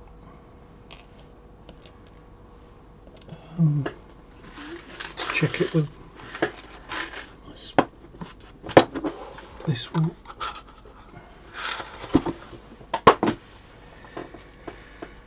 Okay, so there's another one that's been taken apart. So with this the right way up, the third, so I should have 3 on the left and 2 on the right. So that one's that one, and that's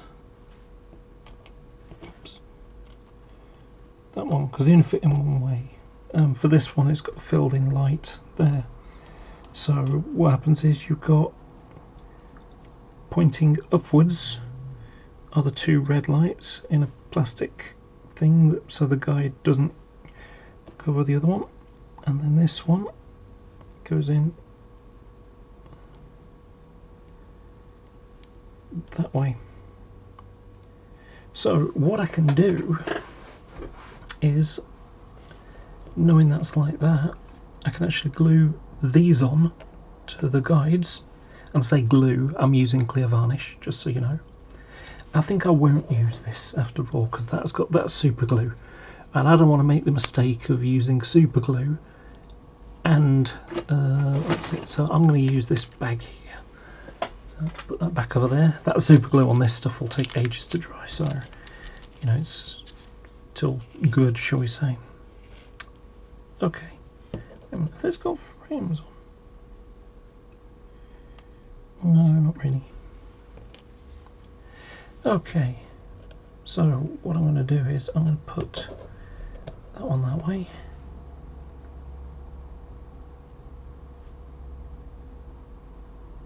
That one is right, and it shouldn't be in. Okay.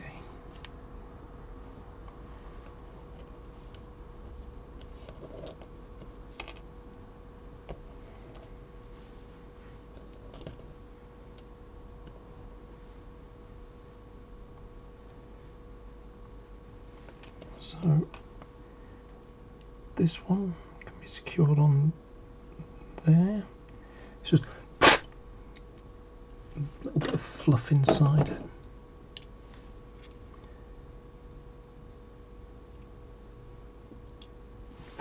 Okay.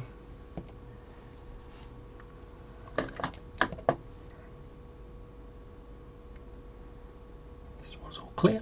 Good. Okay. So I've forgotten which way it goes now.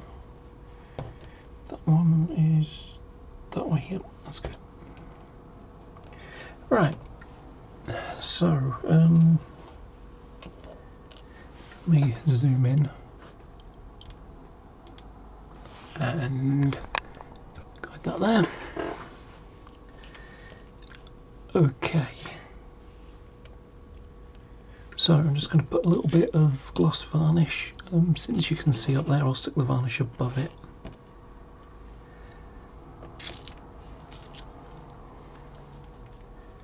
Just going to get a bit of varnish. It's quite thick stuff. And just water it down a little bit. Because it's gloss varnish, it's not going to taint it. It's not going to fog it up. So what I'm going to do is I'm going to just paint around this so that when it goes in the hole, it stays there. Doesn't matter, it moves a little bit at the moment.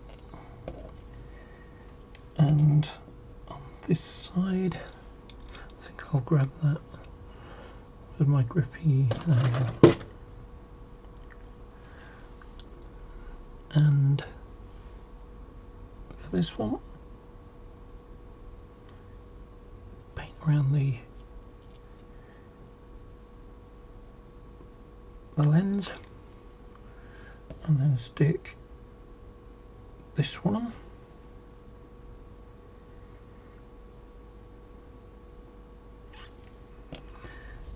Then we can put it flat and just even out, but now I can paint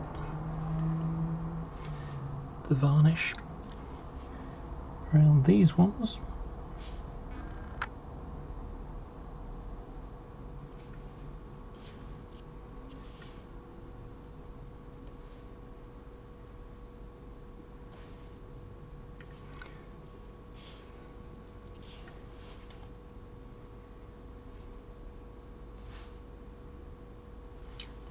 And then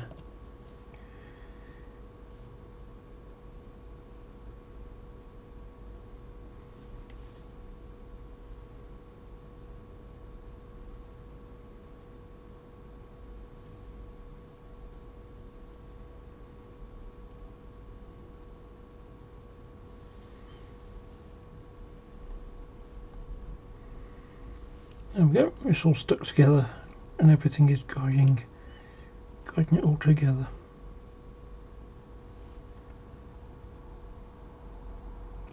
Okay, and now I can just place that on top there, and this goes on the inside, so when we look at one of these, you can see how it's got a little edge there. That's because it's designed to go on the inside like that.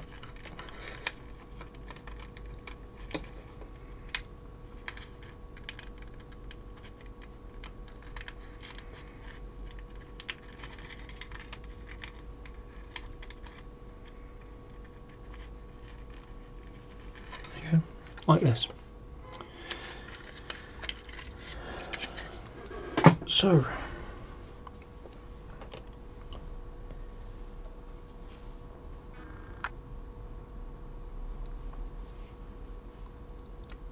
let's just double think.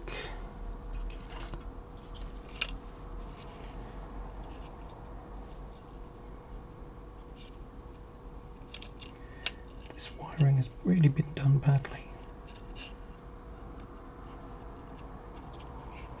The purple wire. Yeah. Whoever installed this chip didn't do a very good job. That's the blue column return.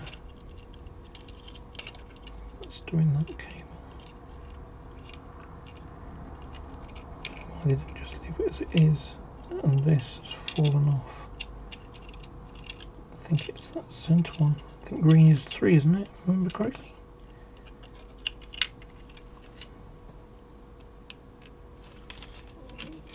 Yep, that's going to need to be soldered on to number 3.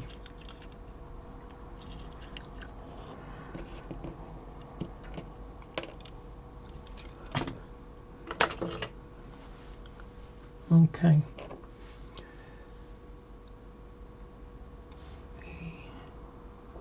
Oh, got to paint the bottom of the corridor.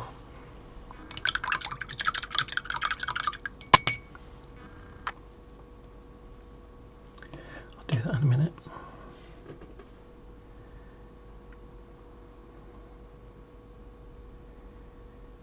I'm trying to make a decision here.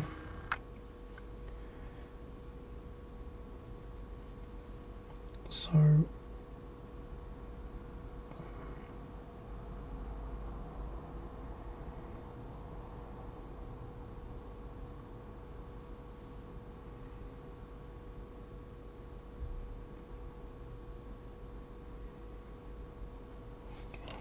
cut that.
Sorry, I'm off the camera.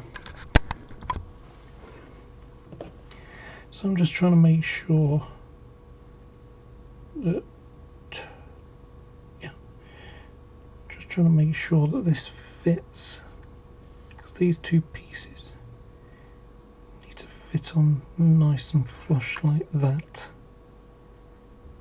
Okay. Right, now these are in the right position. I can now paint the varnish over the top.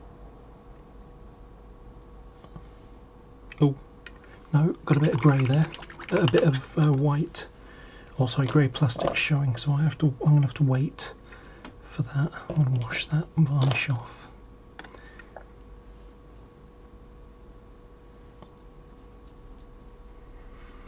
I'll give them a coat, another coat of black over the top of this. And while I'm doing that, I'm waiting for this black to dry. I can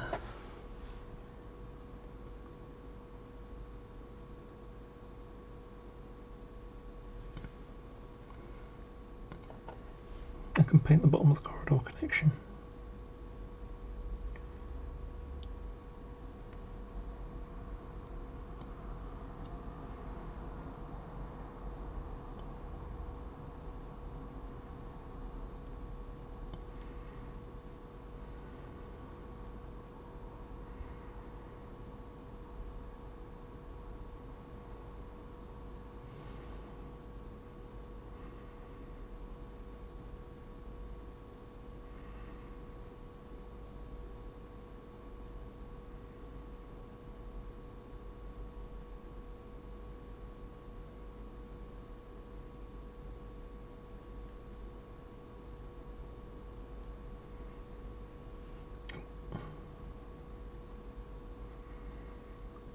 Bit of movement there.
Okay.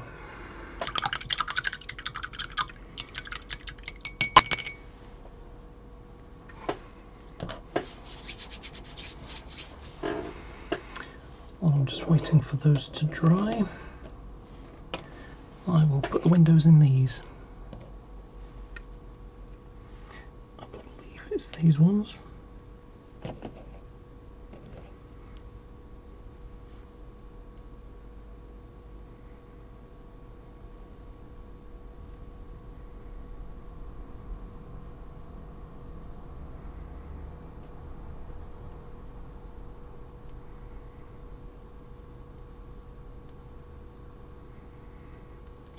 Window.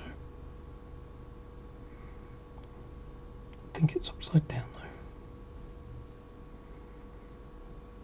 though. No, it wasn't upside down.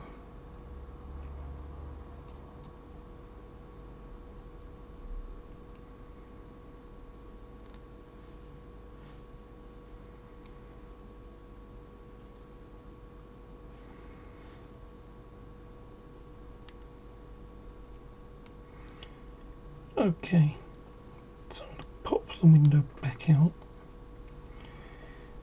I'm just going to paint some of the gloss varnish around the inside of the frame.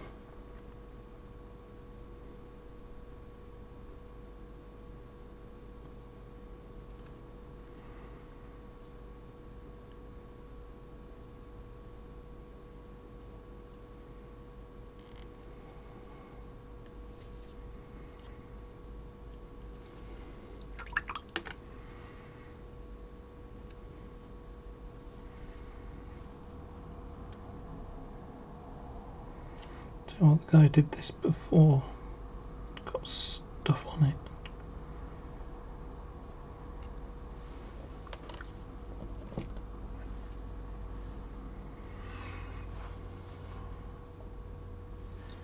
Didn't do a brilliant job.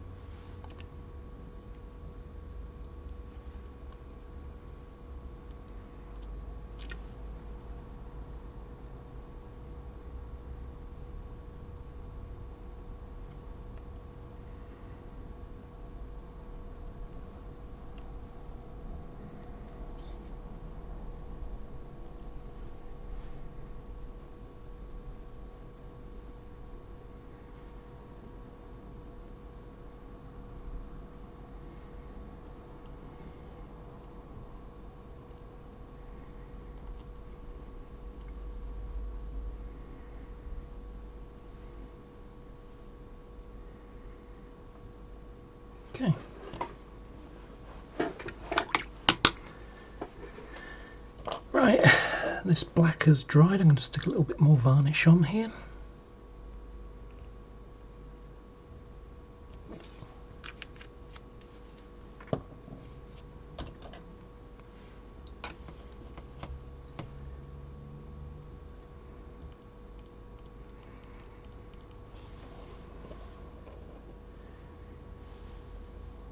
I'm just going to paint over the top and just on the inside.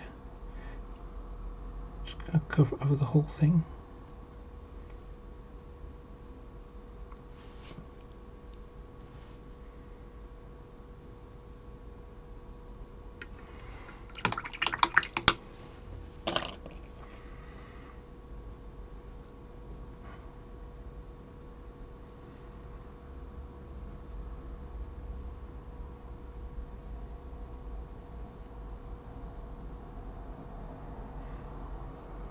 Double check.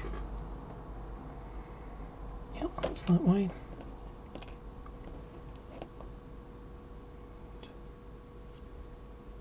That's this way.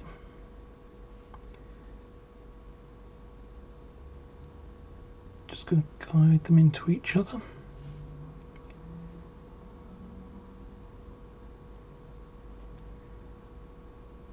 And now to make sure they stay together. R2D2, where are you? Let's get some clamps in there.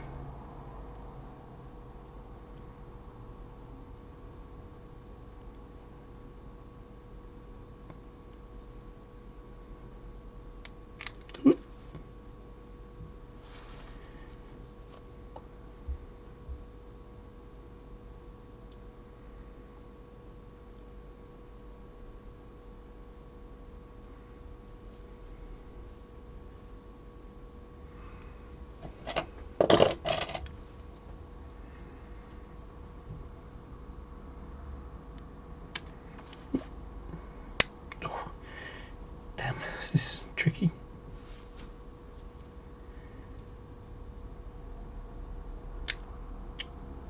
Come on.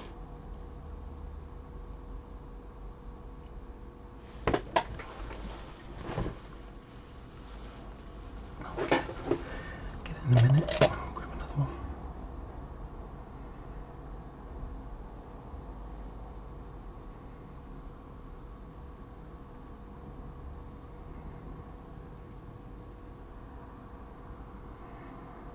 Okay, leave it down to dry, and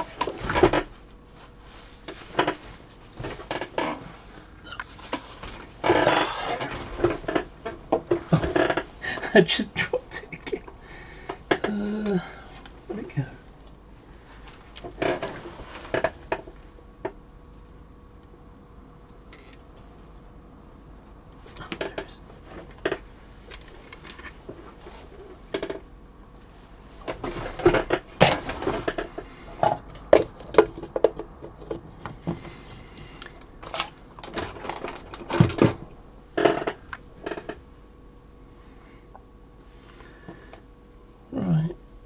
I think I will secure this on now. So this, I'm going to be very careful. Yeah, I'm just going to slide these across. So this is one I need.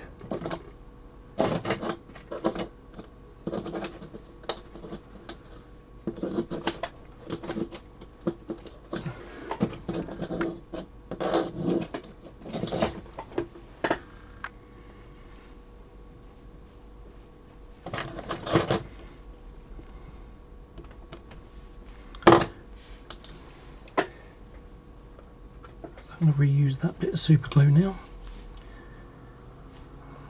I'm just going to glue the back on, because this is like a rubbery-ish bit of plastic here.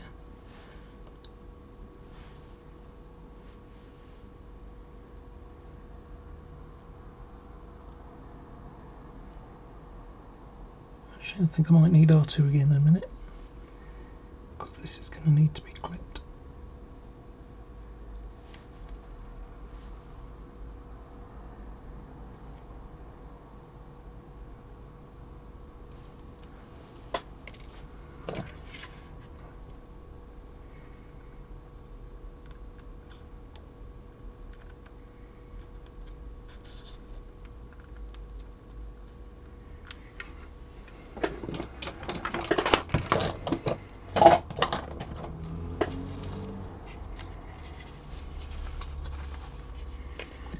need two, so I'm going to use one at the back.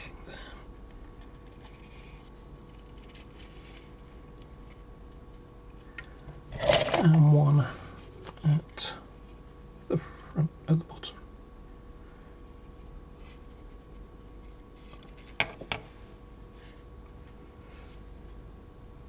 Okay. It's not really.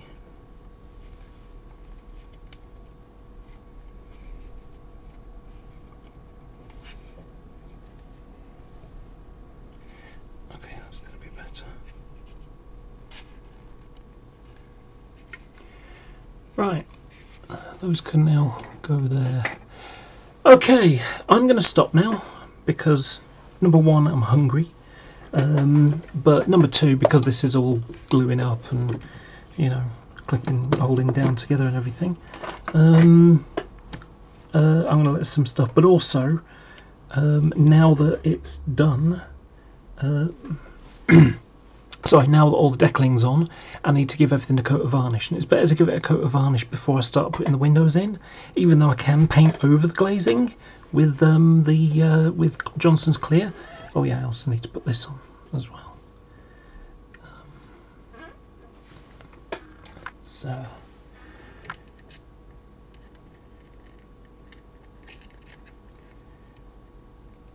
oh yeah, and I've got the windscreen wipers in there as well. So yeah, I need to put those on first. But I'm going to go and have that, do that after I've had something to eat. So I'm going to clear off for now, and by the time you see this again, it'll be finished. So I don't think I'll live stream the last little bit of it, because really this is about you know, doing fitting the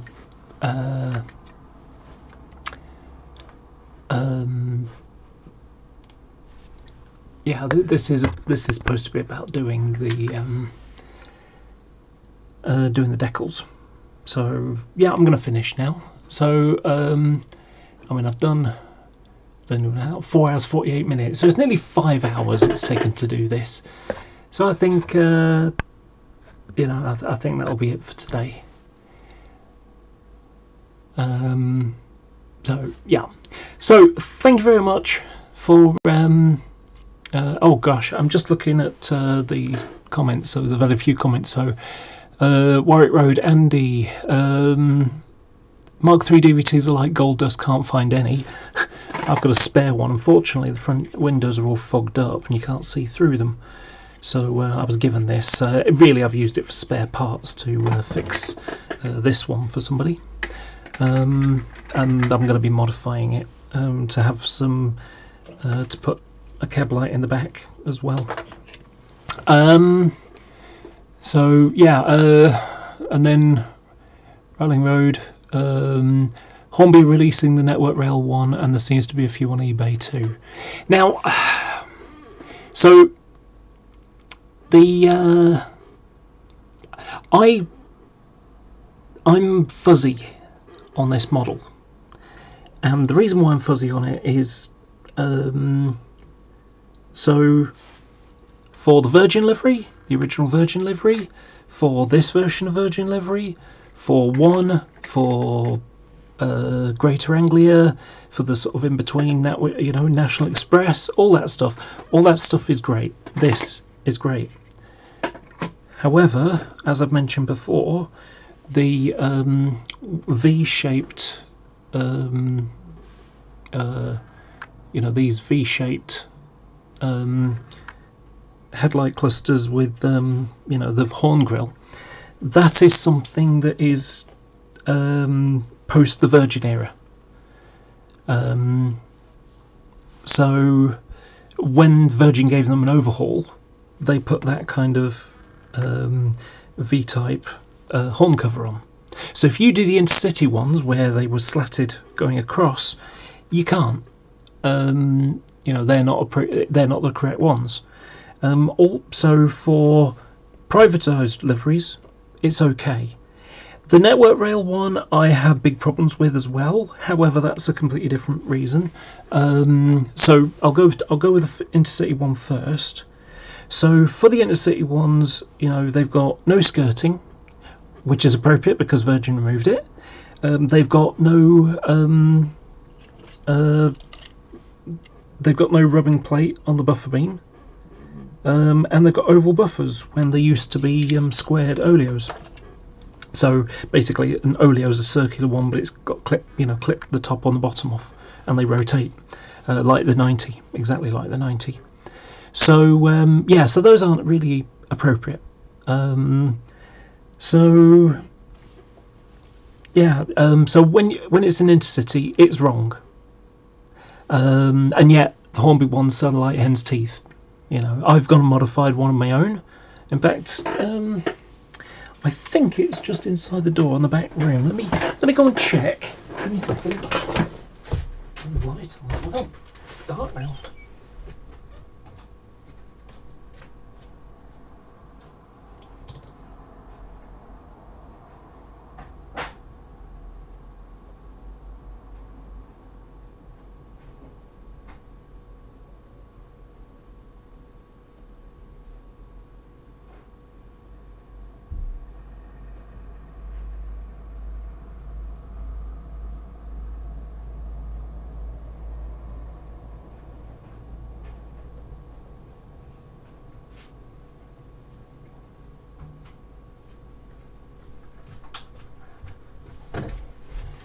Okay, I can't remember which one it is, so I brought three.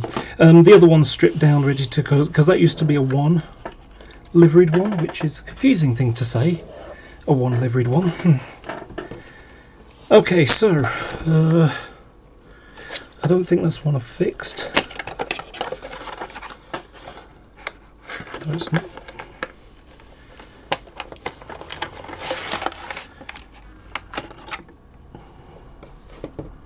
Can't tell. Oh yeah, this is the one I've done. Okay, so I need to fix the door though.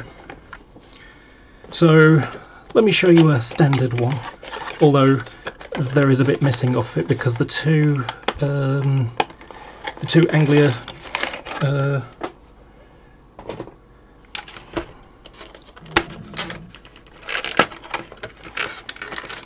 so if you look, you can see I've removed the headlights from, or sorry, the headlights are in there. Let me just turn my autofocus on, or off rather.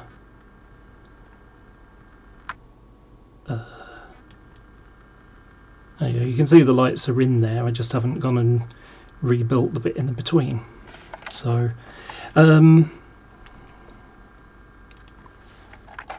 so if we look at it, so the bogies are fine, but it's got oval buffers, and the horn cover's wrong, and it's got no skirting, and it's got no rubbing plate.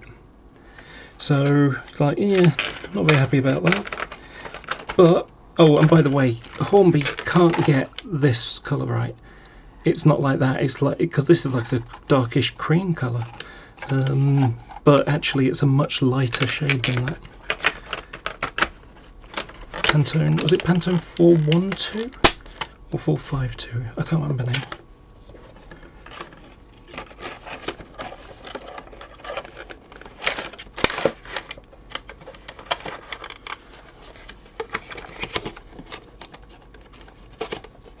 And this one's in the same condition. But this one is one that I've modified.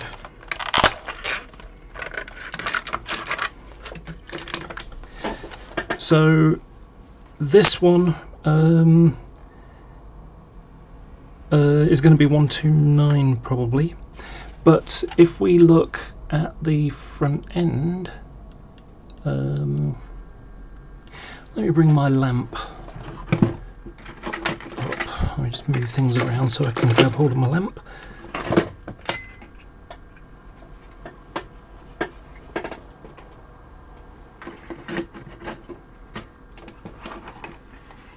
Really should put a light above the above it. Okay, so if we look, you can see how I've replaced the horn cover.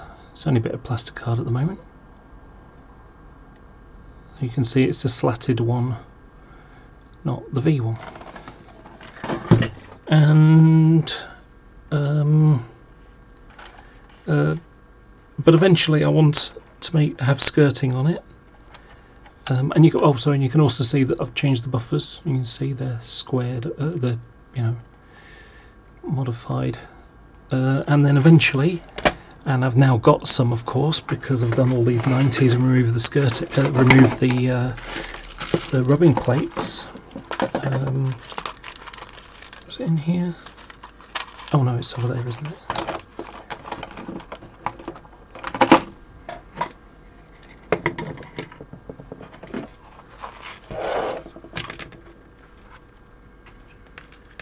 There we go. So we got the rubbing plate, and I might see about fitting that to that.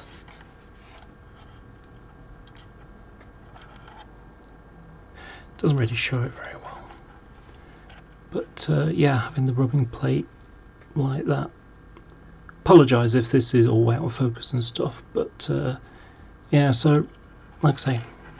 And of course I'll be having a KD coupling under this, so I can haul it or pull it.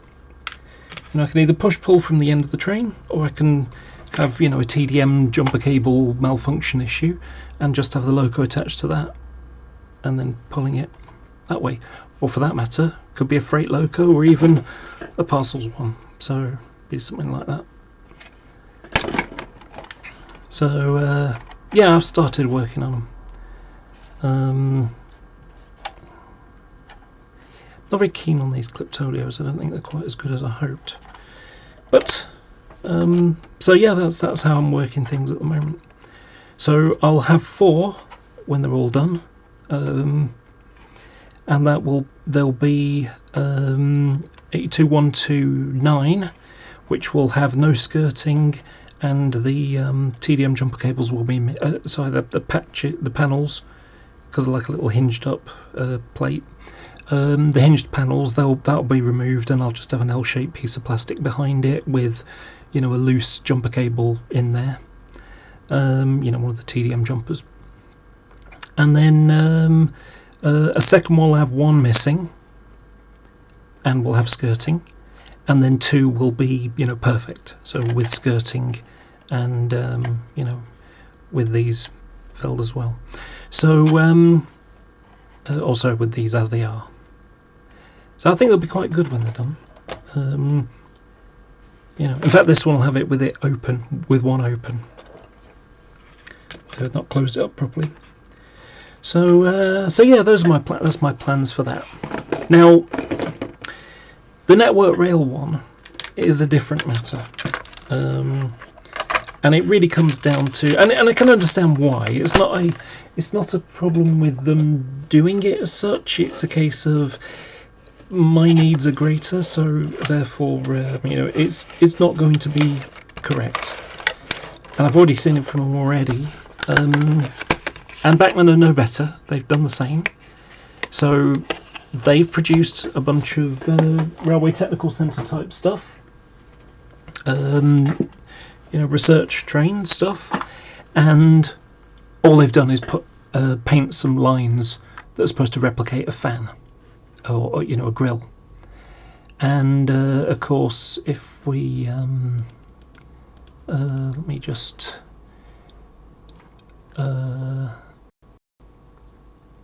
okay, that's not what I want.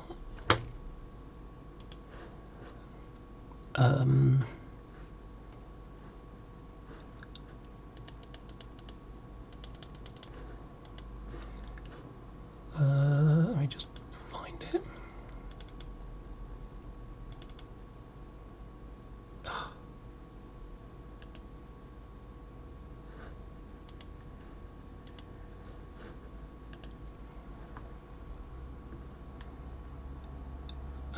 Where is it?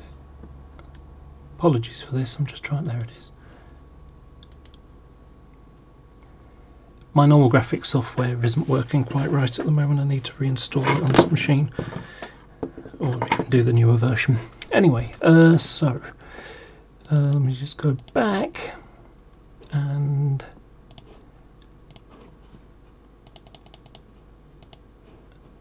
so if we look at them, they've got this extra grill underneath here, because this has now got a generator in, and you can see on the roof it's got there's the exhaust for the generator, and it's also got this here as well. And these, you know, that door works, but this one is sealed. You can see how the runner, you see this little, you know, bumper thing to stop it from scraping down the body, that's been removed. And of course we've got the light pack thing, you know, this camera on the end. You know, so yeah, but same on the other side, another radiator fan, a grill, and you know, well, Hornby will just take a plastic piece of that and glue it on, and they'll probably do this and glue it on, but it won't be actual lights. You know, you can see there's the other exhaust there, so maybe it's got two generators, I don't know. But yeah, you know, I would put LEDs in this so this all works, and of course I'm the kind of person that would just go crazy on it and put a 6-function decoder in there or something, and then have you know, multiple different lights, so headlight, tail light, daylight, night light, you know, or sorry, headlights day or night, so that's 2, tail light, cab light, probably the light in the back of that as well, and these lights. But again, like I say, there's that grill, you know, and like I say, it's not just painted lines. You can see how that's a 3-dimensional object, so it looks like these.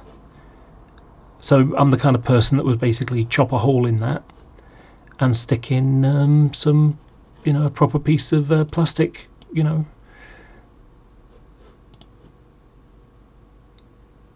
So yeah, like I say, lots of changes. And of course we've probably got the same with, you know, the Chiltern one as well.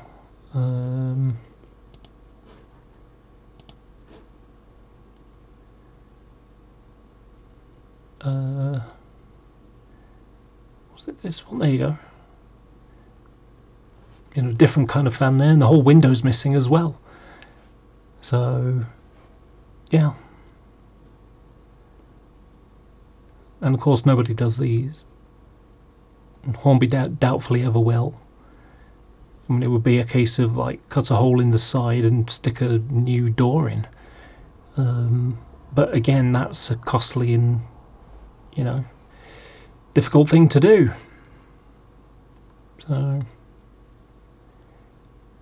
you know, it's one of those things where, I mean, there will never be a model of this, because the kind of doors that these coaches have are different to the sliding doors that there you go, you can see they're more like Mark IV coaches in that design.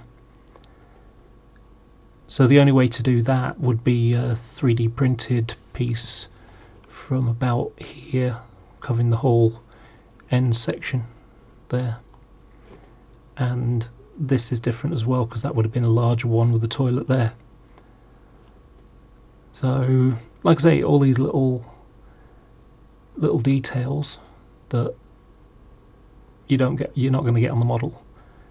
And like I say, I can understand why. I mean, you know, you can imagine, are you going to spend £10,000 to £100,000? I don't know what the exact price is for moulding these days.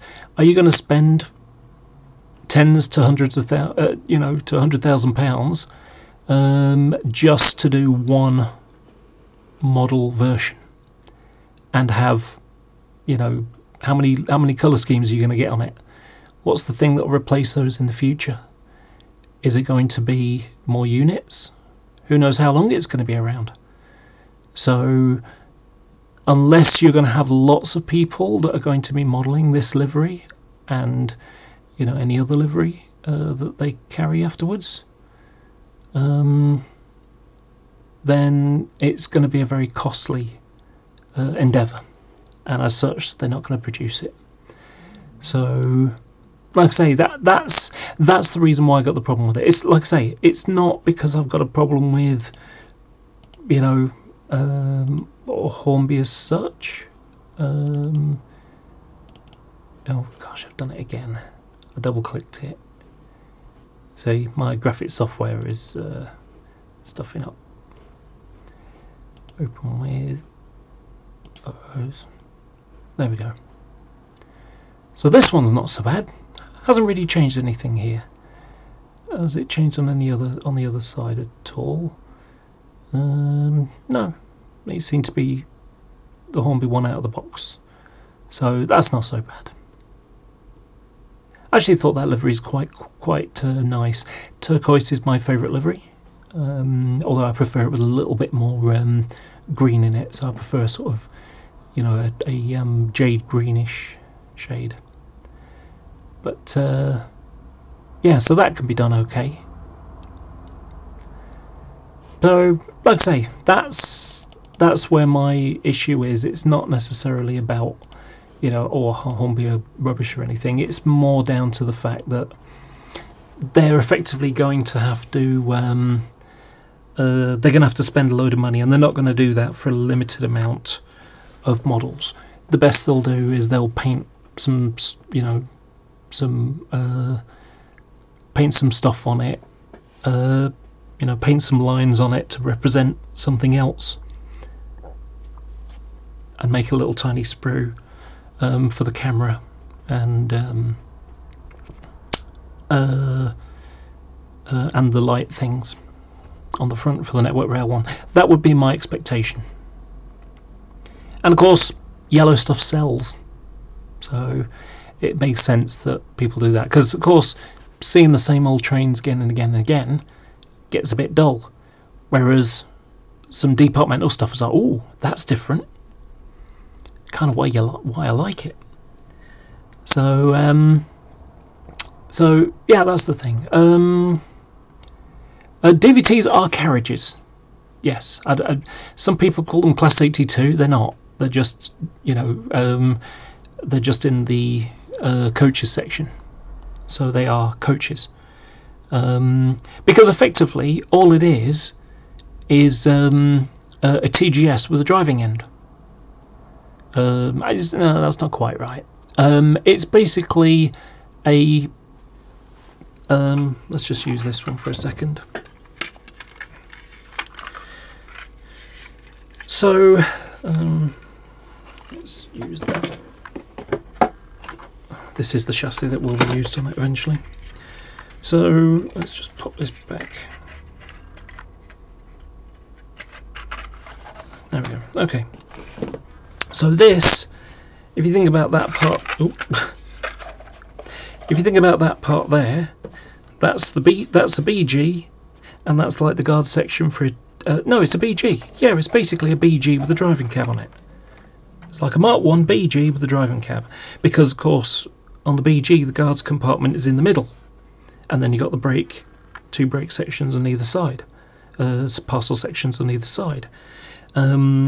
So, well, this has the guards compartment there, the baggage, you know, so you can stick your bicycles go in there, as do any large amounts of you know, luggage.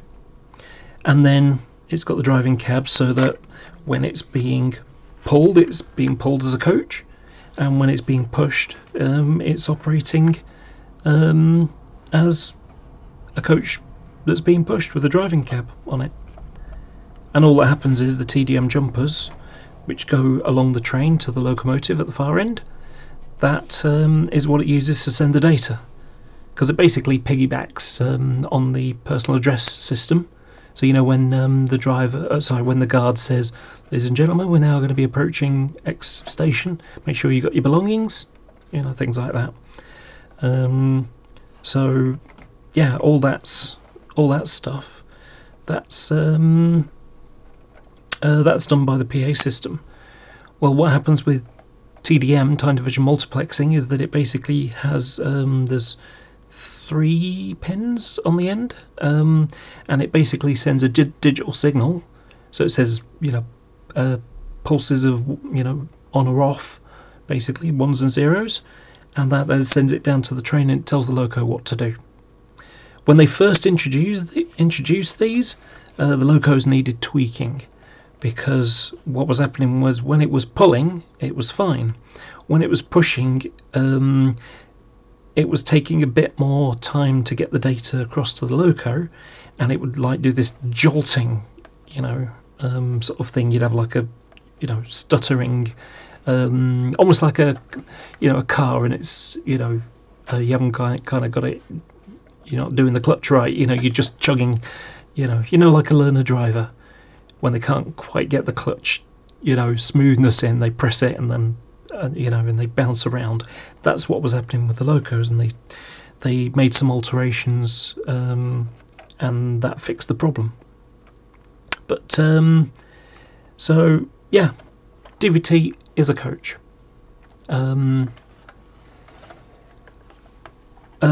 And the other answer of that other one where it rode is there's a Mark III DVT that's being used for I think I'm trying to remember. I think it's hydrogen. I think it's being tested as a hydrogen loco, ironically. So it's become a loco. Let's have a look. I'm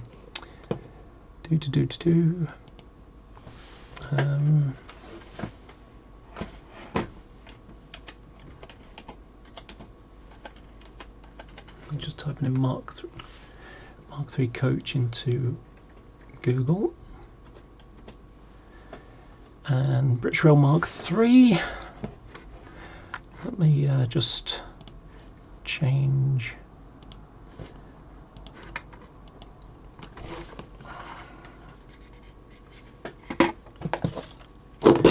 So I've got a piece of paper that's rattling about. Does it say DVT?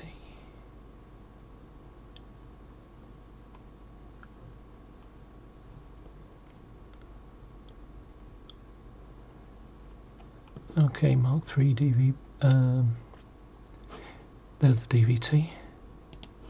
And by the way, this here, T4 bogey. Let me show you Mark III. West Coast Main Line. Now, do I have it in blue and grey? I think I do.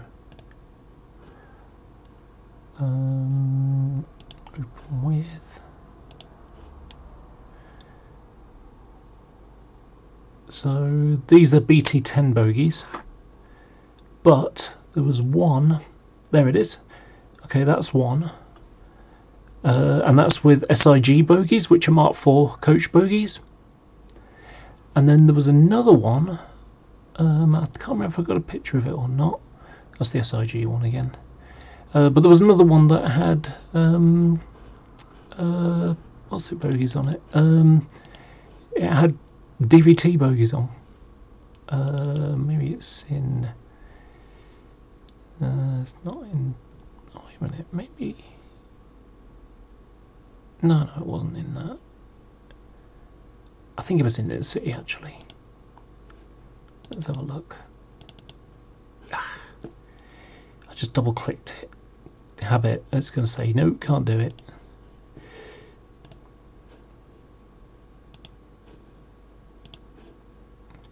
Okay, let's have a look.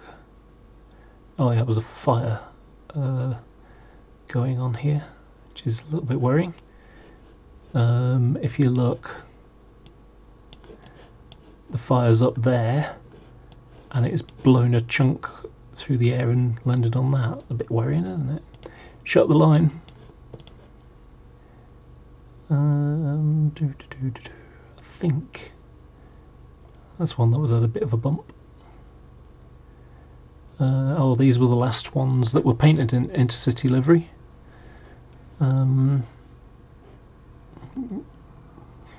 Normally intercity has silver around the window frames like this, but it's not there. I wonder, maybe it's in details. Let me have a look.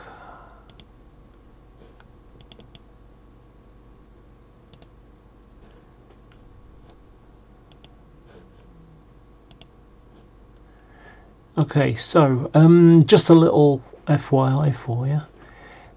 This is one of the prototype coaches. So Intercity 125s, that's an Intercity 125 power car. They have these ventilators there, and there. Of course, these ones have been removed and plated over.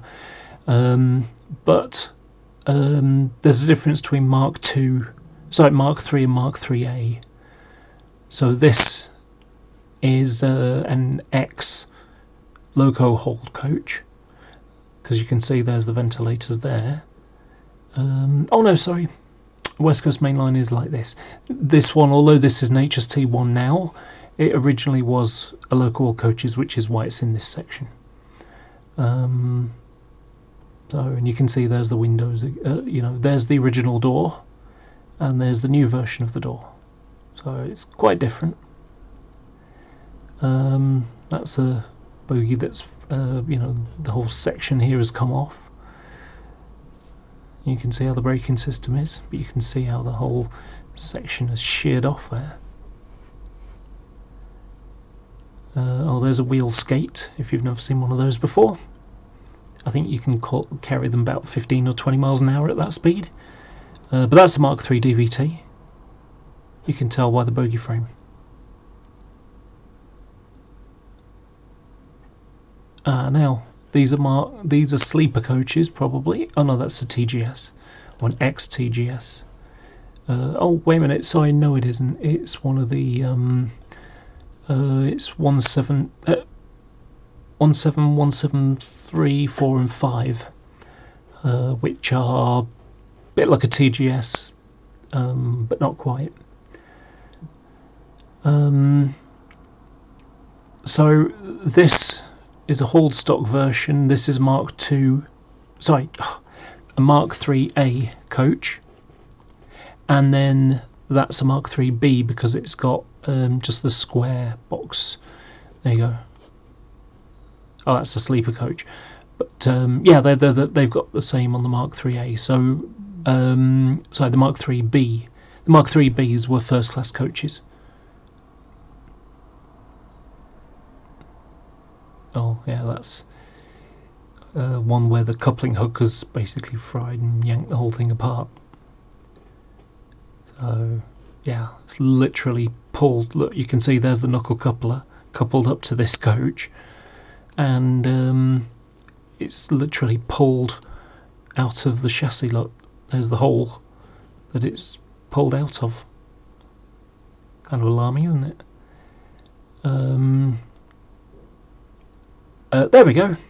That's what I was looking for. I knew it was in blue-grey livery. So this is a DVT style type of chassis, type of bogie. Because what happened was when they were making the Mark IV bogies, they had two options. One was the T4, which is this, and the other version was the SIG one. And the T4 was running late, the development was running late, and they hadn't actually fitted one and tested one, and they wanted the Mark IVs out and happening before that, and so they couldn't wait for the testing, so therefore they just they didn't bother with the T4s at all until the Mark III DVTs came out in 1988. So yeah, and that's how the compartments work. So this is the air conditioning system. There you can see there's the radiator, and there's the blower. You can see how it's got some burnt scorch marks there. And so they're removable modules, so they can take them out, have another one spare sitting around, and then they can load it up underneath, and then this one can go off for an overhaul, and then come back, be ready to stick under the next coach as it fails. So there's one with the buffer missing. There's the T4 again. Oh no, sorry, that's the SIG one. So that's your Mark IV bogie. And there it is again. So that's a DVT, and that's a Mark IIIA. That's, yeah. And you can see here, there's your first class Mark IIIB, and there's a Mark IIIA buffet car.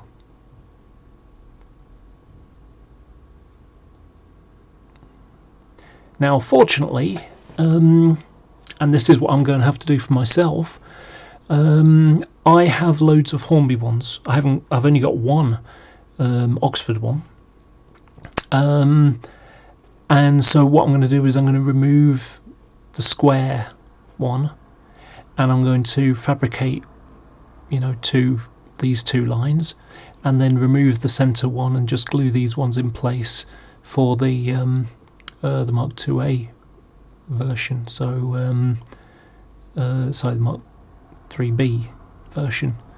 So you can see you're going to remove that piece and fit on however many are needed, and then for this one just remove that bit and stick the ventilator on. The ventilators are available already. I've got a set of 3D printed ones. So, oh, that's a unique photo. That was one day. Let me just get a drink. My voice is starting to dry up.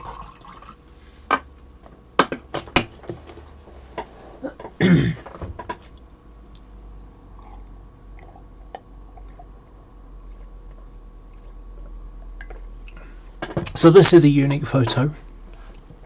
So this was Manchester Piccadilly. I can't tell you what day it is because this doesn't show the no, it doesn't show the information on it.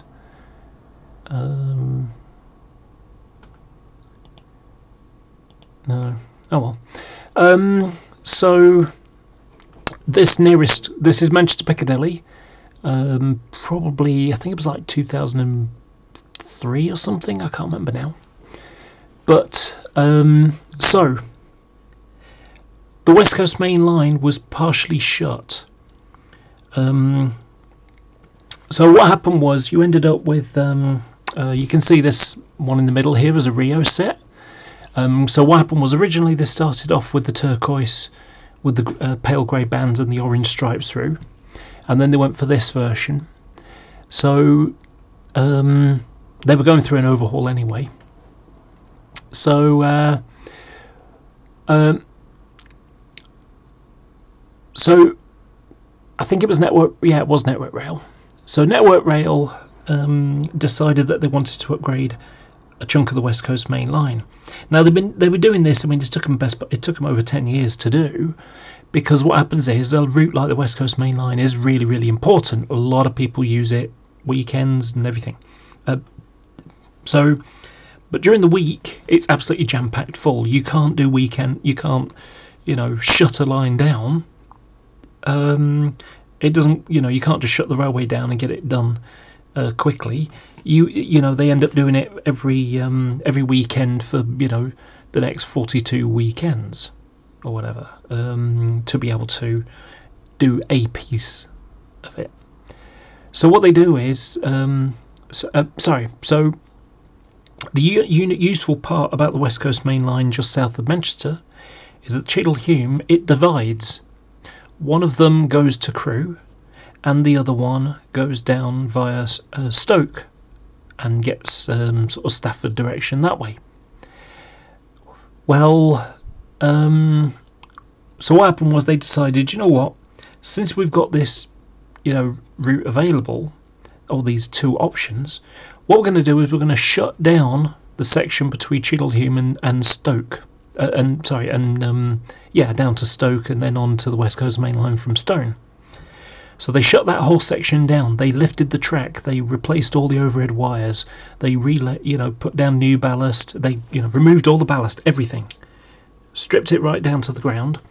They put in new drainage and You know, they kept the overhead wires, but they put some new wires up on them, and you know, did replace some wires in places. So they shut down that entire section for 6 months, and they stripped it all back and did it all over. You know, got it working great.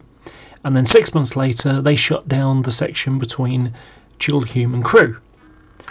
Well, because the West Coast Main Line out of Manchester is used, I mean, every 25 minutes there's a train to London, or was it every half an hour? At the time, I can't remember. But either way, I think it was every half an hour at the time. Yes, that's right. So, so what happened was, they said, well, if we shut one route down, then we can only get one amount of trains through at a time. They can't all go via Crewe. Basically, it would be overcrowded and they wouldn't be able to do it. So what they did was they decided that they would pay Midland Main Line, which is the middle company here. They paid them to take trains from Manchester down the Hope Valley route, and then down to Derby, and then down to London, St Pancras. And I did have the amusement, because I always used to use this silly little joke, you know, of London St Pancras, because it does sound a bit like that. So St Pancras, that's a weird name.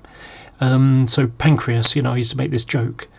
And then one day I was at Stockport waiting to get a local train back, and I heard the station announcer, because probably not used to hearing St Pancras, she said St Pancras, and I laughed my head off at that. Just, you know, it's hilarious. That joke that I've been telling for years, and someone actually did it. You know, it's fantastic. So for a year, they ran out of Manchester. And they would run with Virgin livery coaches because, you know, theirs were off getting overhauls. So they'd used ex-Virgin liveried one because they'd gone to Voyagers. So what makes this picture unique is the Great Western one at the back. Why is a Great Western HST at Manchester Piccadilly? Bit lost, not a rail tour. Working standard train. What happened was that so the nearest one here is a normal Mark III set. So these are the, if you can see from the ventilators, not an HST one. These are standard Mark IIIA. So you'll have a classic. I think it was a Class 87 that day, but an 86, an 87, or a 90 with a DVT on the other end.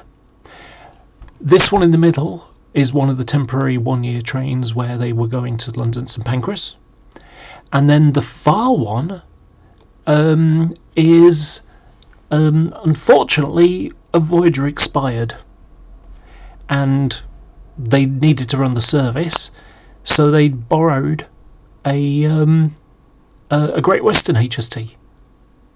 So never been seen before or since. This is a unique one-day event for about maybe 3/4 of an hour, something like that, before it went back down to London again.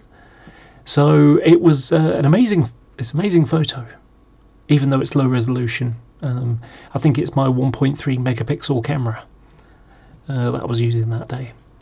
So yeah, interesting photo. Another picture of ventilator, although a little grimy. And there's the different, you know, what they look like from one side or the other. So yeah, anyway, I was going to look for the Mark III. So DVT. So there's two versions, but Driven Venturelli is a purpose-built control car railway vehicle that allows the driver to operate a locomotive from the opposite end of the train. Trains operating with DVT consequently do not need to have a locomotive moved around at the end of the train at the terminal stations, unlike other control cars. DVTs resemble locomotives, specifically Class 91s, sort of. Even the Mark IV ones look different. You can tell from the end because they're kind of like, the yellow is longer there. And thus when the train is operating in the push mode, it does not appear to be travelling backwards. The vehicles do not have any passenger accommodation due to health and safety rules at the time of building, which prohibited passengers in leading vehicles of trains that travel more than 100 miles per hour. Historically, it was believed that a train would be unstable at high speeds unless it was pulled from the front, but extensive testing, starting off with the Glasgow to Edinburgh Class 47 Mark 3 stroke 2s with DBSOs, of which I've also got. I've got 3 of those now. One will be ScotRail, 2 will be Intercity livery eventually.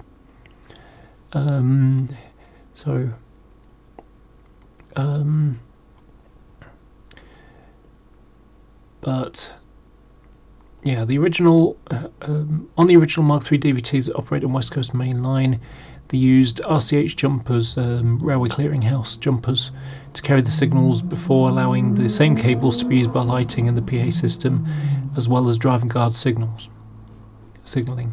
So this is what I was talking about before, where they're piggybacking the data with the digital signal. So it says, when the train is operated by the DVT, the control signals are encoded and multiplexed onto the cables by the TDM equipment in the DVT. At the locomotive end, these signals are demultiplexed by the TDM equipment, and the signals are used to control the locomotive. The air braking system is operated directly from whichever cab it is driving from. If the TDM fails and cannot be reconfigured, the train may still operate, but if the DVT is leading, it will be necessary to uncouple the loco and attach it to the front end. DVT concept is similar to the DBSO, but unlike its predecessor, which was built from existing stock, it was a new build vehicle manufactured specifically for this purpose.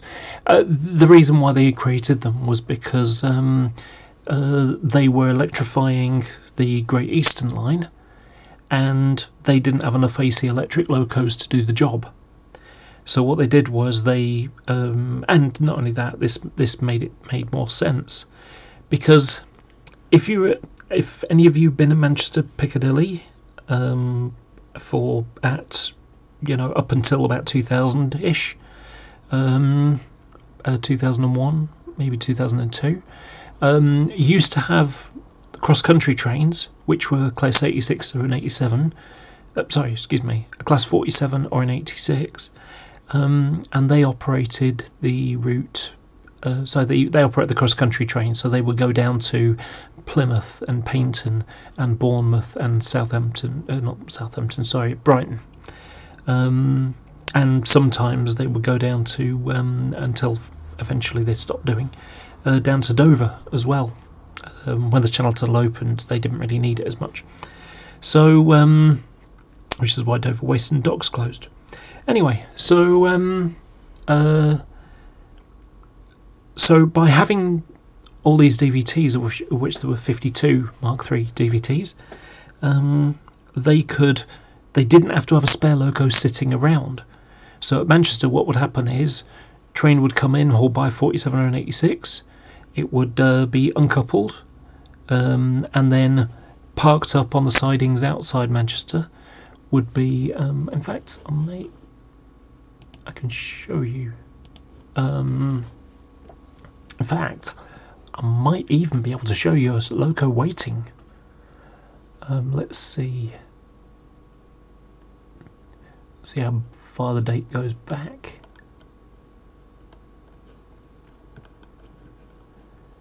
Okay, so if we zoom in, there's a little bit here which is like a stabling line.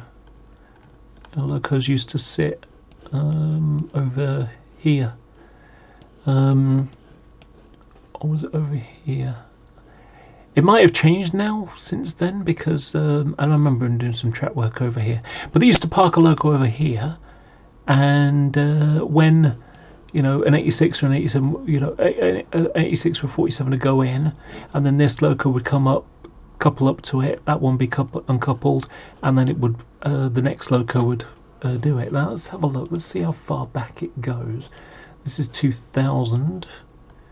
So do we have a loco? There you go. That's a class 90, and it's parked there. So this bit hasn't changed after all. So yeah, let's jump forward 2003, by which time it's probably gone by then. Yeah, no loco stabling. They do use this siding at the back here to stable up trains. You know, if they come in and then going to be going back, they're the Cardiff ones, the class 175s. Sorry, not Cardiff ones, South Wales ones. Yeah, I think they're all gone by 2005. But so what was that? But yeah, so that's what they used to do. So if you've got locos sitting around, it's not being used. So effectively, to run a train, you know, you got to run a cross-country train, you needed 3 locos. You know, one to pull it one way, one to pull it the other way, and another one sitting around waiting to couple up and then take it away. It's a bit of an exaggeration because it's really 2, because you know, you've basically got, yeah, sorry, I'm talking rubbish. It was only 2. You'd need 2 locos to run one train, because you know, like I say, you'd have one sitting around waiting at Manchester, waiting for a cross-country train to come in, at which point the driver could then take it, you know, take it into the station, couple up onto the stock, and then be ready to take it out on the next train going down to Birmingham, and then through to wherever it was going.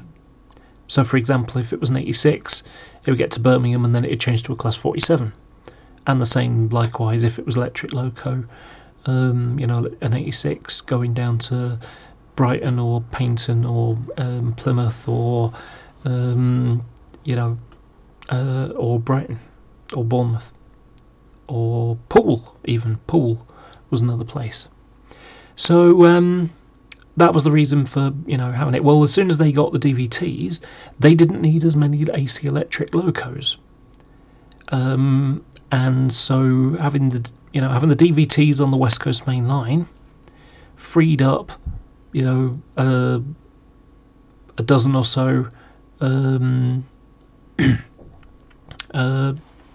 fact, let's have a count, because this is my 1992 book. It's a fresh new one that I bought recently. And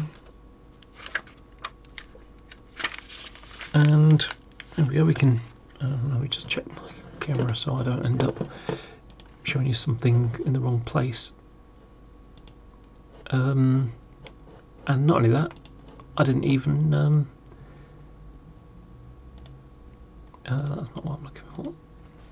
So Mark III DVT here. You can see how the door thing, you know, little thingy's open, and you can see how it's got the clipped oleo buffers and the rubbing plate and the knuckle coupler there, and that's how I modelled them.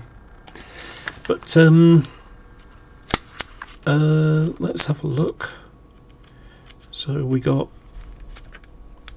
yeah, it's a cross-country train with a parcels livery locos, probably on a Saturday or a Sunday.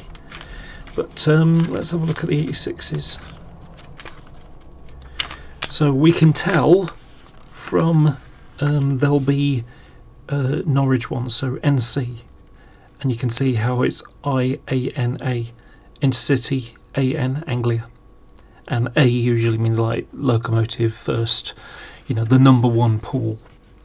So we've got none there, so we've got 1, 2, 3, 4, 5, 6, 7, 8, 9, 10, 11, 12, 13, yeah, 13 class 86s for the Anglia line, replaced by 15 class 90s, because when the class 90s up to 15, because you can see IWC, Intercity West Coast, number 1 pool, based at Willesden. These were all the intercity ones. So they would do Manchester to London Euston, Glasgow to London Euston, Liverpool to London Euston, Birmingham, stroke Wolverhampton to Birmingham New Street. You'd also have some that would go to North Wales, but they would be hauled by a Class 47 on the North Wales section. And this is why, if we look, we'll find IWC. What was that? I forgot what it was now. Oh, there it is. ICDA, Intercity Crew Diesel, number 1 pool.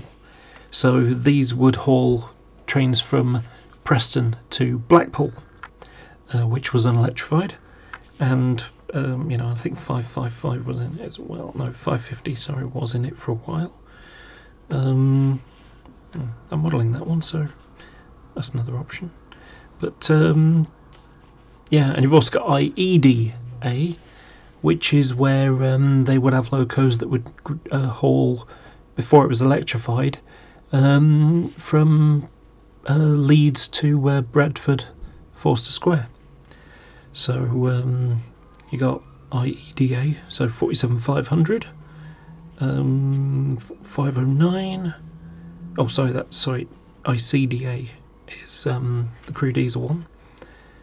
IEDA 519, 520 is West Coast one, so like I say, North Wales coastline.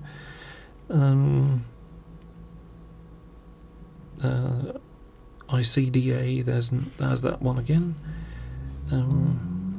Flick a page.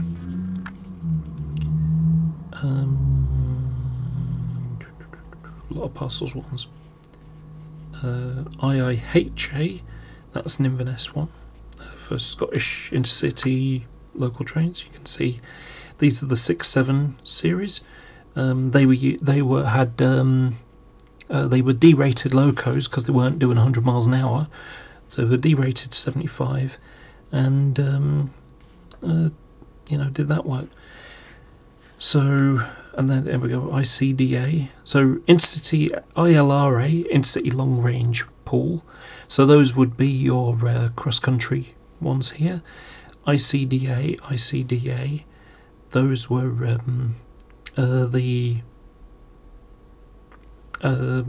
those were West Coast Main Line, North Wales coast. And IBRA, that's British, that's Bristol based, but I don't remember it. Don't remember what they did exactly.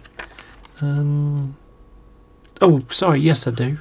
IBRA were the things from. There were a few, not very many, local services on the Great Western Line.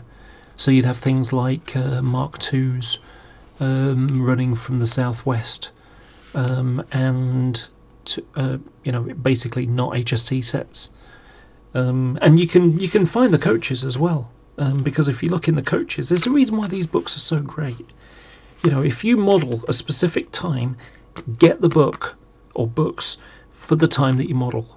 Mine was starting to fall a bit, so I went and bought a new one recently. Platform 5 who make them, they sell them to you for the price on the book. They haven't got anything before 1990, if I remember correctly.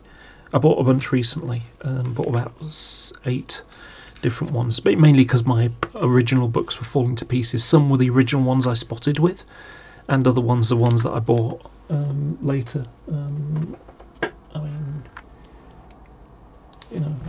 For example, I've got. Careful with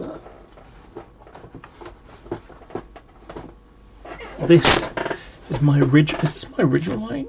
Oh, this is my original 1992 book. So this is from 1992, and these are all trains that I saw at that time. At this point, I hadn't even been to Scotland yet. Look, there's 318s. Never even seen any.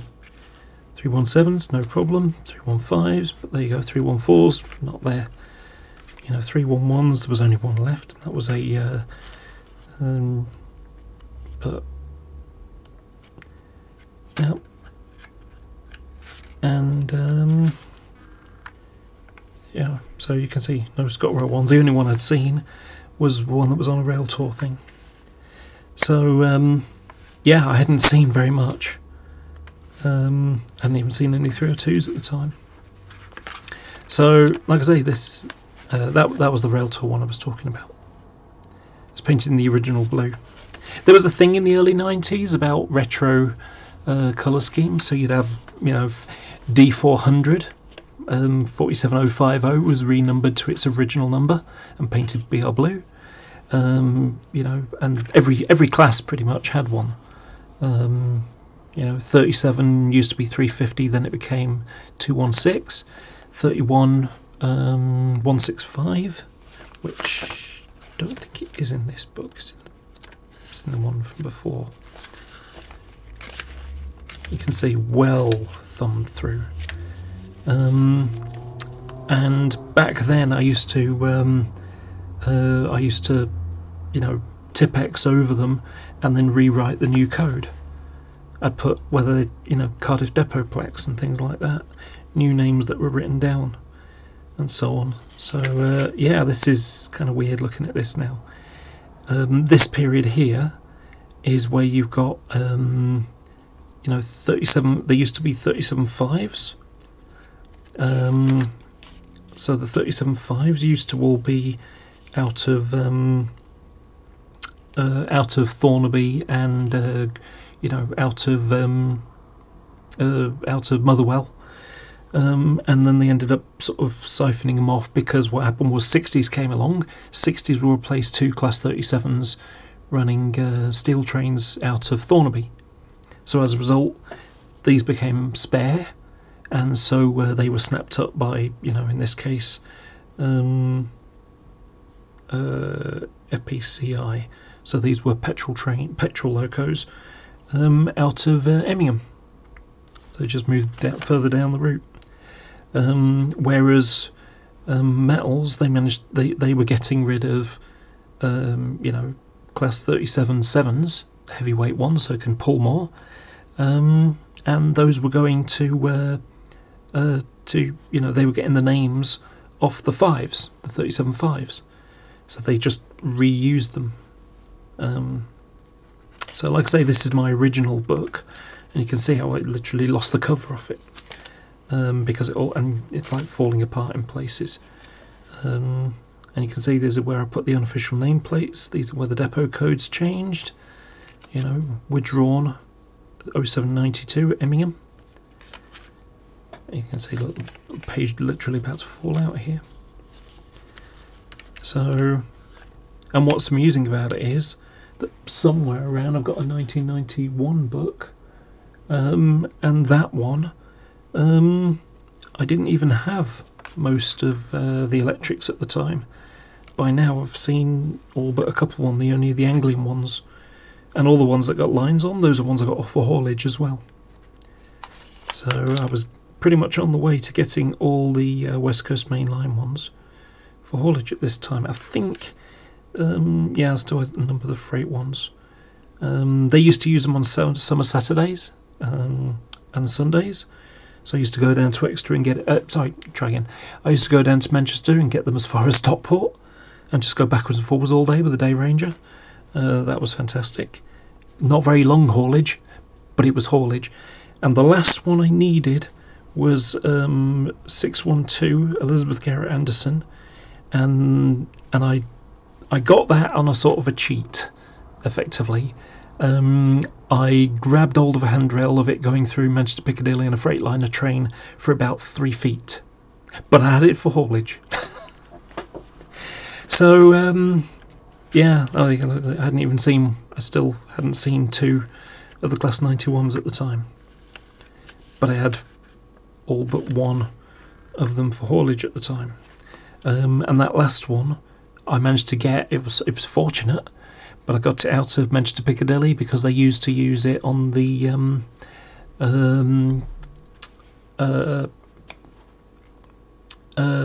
after Virgin finished with the Class 90s, they used to have some short trains, some 5-coach and a DVT rakes going to Birmingham when the Voyagers were about to come in.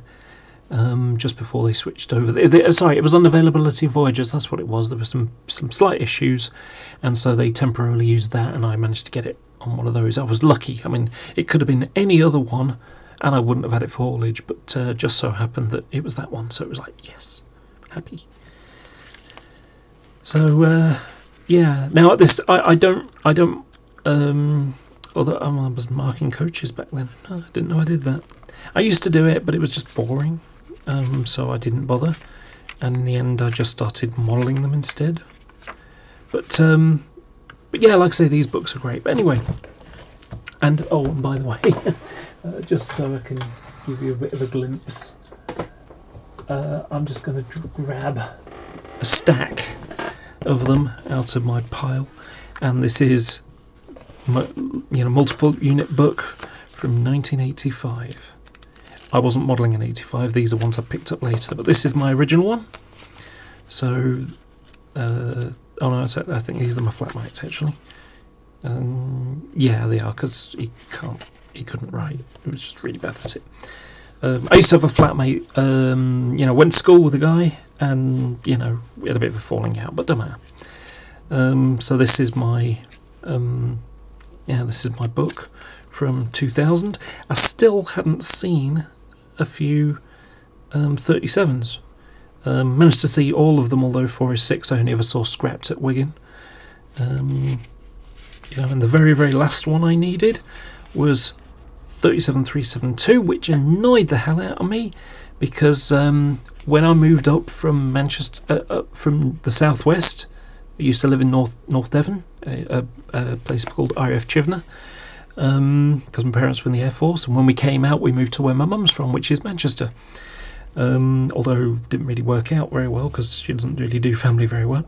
Well, the family aren't so great, shall we say. Anyway, so 37372 was the last 37 I needed to see, and it was a southwest one. It was DWCA, so sorry, DCWA rather. So DCWA back in, well, not in 92 but earlier, probably have 1988, they'll be in here. So if we look at the class 50s, you'll have oh, they didn't have DCWA back then, but there were some that were parcels based ones. Oh, this one definitely, yeah, 1989. This was definitely what's it? So there we go. We got the DCWA pool. So they were the class 50 departmental locos. So you'd see them from Plymouth up Exeter, Tiverton, sorry, Taunton, because there was an engineers yard there. You'd see them at Westbury for the engineers sidings there.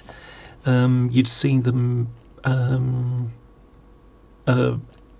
going down to Aldoke Common, although less in that direction. They would do they would come down on the North Devon line, down was it Exford where it's split? I can't remember now. Anyway, the line down to oh, what's it called? Meldon Quarry. So they would bring the because Meldon Quarry did two areas. They did they brought ballast onto the western region and ballast for the southern region. So this is why you had pairs of 31s at Exeter, which would then go down towards Westbury and then would go run around and then go down the Salisbury route, or occasionally North London route, but that was rarer. So yeah, so what happened with the DCWA, when they stopped using 50s, they needed something to replace them, and of course as class 60s were coming out, then class 37s on freight stuff weren't being used yet anymore, so they managed to shuffle them around and ended up coming south. So when I, for example, Bachmann did a model of it, 37035 excuse me. So 37035 used to be in Rail Freight Petroleum livery, which I saw it, at Exeter. And then, you know, a month later, they went and painted it in civil engineers livery, and it still had the old car headlight, Halford's car headlight, at the top of the nose. And then later they put, you know, one at the bottom. And the Halfords ones came from when it was a Scottish loco running out of Grangemouth, and before that running on the West Highland line and North Highland line. So yeah, but anyway, 37372 was the very, very last DCWA 37 that I didn't see before we moved to Manchester. And I went down to Cardiff, and it wasn't around that day. Maybe it was in the depot getting repairs or whatever, you know, but maybe it was down in Exeter when I was at Cardiff. And then I went to it another time, and it wasn't there. And I'd go to Exeter, and it wasn't there. And I'd go to Westbury, and it wasn't there.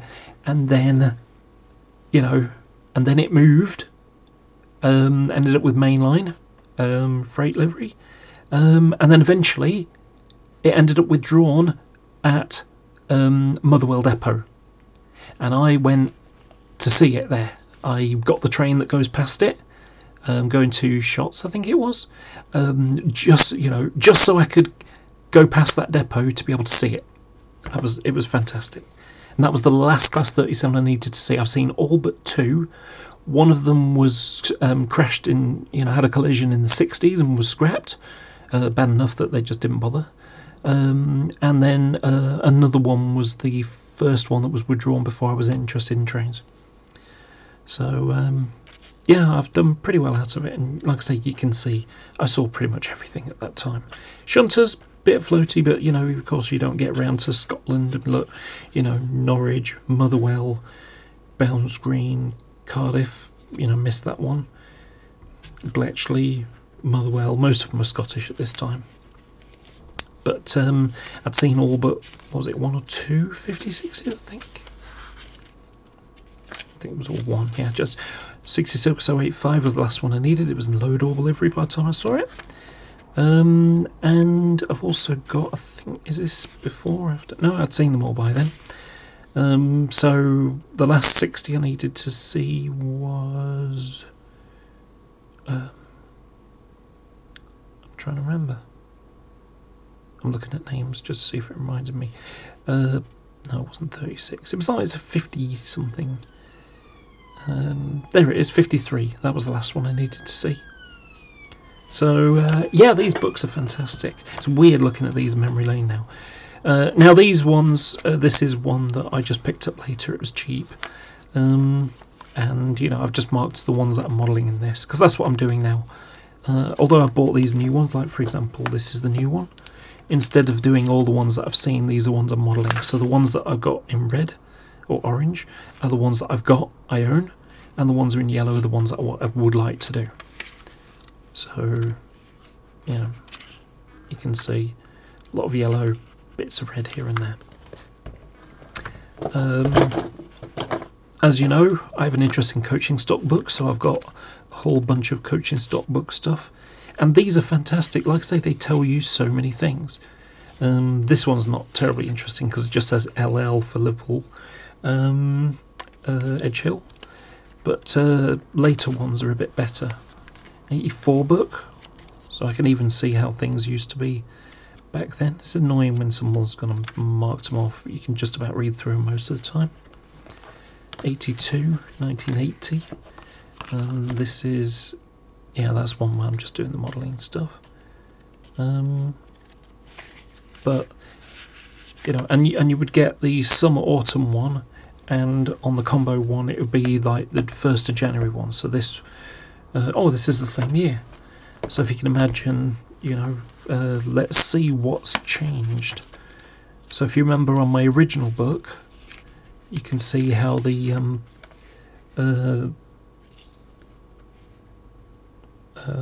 okay, they hadn't changed them yet, so maybe I'd changed it in that, or change that one because that was my main book. My biggest problem that I've had is that I've lost these mainly at Towton, on the hill at Towton. Put it down, haven't picked it up, walked away, you know, and also number pads. You know, I just get a piece of. I think that's one over there actually.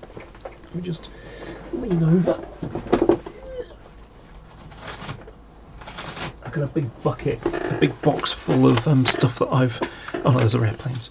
Oh well, there you go. There's the bottom part of one. So this is where I've come back from America, probably. And you know, 575313, 66586 and 577, 90042, 185, 105 and 109. They were brand new at the time. This is one of my trips to America. Manchester to Amsterdam, that would have been 2 weeks. So that would have been a couple of weeks after I went to America, came back. I mean, it's kind of weird looking at this now because a number of these aircraft don't exist anymore. This is an American trip. I can tell because that's a Boeing 777. I always put a box over the thing that I've been hauled by, or either on a plane or a train. So this will be the Manchester Amsterdam one, and then on to America. So yeah, that's 803 Northwest Airlines. So that's a Airbus A330. Anyway, but yeah, I've got loads of those over the years. But this was the first book I ever had, not this individual book. Oops. This was the first book I ever had as a spotter, so you can see it was the summer period of 1988. But this was my, was it the second? I'm not sure. I think this might be the second one I had. No, I think it was the first. Yeah, it was the first. I mean, the Class 91s weren't much more than, you know, Electra was going to be the nickname for them. And of course, Swallow, you know, came out later. So, yeah, it's just interesting looking at these things now. Yeah, and at the back, it tells you what the sector codes are for which different ones are. You know, I mean, an example of interesting type stuff. Let's have a look at the 86-4s. So if we look here at 87's FXXA. So FXXA will be an interesting one. So it's a general freight pool. At this time, they used to use them on Freightliner trains and steel trains going up the West Coast Main Line. So they would go from Moss End in the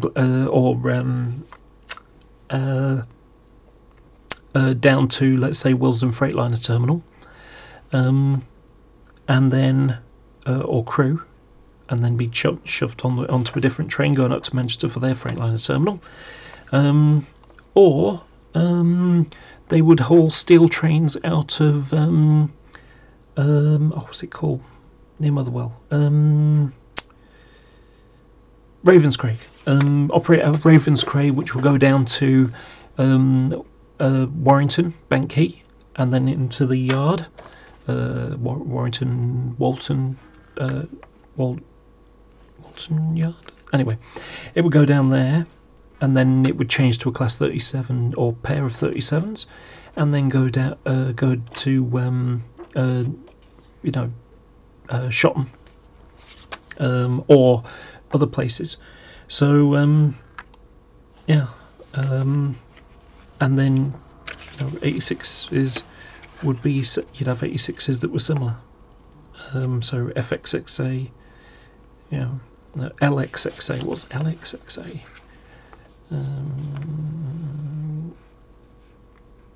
Freightliner traffic pool. Okay, so that's Freightliner specifically, and the other ones were freight. So they'll be for steel trains. And this is the reason why mainline livery came out. Mainline livery being like, so you got Intercity Swallow with the white on the bottom, and then you'd have mainline livery, which is this. So this, if you compare, there's Intercity livery. If you notice, originally they were going to have white skirting. They didn't carry that in traffic. probably because they knew it would just get filthy. But so yeah, there it is with Intercity Swallow lettering on the bottom is white, and on this one it's tan. It's got the tan colour on the bottom. So that you know, and this is one that's being painted. And oh, by the way, while I think about it, do you remember I was saying earlier about how Hornby can't get the colour right? That horrible cream colour that they keep using on the bottom. In fact, I'll not get that DVT out. I'll just get I'll get this body shell out. And if you compare theirs with mine, you can see how much difference there is. That is just all over the place. That's wrong. Whereas mine is actually the British. That's the Pantone colour, which I got from Roundel, who are the people that made the Rail Freight livery and Parcels. Well, Rail Express Systems livery. Let's just put that there. Yeah. Anyway, so the mainline livery was for mixed traffic stuff. If they would be used on, you know, West Coast mainline, sometimes they'd be used on freight trains, sometimes they'd be used on parcel trains, sometimes they'd be used on freight trains. Sorry, sometimes they'd be used on intercity trains. So they had like a nondescript, basically a coach livery. That's a coach livery. On, you know, got no lettering on it, no numbering. All you've got is the number and a BR arrow, and that's it. So unbranded intercity, effectively. And I don't know, is there one in here? There's mainline livery again on 31s. Of course, we had it on 37s. It's been a while since I've looked at this book. That's Intercity Swallow. Those are on the Gatwick Express ones, although this time it's a this would be a charter train. That's Old Intercity. And you can see there's a Mark III DVT with the TDMs broken, so it's you know, probably got the little hatches open.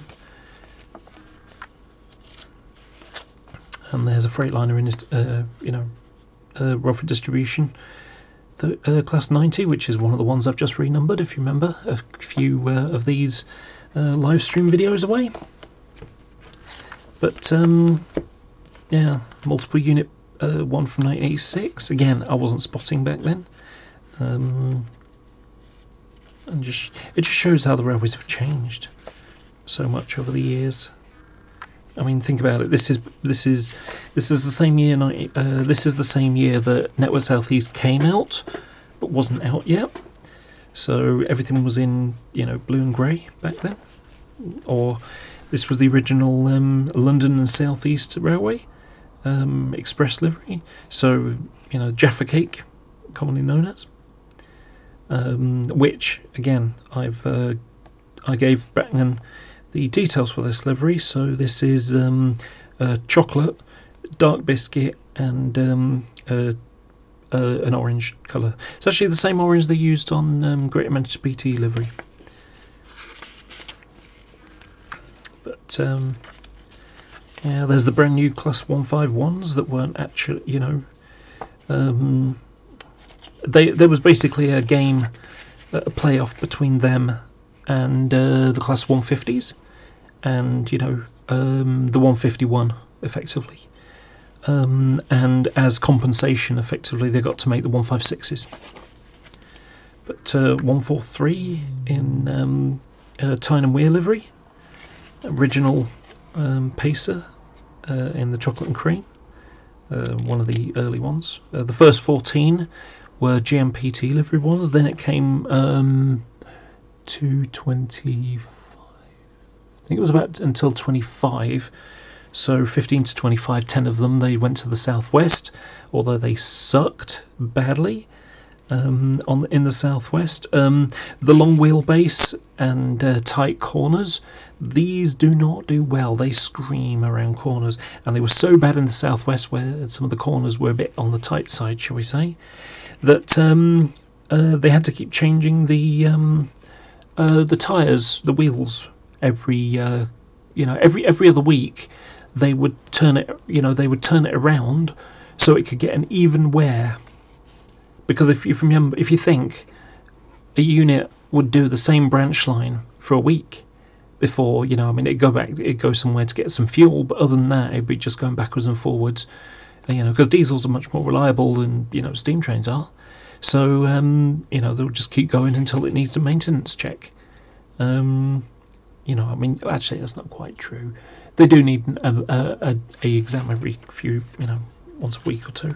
But anyway, there's that obscure little Red Star livery. Not a proper Red Star livery. It was a weird one. There's 127 original green, semi-original green.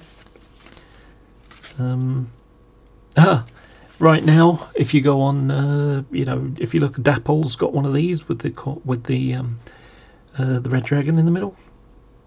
And this is on a Chepstow to Newport service.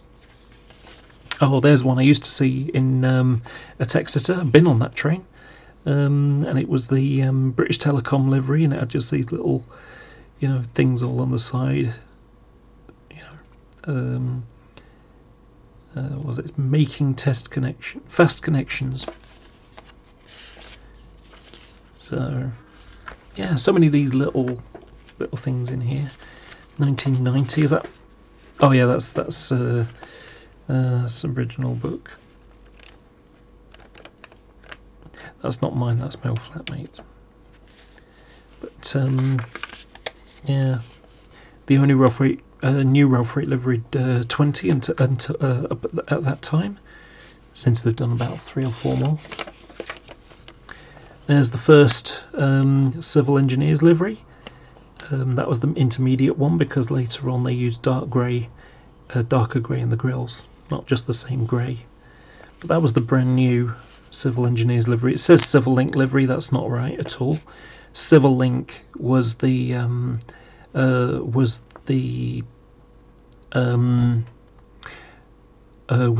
speed link for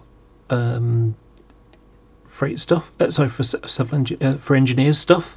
So it'd be like air braked civil engineers trains, and they would like move the wagons around on specific trains, specific formation.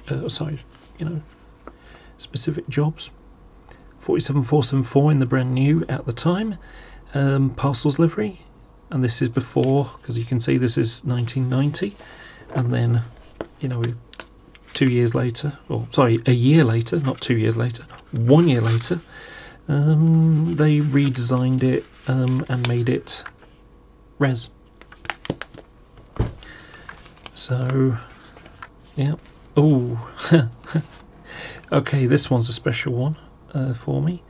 The first time I went to Crewe, I saw that loco on that train at Crewe. This is, however, is at Carlisle.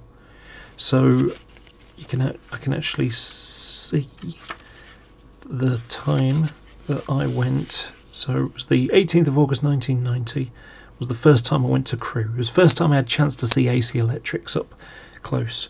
Until then, I'd only ever seen I think 3 before I moved to Manchester, and they were on, they were at like Birmingham New Street, and usually they were at the wrong end of Birmingham New Street, because normally you'd have one or two stabled up near the signal box on the north side, whereas I would go in from the south and then go out the south way as well.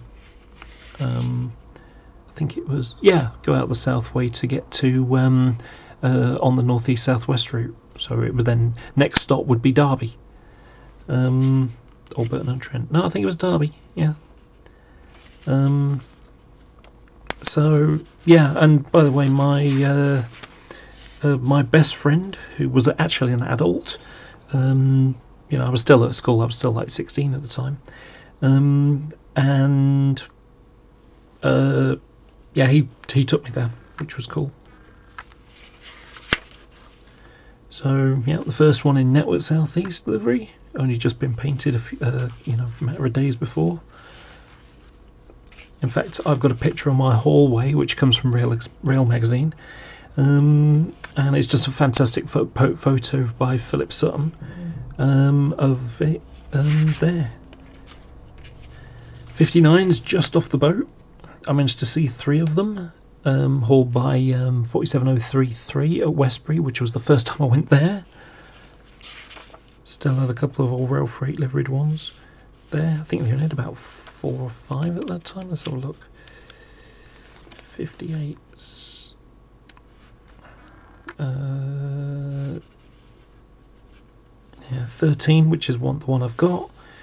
42, 46, 47, 48, 49. I have to think about. I'll have to remember that because 42 was still in the livery, and I've got 42 in coal. I'm gonna have to double check when it was done. But yeah, I don't know why I've got all these marked. Some of them are modelling. The ones with circles are modelling, or was modelling. But yeah, now that's a train. I'm thinking about buying some of these Cavalex TEA tanks. I'm going to check if anybody's saying anything, if anyone's even listening to me. Okay, yeah, there are. Yeah, I wanted a Total tank train, and I was going to make them. I was going to scratch build them. It was going to be a combination of 3D printed underframe parts and bogies and so on, and etches, and you know, I've got in the hallway 3 lengths of you know, the white piping like the stuff you get under the sink. It's just the right size. This was the new civil engineers delivery that was just starting to get around at the time. I remember when I saw my first one, it's like, ooh, exciting. So, yeah, Mark III with buffers, now on a cross-country train. So, Penzance to London Paddington. That's a weird one, actually. It's weird that it's on that. And then there's Department of Grey, which was... so, what happened was in 1989, they decided there were going to be 4 standard liveries. There was going to be rail freight livery for freight stuff, intercity livery for intercity stuff. Forget about the sectors like, you know, provincial and Network South East. We're talking about the main, you know, stuff. So mainline livery for mixed traffic stuff, and then finally Departmental Grey, or BR General, which was the original proper name for it, and everyone called it drab grey because it was boring and uneventful and just didn't excite anybody at all. And drivers and maintenance crews were kind of like miserable with it as well, and so they decided to paint a yellow stripe on it. And I'm exaggerating on how simple it is, but they little tinkered around with it, and they put a yellow stripe on it, and that made it look similar to the wagons that are already like that anyway, and so that just made, you know, made that into that. Although it's not entirely true, because that one was originally painted in I think it was a large logo before it was done that. Can't remember. But in fact, this will tell me. I think it was in a weird large logo though. 158. 158. It was in BR Blue. Yeah. I think it was in BR Blue with big numbers on. I can't remember. I don't know why. Maybe I'm... BR with small logo, FR with small logo, FR with large body side numbers. 145. Okay, that was with large numbers. Okay, maybe it wasn't. I know there was one like that. 203, I think, was like that, similar anyway. But yeah, like I say, all these interesting things. Now, you can see how this one's a Cardiff to Weymouth train.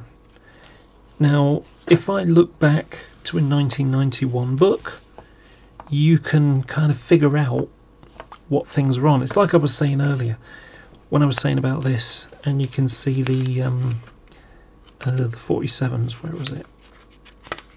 IBRA. So, there you go, IBRA. Looks like there's only one. 2, sorry, 802. Is there another one at the back? No, it was only 2. So if we go back, if we go to the back here, and we look at IBRA,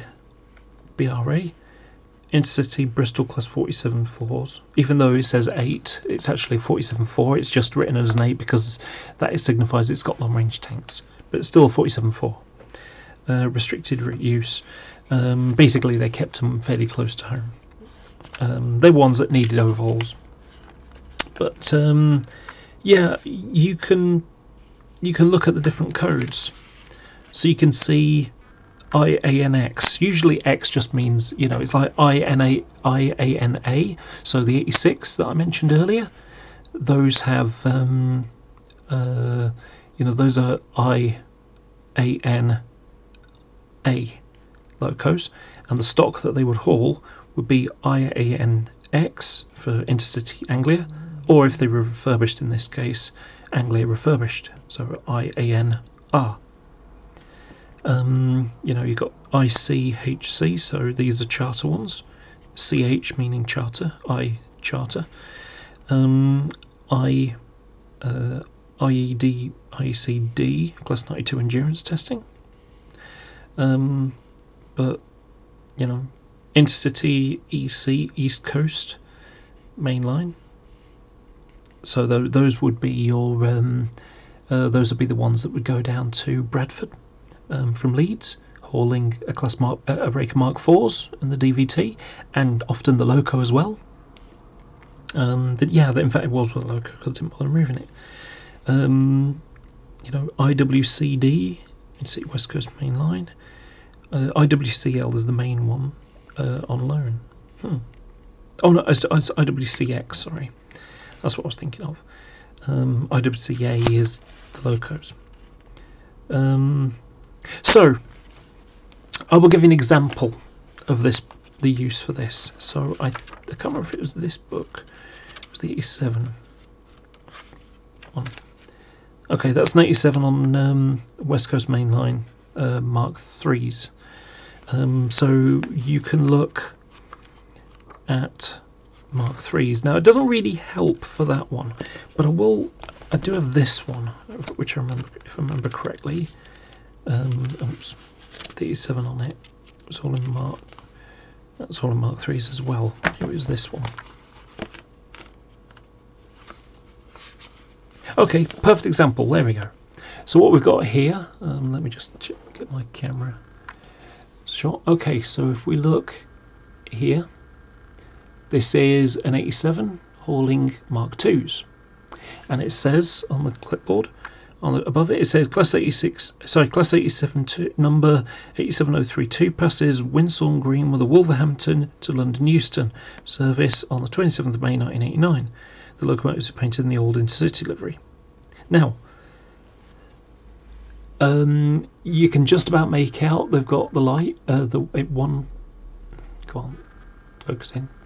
Okay, so you can see how it's got one drop light one white window, and then the same on the next one, and so on. So if we look in this book, so we can see the Loco. Further back. So this is 32, but they're all IWCA at the time. So Intercity Old, IWCA, Willesden, Kenilworth. So if we go to the coaches, so we're going to have. So what they had back then was you'd have a DVT, you'd have 3 or 4 first class coaches, a Mark III buffet car, and then 6 in general 6. Excuse me. You'd have 6 standard coaches. So what we can do is we can go to the first class coaches. So these are Mark II Fs, and if we look, we can see OY, which is Oxley, which is just outside Wolverhampton. So these coaches were specifically for those. So those are Intercity West Coast refurbished. So all we have to do is look at all the OY ones, and you can guess effectively. You can look at a picture with, you know, Mark III DVT. I wonder if I've got one. Oh wait a minute, what was this Mark III DVT? this picture. I think there was Mark 3s. Yeah, there's Mark 3s. Do I have any coach ones that are old and that are young enough? No, I don't think so. Okay, so like I say, we can look at the OY ones, and those are going to be ones that would be on that train as the first class coaches, and we got quite a lot of them because there were several sets. I think it was a half-hourly service. Then we've got Mark II E's and F's. Well, there aren't any Oxley-based ones, but there are Mark II F's. So if we look, we can see these are Oxley ones. So we got, 5, 9, 08, 10, 11, 12, 13, 15, 20. And you can see some are Manchester-based ones also on the West Coast, so they would do similar kind of thing. There's IANR, so that's one that would be on Norwich with a DBSO. So if there's a picture of a DBSO in here.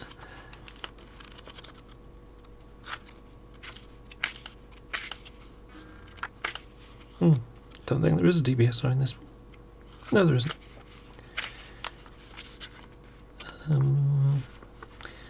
But actually, at Coventry, there's one of the ones that is likely to have been on that train I was talking about, the Oxley-based ones.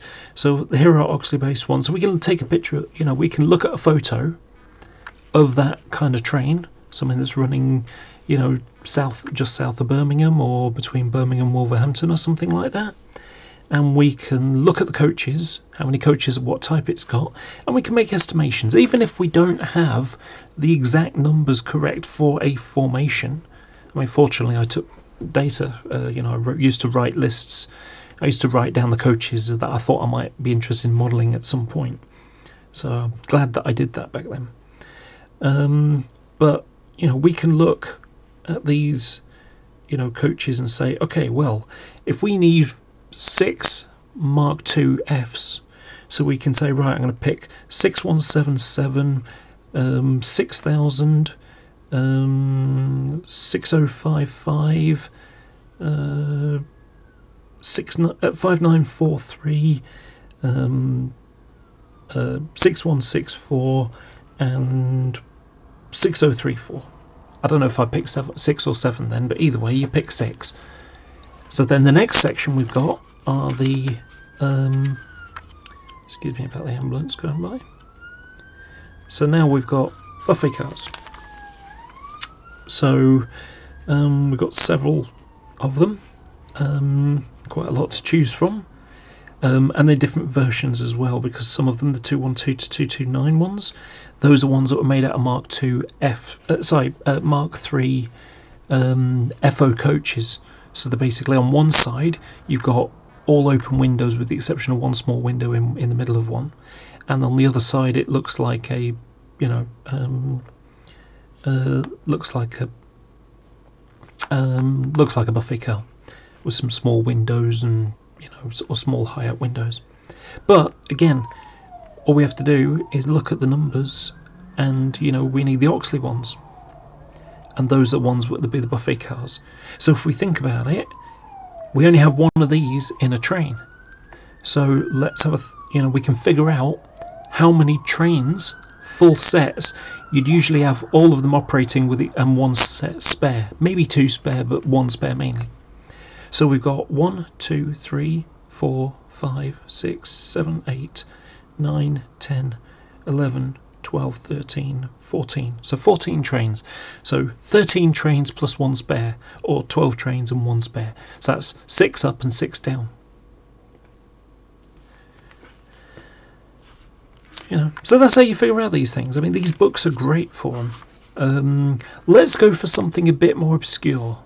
So on the Great Western Line, running out of Plymouth to or South Wales, because there was a Cardiff, or was it? No, Swansea. Sorry, there was a Swansea to Paddington train, and it was the slow train, so to speak, because it wasn't Intercity 125.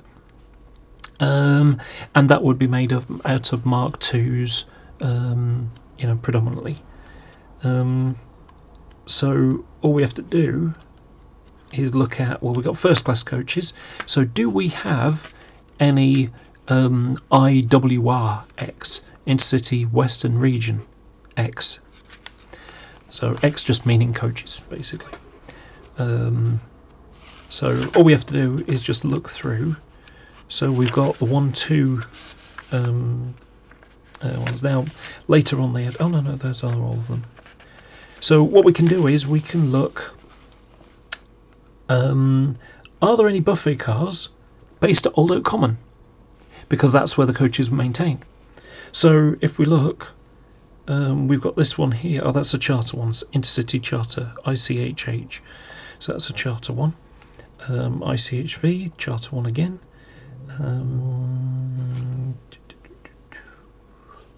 No. Okay, this one is IXXZ. Now IXXZ usually means stored. But so no buffets on that one. So we can just scroll through and see what we can find. So that's a charter one. Excuse me. Mark 2D. Open first. Okay, so we got IWRL. So these coaches could be found on one of two trains. They could either use one of the local haul trains, and there were just a couple, or could be used as coaching stock for the night sleeper. So the Riviera, Night Riviera. So they could be found for that. So Intercity, you know. So, but we got 1, 2, 3, 4. The others are charter ones. 5, 6. So the 6 coaches there that could do one of those local ones. There's usually 2 or 3. Mark 2Fs. Do we have any OM, Old Oak Common? Because OC was the loco depot. OM was the coaching depot. And I think, wasn't the HST one a different one? Let's have a look.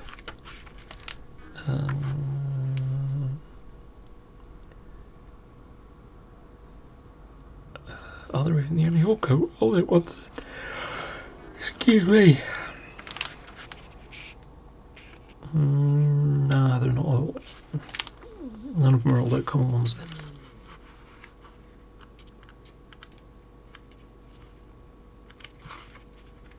And the good thing is that they actually had, yeah, they're all Phillips, Marshall, Old Oak, or Lara ones at the time. But these give a list of all the HST sets, of which I'm doing 1, 2, 3, 4, 5, 6, ultimately. Anyway, so let's have a look. Let's keep going. So now we're on standard class coaches. So we've got 2s. Those are NWRX, so Network South East Western Region. So those are the ones that would be used on Paddington to Oxford and Banbury. Whereas if we nip over here, we've got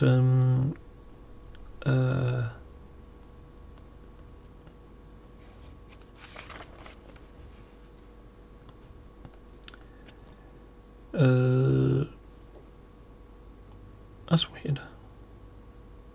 Where are the Lara-based ones? Because there should be a bunch of Lara-based ones at the time. Are they based at Lara? NWXX. Oh, it's 92, isn't it? There's not very many around. Yeah, I think they went to Eastleigh when Old Oak Common. No, didn't shut for this yet. Ugh, I can't remember. Anyway, so so Mark 2Ds now I think we're going to find something. So IWRL, so 5647, 5678. I don't know if 78 is, that'd be funny. But yeah, so we've got a few ones that are in use here. Some Mark 2Ds, including some attached to Network South East. And you can also see some Norwich ones there. So if we want to do Norwich sets, there's some of the Norwich ones. Yeah,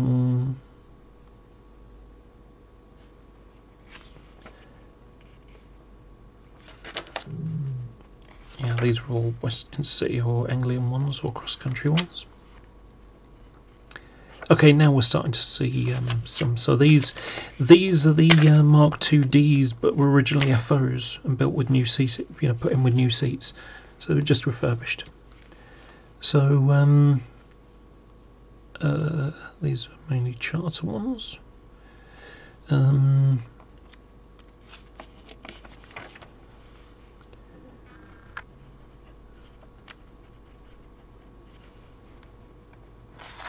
Okay, so we got so these are the 6/8 ones, which ironically is what these are going to become. In the end, they're going to be stripped down and repainted because Hornby do a crappy job of the stripes. The red stripe here is the same width as the white stripe. The white stripe is 2/3 of the thickness of the red, approximately. Anyway, but this is going to be rebuilt with new seating in, because this is going to be one of the these 6/8 XX ones, 6800 to 6829, and these were ex FOs, and they're being got converted in 1990 into TSOs with unidirectional seating. They only had 4 tables for the entire coach. So yeah, these are going to be modified and backdated. Also forward dated, I suppose you could say, but they're going to be Mark IIF, so I'm going to be rebuild the chassis as well as fix the chassis because they don't sit on properly. But you can see how originally I was doing. Mainly they'll be used for a commuter shuttle that we use morning and evenings on the East Coast Main Line with 89001 or a 90. So just or a 91, something often running blunt end in the other direction. So it'd be like when it was going to north to Huntingdon and Peterborough, then it would be a class 91 hauling, with the blunt end going forwards, pointy end backwards. Well, when they got new Mark IV sets, they didn't need them anymore, so they ended up giving them over to Anglia. But there was still some based out of the Midland Main Line on Derby trains. So sorry, Derby to London, as well as HSTs.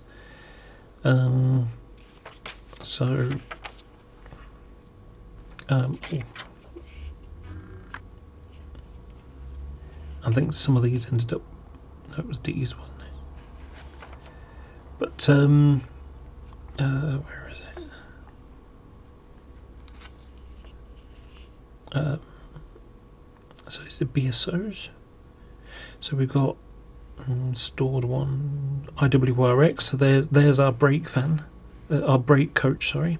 So there's our Mark IID brake coach for Night Riviera stock, or this South Wales, Swansea to London local train, which would be IBRA.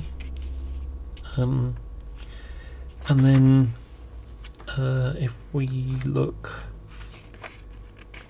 there's the DVT, DBSOs, but beyond the Mark IVs and Mark IIIA type coaches, you've also got some of these, which are FKs. So basically it's a Mark IID, but it's got corridor on the side. So instead of, if we look at this coach, instead of having 2 by 2 seats for a standard class coach, for a first class coach 2 and 1, this is 3 seats in corridors all on one side with a corridor along the side. So so these were IWRL, so those were used as well. And I've actually seen a video on YouTube going down Dawlish, and it's a rake of coaches, and almost every single one of them is a first class coach. It's got a Mark 1 buffet car in blue grey, I think it was, and everything else is made out of first class coaches. In fact, let's see if we can find it. So let's go on to, let me just change screens for you. So let's have a look. Yeah.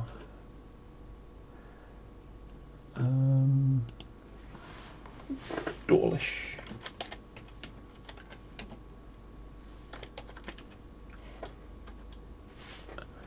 Dawlish trains. Okay, let's have a look. So these are old. Looking for old ones. That's a lot. That's 85, too early. Too modern. 79, too old. We're looking for about 1989, 88, 89-ish.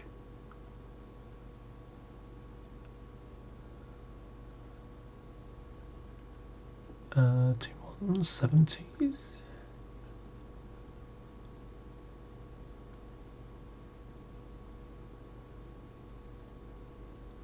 Too modern again. Oh, no. I can't remember his name. If I see his channel, I can tell. In fact, let's put 1990 or 1990s. Yeah, that might be right. I think it might be this guy. It's either him or him. He had a dog. I don't know if you can hear this. I've got no speakers on this, so I'm going to reduce the volume just in case. But oh, hang on. I'll know in a minute.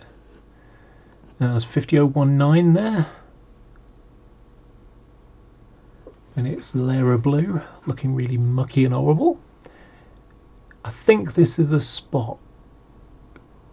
Because what you'll find is he watches the train go by and you see his dog chasing it, which is funny.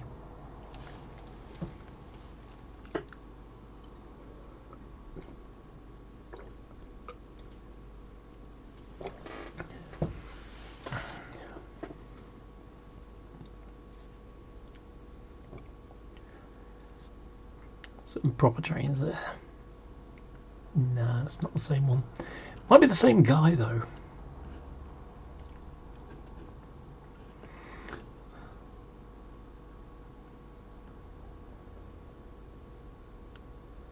Oh, what's this one? Okay, that's a full proper set. I think it's the same guy. Let's have a look at his channel. And I think that might have been it actually. But let's type Dawlish.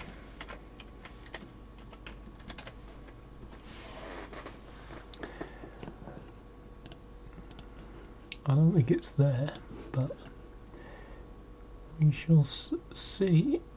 Ah, now this is a special train. So if we look, this is this was a Manchester to was it Manchester? Was it Liverpool? I can't remember now. There were two trains on a summer Saturday, or maybe summer weekends, I don't know, but certainly on a summer Saturday, and that's how I saw my first two DVTs. I saw 110 and 129 that day. That was about 89, 90, something like that. Anyway, so you can see this is a West Coast Main Line set, and you can see 1, 2, 3, 4, 5, 6. So that's the TSOs. Mark III DVT, Mark III buffet car. 1, 2, 3 first class coaches and a DVT.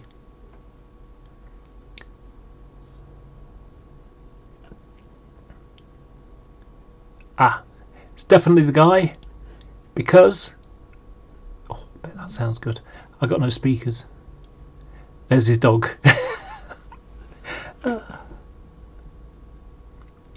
Dog likes the trains. He'll chase them. See, watch. You'll see. There's the dog chasing. He's like, oh, train! It's a train. He's still in blue-grey livery.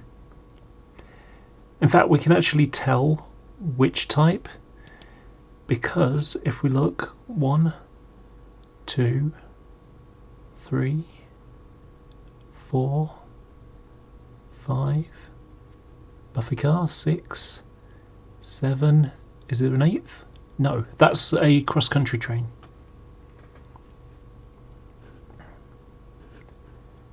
And the useful thing is, if they tell you August, Saturday 1989, if you look in one of these books, in the 1989 book, you'll be able to see which ones are still in blue-grey livery. So that will tell you which rake it could be.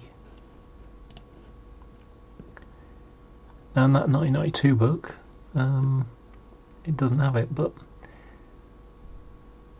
well, that's a Mark 1 set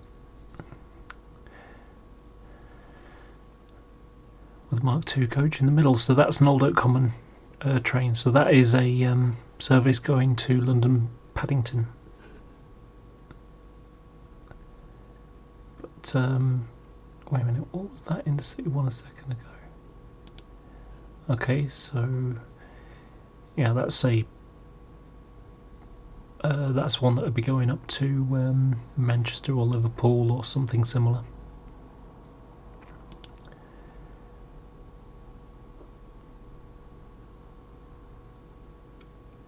Oh, that's the local train. Well, local-ish. No, actually, I don't think it is. 490.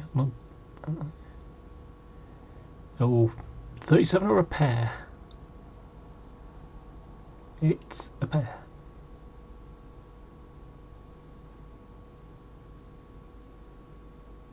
And there's a sleeper. It may not actually. No, it's not a sleeper. That's just a what's it? See the dog again, look.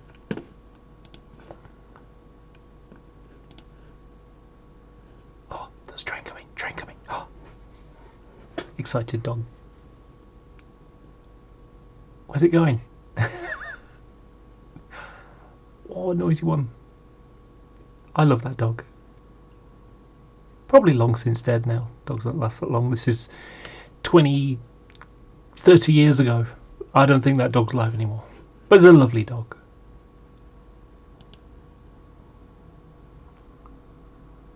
Okay, that's a local.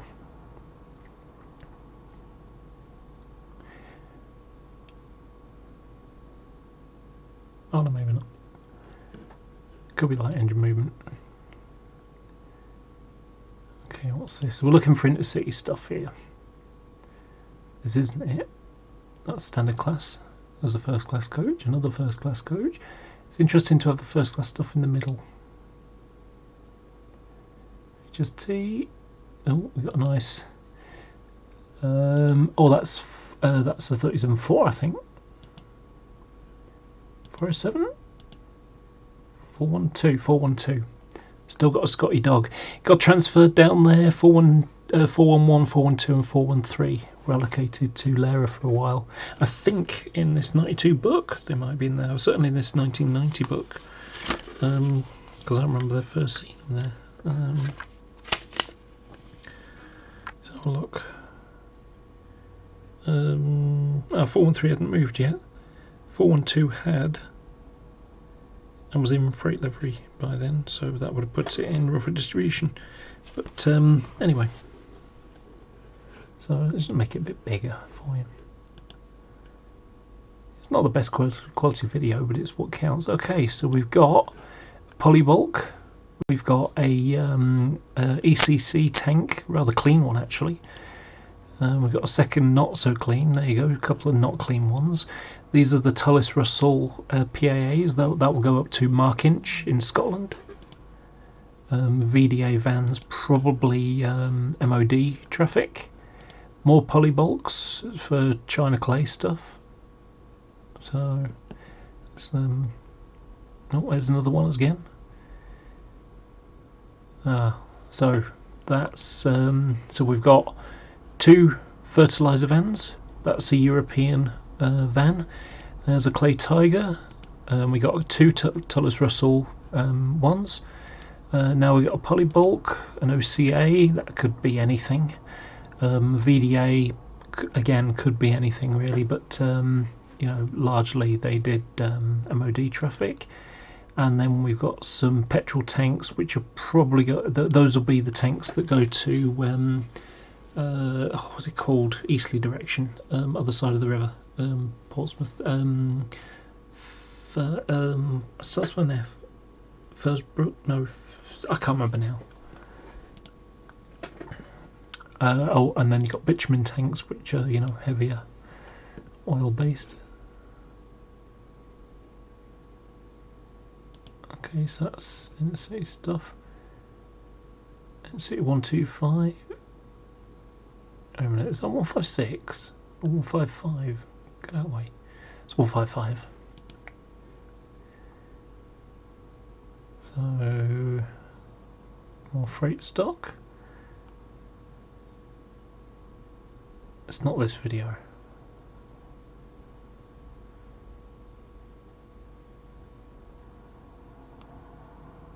And not Christmas, but the last time I went down there, on my way back, I had the chance to lean out of the window and you know, yell at the sky for going fast down the road, you know, down the main line. Okay, what's this one? That's not that's 94. That's too late. Dawlish 89. Oh, I think it's this one here. Wait a minute. Didn't I just see the Dawlish 61 one?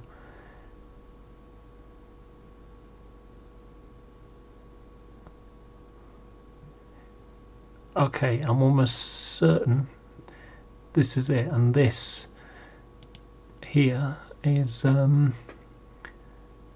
50 with a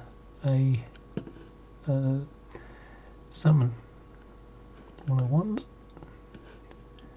Look at the kid here, look, it looks excited.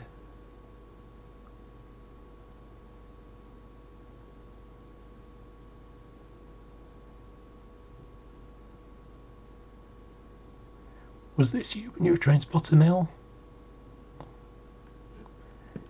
Is that his dog again? Okay, so this is an interesting one. Okay, so we got, that's an FK, that. So this might be the one we're talking about, buffet. No, that's standard class. That was a TSOT as well. I'm almost certain that it's this train. This video. I think it's the last clip. No, it's not on that one.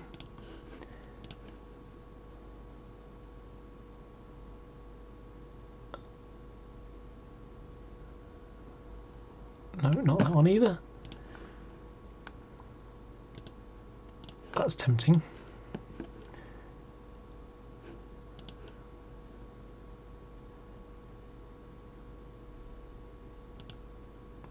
See his dog again watching the trains.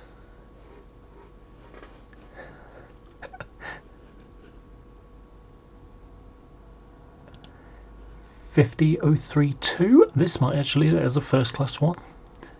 Okay, that's a BFK Mark II D BFK. That's a Mark II D first class FK. This is one of the trains. It's all made out of FKs.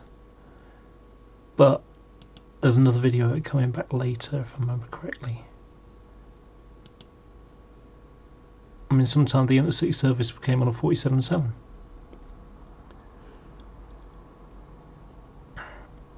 Yes, almost certain this is the video now. Don't know what that is. Dog hiding? No, maybe not. Maybe it isn't this one after all.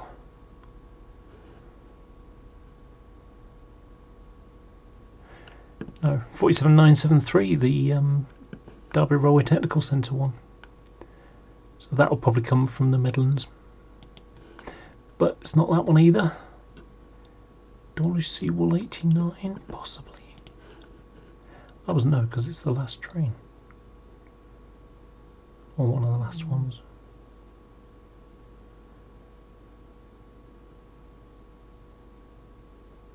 Oh, I wonder.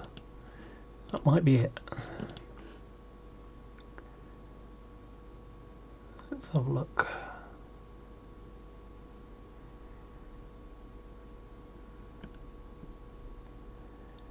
I mean, in terms of what's the quality of the video, in terms of image quality, not so great. In terms of, you know, what stuff is and what it's doing, quality, fantastic. Historical record. I've saved all this guy's videos. Certainly this period. First class, first class, first class, first class break. Okay, there's one. And not only that, if we're careful, we can even see the numbers. Let me just get on the space bar. So let me just double check the quality on this. Is it the best? Yeah, it's the best. Not so great, but oh, not that.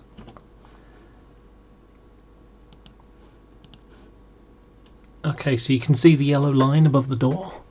So that makes it a what's it? In fact, that's a Mark II. That's a B or a C, and I think that's a C. In fact, I might have even been able to read the number there. Oh, button. Okay, so we got 47813. Ooh, 17024. 17134. Let's have a look in the book. 17134.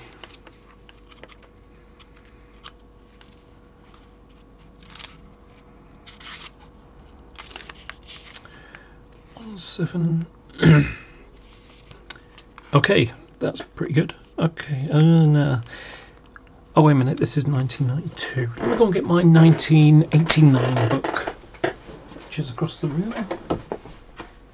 Always keep it next to my main computer.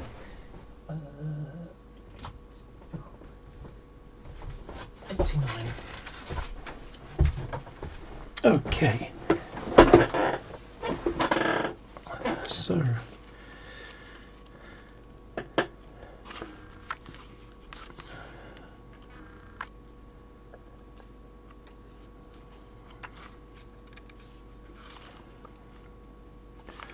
Right, 17134 at this time was ICCX Manchester, so it's probably not that one. 17118 is an older common one, but that's Network South East.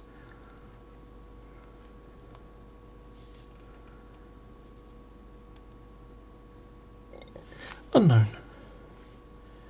May have been transferred, you know, but it says, oh, it's one. Was it 124? Sorry. Okay, that's IWCX at Euston Downside. But anyway, let's go through. So that's 13. Looks like maybe 521. Maybe. Let's have another try. Okay, that definitely looks like 134. Can't quite see it. But if we look at the 13s, so 135, did I say 581? It looks a bit like 581, no, 583, 584. Let's have another quick try.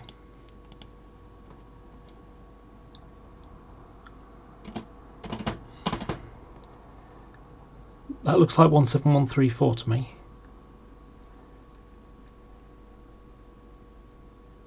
I wonder where it's allocated in my 1990 book. Okay, looks like 581 or something.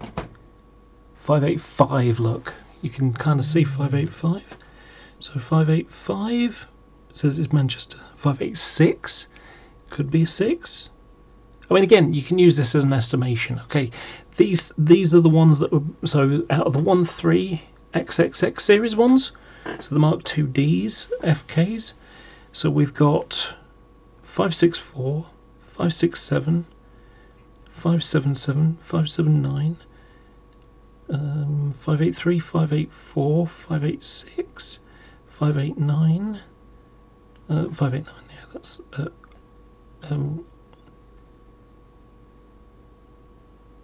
594 and 595. So those are the ones that are options that are available. So let's see what the next one is. Okay, that looks 5 something 9, 5, you know, let's have a look. What was that one that was 9? See, that could be 595.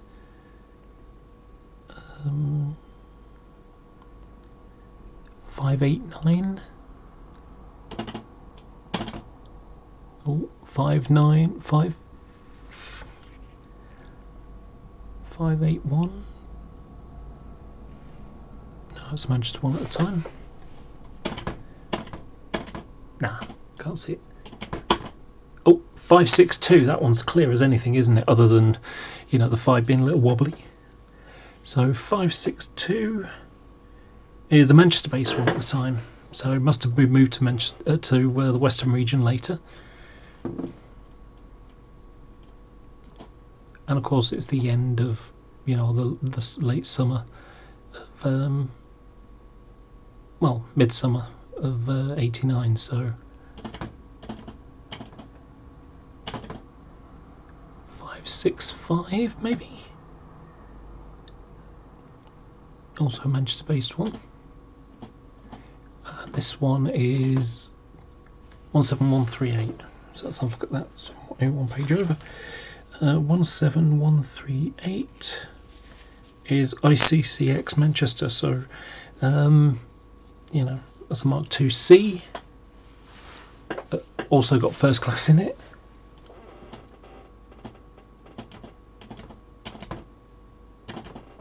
Oh, didn't quite get that one.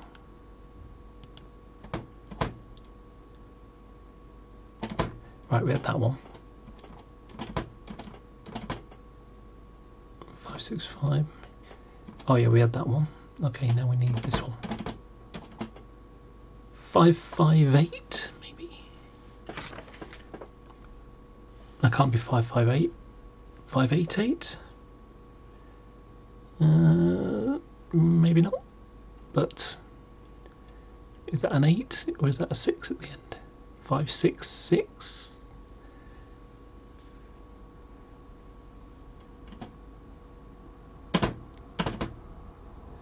585. I think that was 574.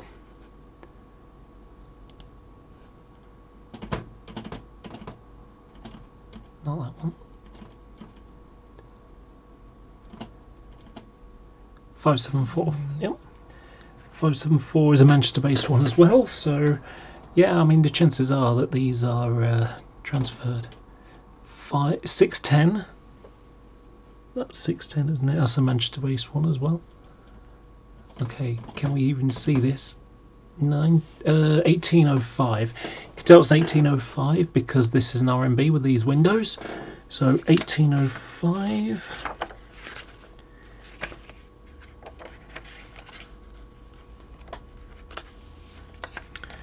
$1805 is ICCX PC, which is Polmedy.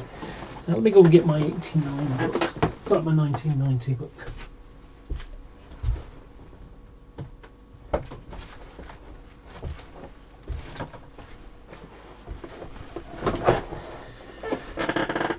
Okay.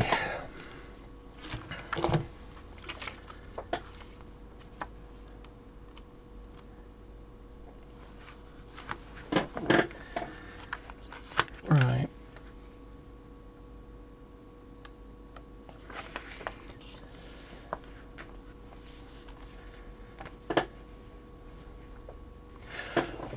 Okay, so I'm going to go back through all these. We know this one here, so 1805. 1805 is still IWCX PC. Which one will do it? Come on, over there. So this time we've got IWRX 1813, 1816, 1832 in intercity livery. The others are blue grey. 1848.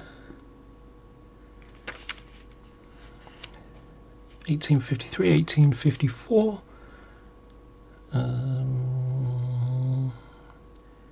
1875, 1878, 1879 and 1882. So yeah, but just out of curiosity, because there's more All.Common based ones now, so let's have another quick look.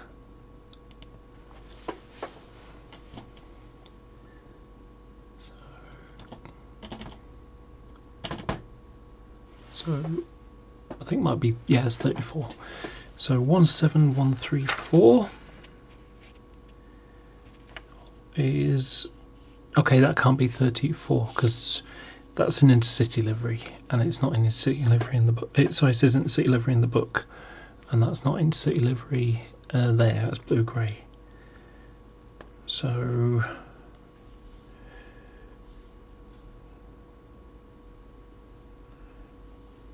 hard to say because only two were in All.Common and one was in intercity. Oh, that's Mark 2C. Oh, it is Mark 2C.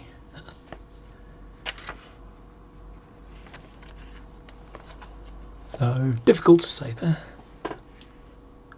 It's definitely 18, 17, 1, 3, 4. Okay, hard to tell what that even is.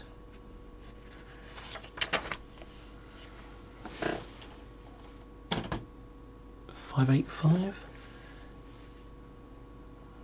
So 585 is a Charter 1 pounds green.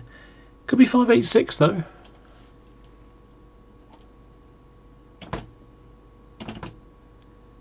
Five something 9. Ooh, it definitely was there.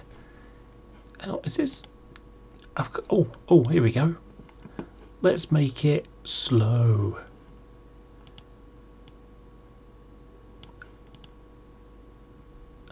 So now we can look at all the frames.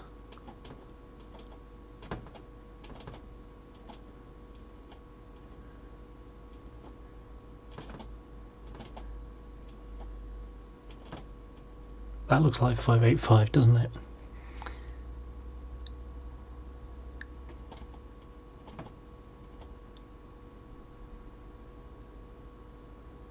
Okay, this one should be easier.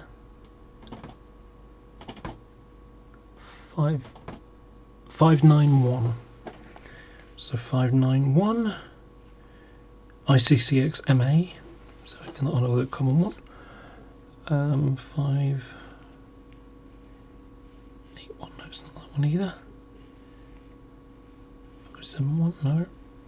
561 doesn't exist. So yeah.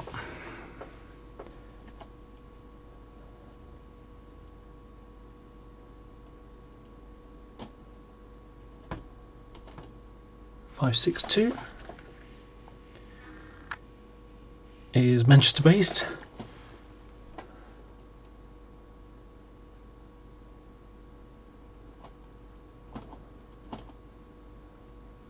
.565 or 585. Hard to tell. It says bounce green, but that's again, that was the one we saw before. Oh, there you go. 555. Could be worse. Could be 666. So 5. No, that can't be right. Because they would start at 562. 565 maybe? That's in ICCX Manchester. Okay, that's 17138.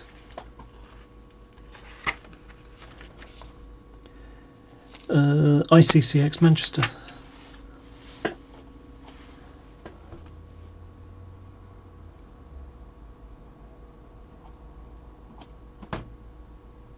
.556. I think that was 556. No, 566 maybe. 556 in there. Manchester one again.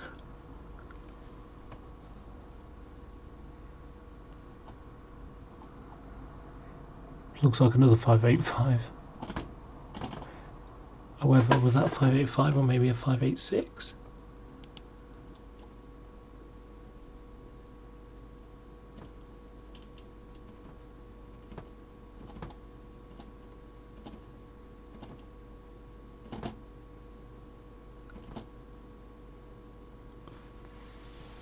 588 maybe.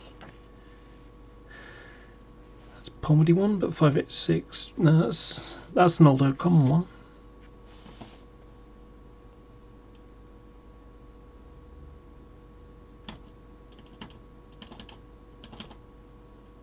Looks like another 585. 565, 568. 565 was a Manchester one.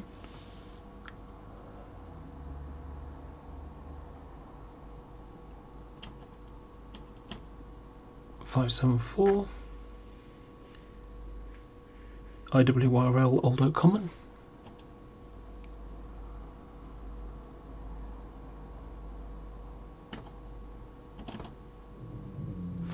Six ten.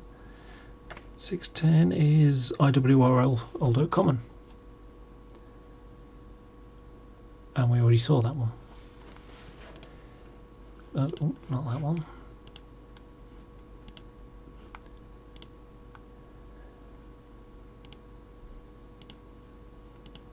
So, like I say, stuff like this is really useful for figuring out things, you know, and sometimes you can read the coach numbers.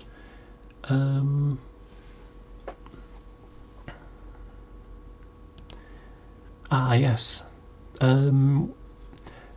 Before they started using other intercity ones, they'd use them because they were hauled by 31s in pairs, or 47s later. I mean, that's a mixed bag, because you can see how there are Mark 3s and Mark 2s, look. So Mark 2C, you can tell it's a Mark 2C because it's got a Mark 2, so hasn't got a door in the middle, so it's not Mark 2Z or Mark 2A. Mark 2Bs and Cs have wraparound doors. Mark 2B has loads of little lumps on the top, you know, the little ball type ventilators on, whereas Mark 2C has got a few of the small ones, like the Mark 3 coaches I was mentioning earlier. So that's a Mark 2C TSO, and you can see how it's got this style of window there, not the tall vertical type. So that's, yeah. And that's a Mark 2F, you can see there's a lot of space underneath. Also a Mark 2F, also a Mark 2F. That one is the opposite side of a Mark 2F. Same again. Mark 3 buffet car.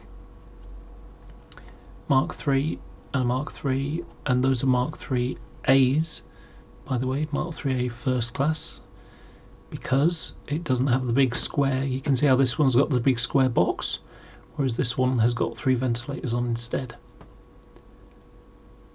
And like I was saying on the Mark 2C, the first coach, these are the kind of look it would have on the roof if that was a Mark 2B.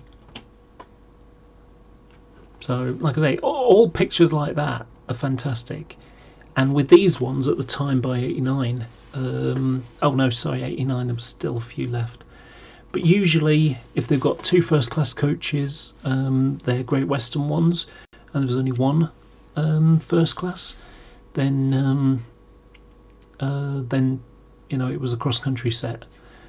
I think from 1991 it changed, because Mark 4 sets were around, and they managed to get a load more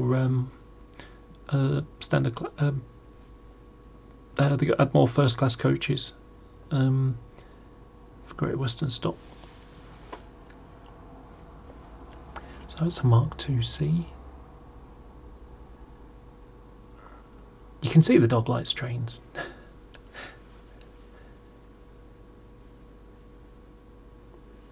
I don't know what this sounds like because I can't hear anything, but oh, class 50 as well. Was it? Which one was that one?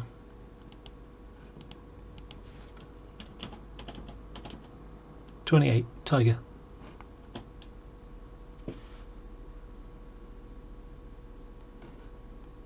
Unfortunately, we can't see any more of that train.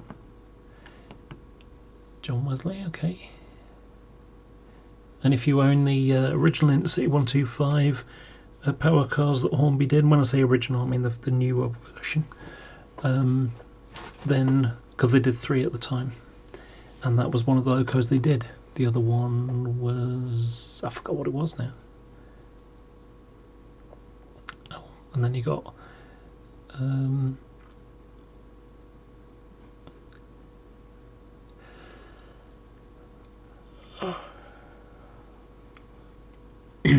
didn't see the old one. So, like I say, stuff like this, brilliant for modelling. If you're modelling this part of the world, you can see out what the trains are like. And these are all Mark II Cs.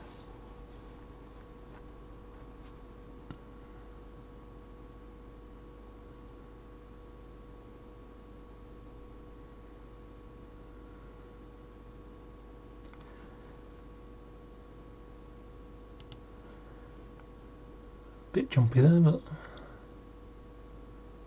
see, this will be a Paddington, a train from Paddington.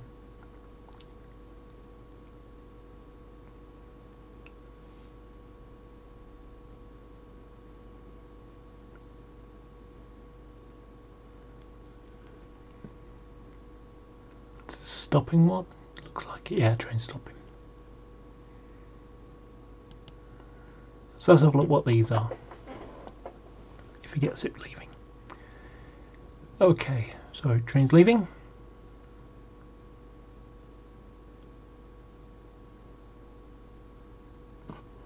So what have we got?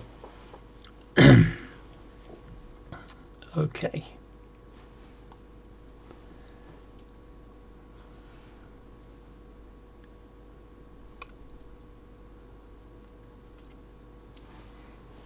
Okay, this might be a bit difficult now, but we'll see. Okay, that's a first class coach. It's not, that's an E. That's a E as well. TSO. That's an E. That's an E. You can see how the boxes. There's a lot more boxes underneath, whereas on this side, this bit is vacant effectively on the NEF. E. That's a Mark II C. Yeah, so it's got a wraparound door. You can just see the little bumper on the edge.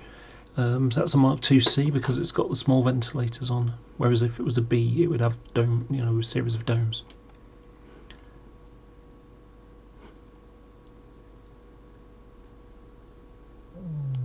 Oh, excuse me. 432. And that's, I can't tell, I think that's an F. That's an E. E. That's an F. That's an F, and that you can see how the front bit was blanked. That's one of the 1-2 RFBs, or 12XXX RFB. And a Brake Van, and a BG. Sorry, a Gov motor rail coach. And another motor rail coach. So that's an oddity. So yeah, like I say, that's how you can watch a video like that and get some good ideas of things, and some other ones are similar. 50008, 1991 it was, definitely that one. Let's zoom it up a bit. I'll be probably going to Exeter or somewhere. Didn't do many services back then. HST. Now again, by 91, Mark IVs are in. So if this has got 2 first class coaches, that's a Paddington train. 1, 2, 3, 4, 5, 6, 7, 8. Yep, Paddington train. If there are 8 coaches, they're definitely Paddington. So 155.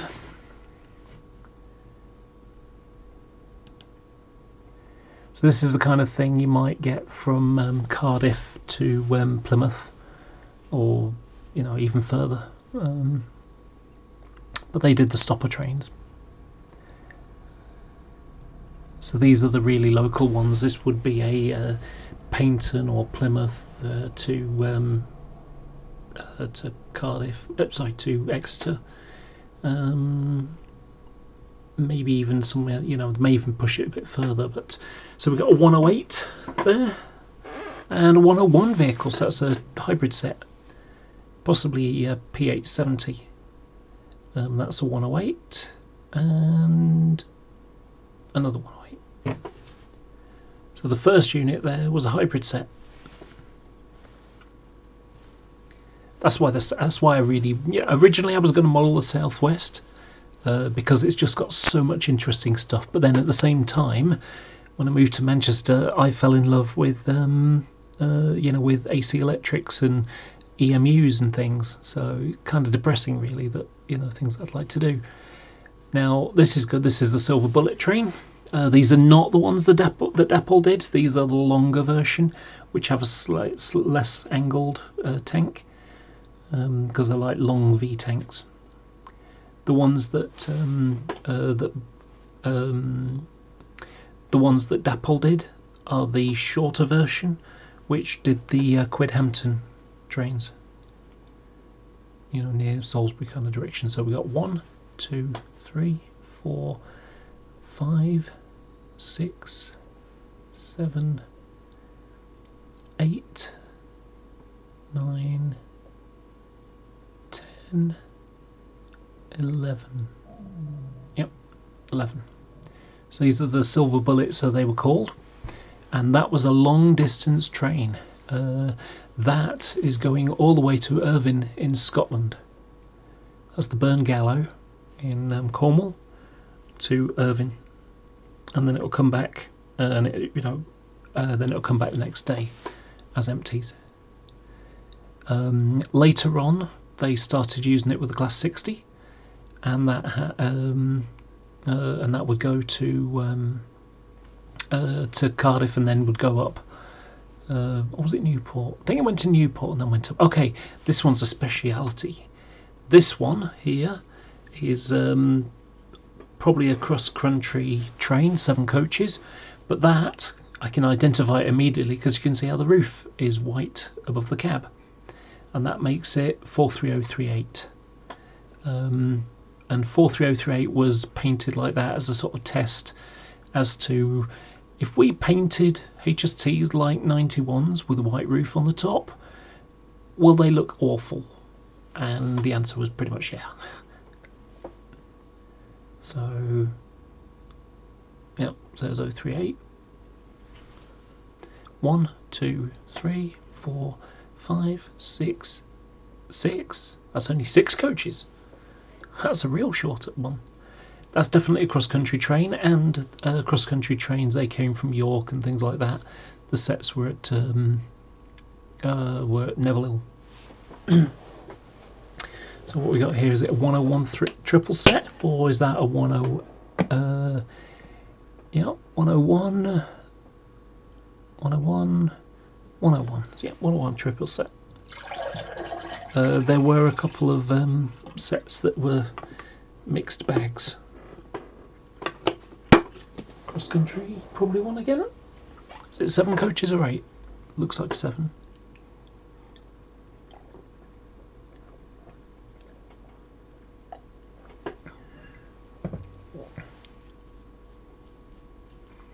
So, 1 first class, standard class buffets. That says 7 car set. 1, 2, 3, 4, 5, 6, 7. Wait a minute, was that 7 or 8? Did I count that right? 1, 2, 3, 4, 5, 6, 7. Yes. Cross-country trains only had 7 coaches. 7. Sorry, only had 1 first-class coach. I think this might be the same one going back. Or is that back one a 108? I think it's a 108. Yep, that's a 108. You can see how deep the windows are there. If you look, compare how much skin there is between the window and the edge of the stripe, and compare this one. So look, can you see how much the windows are a lot smaller? And that's a 101, and that's a 108. 1, 2, 3, 4, 5, 6, 7, 8. That's a Western Region one, HST.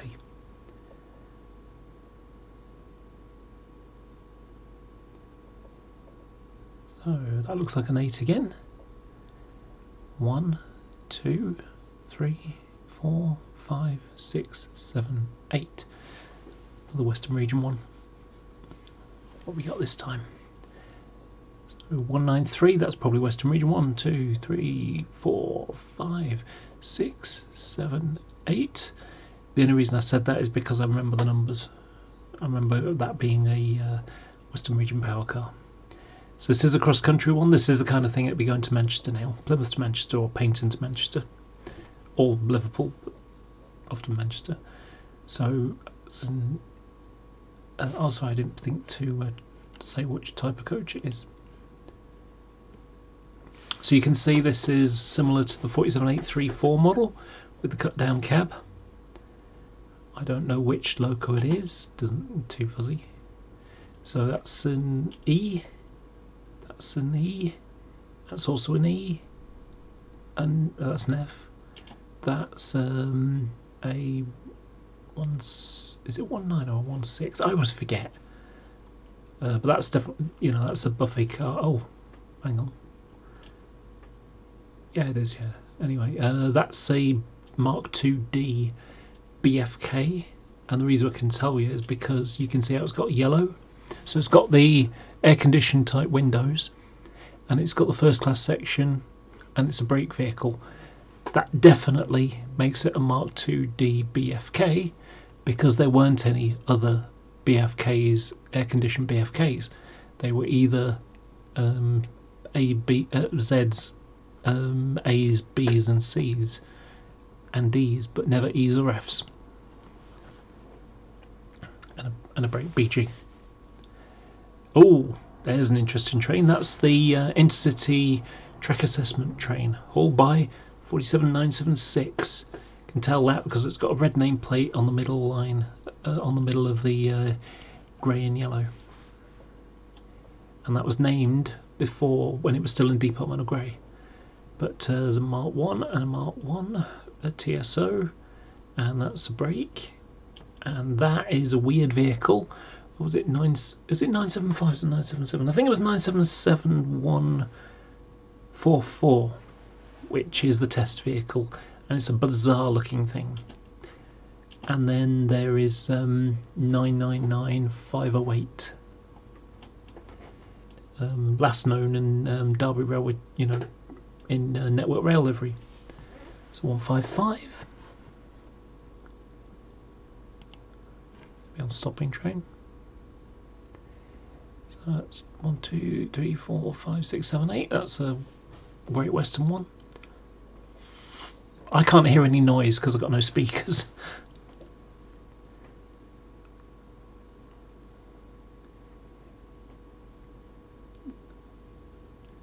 Another Great Western one.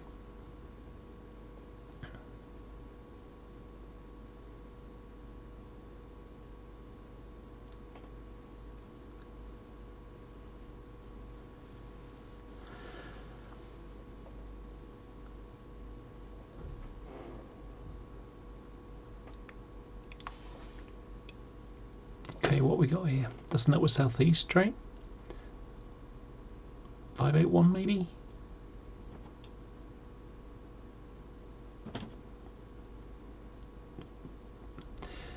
Okay, so that's a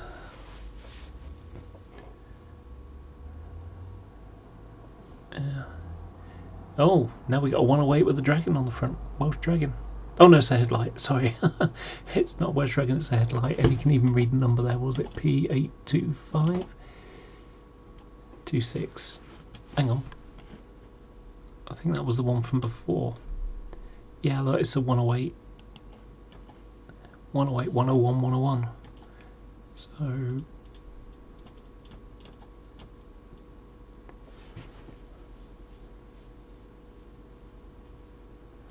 Right, after this video finishes, I am going to go and have something to eat.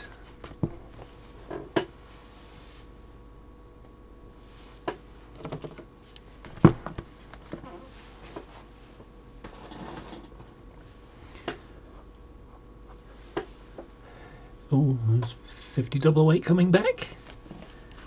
Quite probably.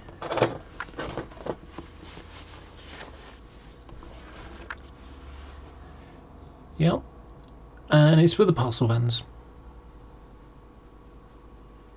Another intercity train.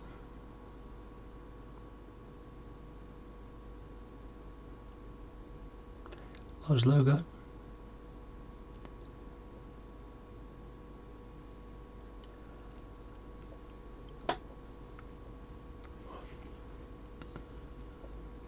HST and oh, you see, that's nice. Love parcel trains. So much colour in them, you know. Trains like this, great, but you know, you've seen one, you've seen 5. Parcel train, just loads of different colours in it. Oh, now that was an interesting one. That one of those vehicles was TSOT. So, excuse me. So we've got hard to tell what that one is, but it looks like Mark 2F when he. That's the TSOT. See how it's got the red band above it? That's a Mark 2D TSOT. Same kind of thing that operated in Scotland on the Aberdeen trains with cost 47.7s. And then 1, 2, 3, a brake and a second brake. A bit oddity. So there we go. So let's see, anybody else?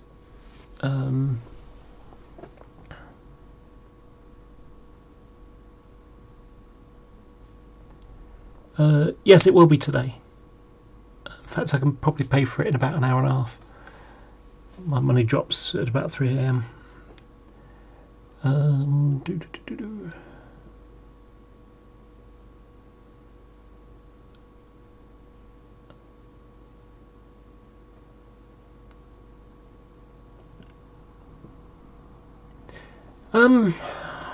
There have been a couple of instances where idiots went and walked onto the track, because that's what idiots tend to do. But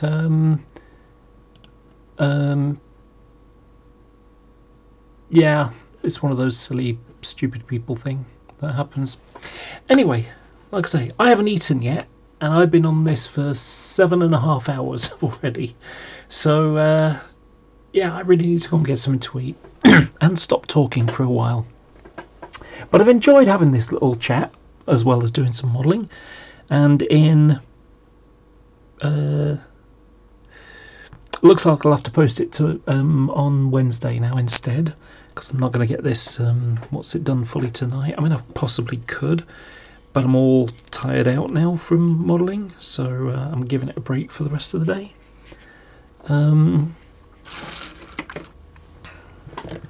But tomorrow I will get this finished and I will get it posted on Wednesday instead. So, thank you everybody for watching. For those who have watched all the way through, thank you very much. Quite amazing. And oh gosh, see, I missed loads of other stuff there. Yeah, so I'll do these carriages. That was one of the last ones I saw. So thanks, you learn something every day. Now go and get some food. Yeah, I didn't do that. Preston, the view well. We live on the west coast near Leyland. Plymouth service. Used to get the Manchester to Plymouth service to Cheltenham, but it was engine hauled. Which is fine. Used to always look out for the waiting locos when entering Piccadilly. Yep, same here. Yes, was planning on getting some late 80s, early 90s stock books. Used to get the Ian Allen books. 37408, all-time favourite loco. I like it too. Favourite class, that's for sure. Used to have a big thing for 60s at one point, but you know, I grew to like 37s more once I started riding behind them.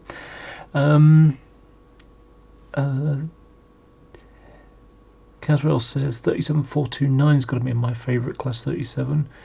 Iceford Glen, yeah, Welsh. What is it with the Welsh? I mean, it's like those are unusual ones because they got quite a few vowels in them, mostly E's. But I cleared all the class 50s with 50025 at Gloucester Shed on my way to work.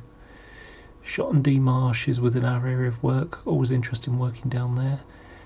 I've walked through the D Marsh sidings and Shotton sidings as well to get various jobs. So the white tan colour on Oxford Mark III is correct then. Someone tell Dean Park. No, it is not correct. But it's also not as bad as the Hornby one. Right, I need to call it night. Thanks for the insights, learned a lot. Yep, you're welcome. Rightio, okay, I'm going to go now. So, and I mean it this time. I'm not going to sort of, you know, do the almost going. So, thank you very much for watching. I appreciate it for all the people who watch. I don't get many views in terms of live views, but I do get, you know, a couple of hundred or so that have a look. Whether they watch all of it, I'm not sure, but some do. Some do actually watch all of it. You know, they just like to learn stuff over there doing some modelling, maybe, I don't know. But or I'm talking about something that they find interesting and useful. But anyway, that's it. I'm out there. Rightio, bye bye, everybody. Have a good week and stay virus free. Stay at home when you can. Bye.